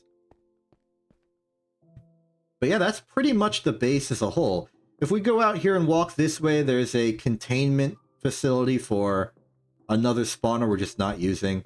Here's I'm growing a few mushrooms for some apparent reason. This is our emergency healing axe in case we lose the one that I currently hold. This room over here is where we hold some of our multi-block brick blast furnace and smeltery. Back in the day, this used to be part of this room as just one massive room, but we've partitioned off the walls a bit for some storage and cleanliness. I still use this blast furnace a little bit to manipulate some of the liquids. Liquid enders, got a good supply to make ender pearls. That's sort of something we've always had a shortage of. There's also a coke oven in the floor for some reason. Normally you automate coke ovens to make creosote and charcoal and stuff, but we've got the advanced coke oven, or just advanced oven. The advanced coke oven, yes, to make that stuff now. If we're automating charcoal, this is more than enough. Like 1 per second. Look at that. Boom. Boom. Boom. Granted, the actual, like, bottleneck in this design is the plants are not growing fast enough. I haven't done a lot of crop breeding to get better bonsais that grow faster. And at this point, I'm too afraid to ask how. But yeah. In regular old structural news, we also have this sort of off-ramp garage. This was designed to be, 1, really cool, 2, diagonal, which is really cool, and 3, a way to get the horses into the base from outside so we can actually use them. So we take the horse, we drive up at high speed up this cool exit ramp, and we open our cool animated garage door into all of the horrors of the outside, now that it's currently dark out. And we can close that up, and we are set to go. One last thing, and this was sort of the heart of my sort of... I say sort of a lot, don't I? I wanted to get a mix of technological cleanliness and also practical function. So, for the magic setup, I made a little containment unit airlock over here so that you could enter, flip this switch, that closes up, this opens up, and you can go into the witchery zone and do all of your crazy spells and stuff with the Thaumonomicon. This bends to research with all of your elements. It was a nice way to sort of integrate the completely non-technological, non-scientific, actually pretty scientific. Magic is just a different kind of science. But like non-tech oriented stuff in this like containment thing where it's like, in this room is where the magic happens, and then you gotta like cleanse yourself, make sure it doesn't leak out or anything. And that's sort of the results of what we did here. At the end of it all, we, mostly me at the end of it, managed to get ourselves all the way right into checking the quest book. High voltage. We got to tier 3. We got to the HV tier. And that was pretty good. It taught me a lot about all the systems, all the production, all the process. I was a little disappointed in myself about how not automated I did stuff. I usually built one machine, it was there, I used it manually, and that starts to grind on you after a while, and I think that was a mistake.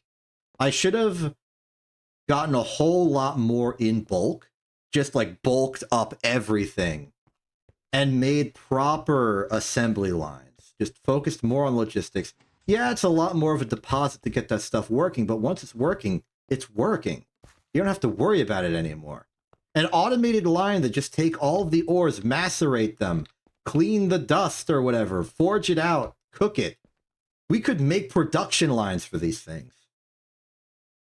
Production line for individual parts. We got like melters. We could liquidize our things and solidify them in casted form. One machine for each. And then just make assembly lines that make stuff. Flatten the steel plates, put them in the assembler, forge the dang things. I think it was a mistake that I didn't try to do that enough. I think my laziness got the hold of me. The most impressive thing in terms of automation is this benzene line. Infinite power to the base. And that was a great decision. I don't have to worry about power anymore. I just pump benzene to it. It's very unlikely with our limited supplies and limited use of machinery that we're going to run out of benzene faster than we can produce it. And even if we do, we have a pretty decent backlog. But I could have gone further. I could have operated in terms of items per second instead of just literal items. I could have gotten so much bulk at the current tier I was at, such that I could automate a lot of the tedium out, making those circuits and stuff. But I didn't. It's my giant collection of ores and dust and stuff. It's fine. There's not much left to do here. This base is just the base. My original plan for this check mark on the list of things for the anniversary was I was going to blow up the whole base. But it turns out I don't actually know how to do that well. I remember hearing that you want to make sure that these things don't get in contact with water because that can cause sparking, which causes them to blow up. So I tried dumping water on all of them, but they didn't blow up. Then I read it more carefully and it realized that the problem is that the water starts fires, which then causes them to blow up. So I got a flint and steel out and just started setting fire to everything as a test. And yeah, they blew up, but they didn't really blow up in a massive chain reaction I wanted. I wanted this whole place to go up. Cave in the entire facility, leave nothing alive. But that's just not how it works. So instead, I'm just going to give a little more of a sentimental goodbye to all of this. And leave it at that.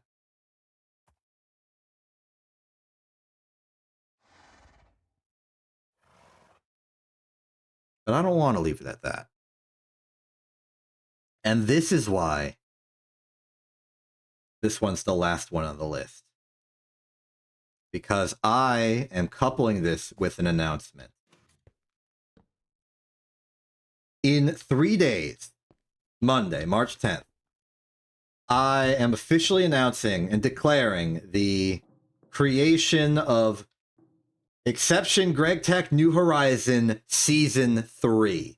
We are starting over. We are getting a new, fresh batch. A few days ago, like a week or two, Greg Tech version 2.7.3 came out. This is 2.3 point something. I don't remember what exact number. I think 2.3.6. So much has changed. And I feel like I'm better equipped to do it. This is also why I wanted to finish off Space Engineers in time for this. We're going back. We are starting over. We are using the new mechanisms. They got like raw ore, like from the modern Minecraft version, where it's not just like these blocks, but you mine it, you give raw ore. They have new multi-blocks, a lot more in the Steam Age, so we can actually do some crazy large-scale boiler tech. And I'll be better at it this time. I'll set short-term goals. These goals will not just be progression through the mod's tech levels, but also building up assembly lines, production lines for particular things. I'll automate things. I'll plan things out. I'll scheme them. We can work together on this off of the stream to make plans, make flow charts of all of the parts moving in. We're going to do this good. The goal for Season 3 shall be the same as for Season 1. Reach the moon. Because that's sort of the good first step. But I'm going to make sure that I do some proper automation along the way. Get these individual mechanics working for us to make the best factory we can with our skills and do it good. It is starting in 3 days because March 10th was the... Well, it will be the 4-year anniversary of my first solo stream. And this time I'm going it alone. Quint is not available. He's too busy. And I really can't find anyone else for this. So it's just you and me, chat.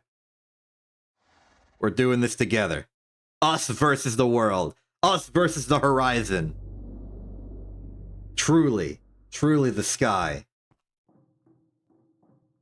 is our target. So look forward to that in 3 days.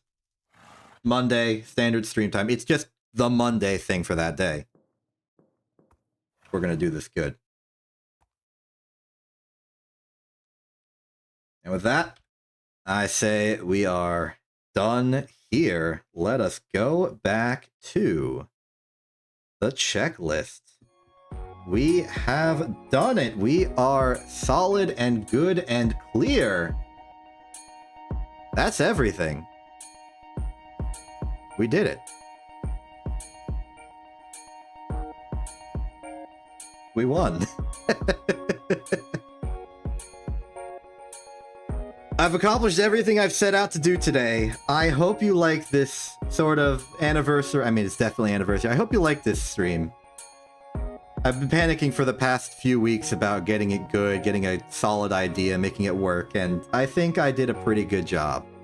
The individual events were maybe a little bit tedious and boring, but I think that's just the insecurity talking. I lean a lot on the games I play to be interesting because I question if I am or not at any given time. So when the game's quiet, I feel alone, like I'm standing in the middle of a stage with no accompaniment, no support or anything. But you're still here. It's been 4 years and you're still here. I really appreciate it. I couldn't have done this without you. All the people I met on the journey so far. Quint, who, my dear, precious, cherished friend, who also is the victim of my shenanigans and me just busting into his streams and stuff. Lark, who has provided like the first sources of like art and fan-ish stuff for us by making the Clubhouse games and all the illustrations and things. Rose for being a great wellspring of creative eccentricity and support, even though it's going through such a hard time already. Acela for being like the first coworker friend I found and a dear, cherished, trusted friend independently of it all. Capra for being my first like business partner associate, pushing me to go out and find and meet new people. Vega for being who I consider officially my first fan. Who I didn't cheese by being a coworker friend like Acela.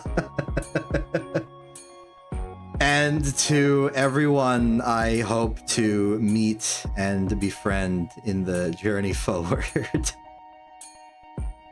There's also a bunch of other people I could identify by name that I just won't because I'd be here for a while. Hoi! This has been a good time. I'm gonna outro now. I am Ferostratus, Exception.exe Ironside. This is the start of a brand new year. Have a good day and good night.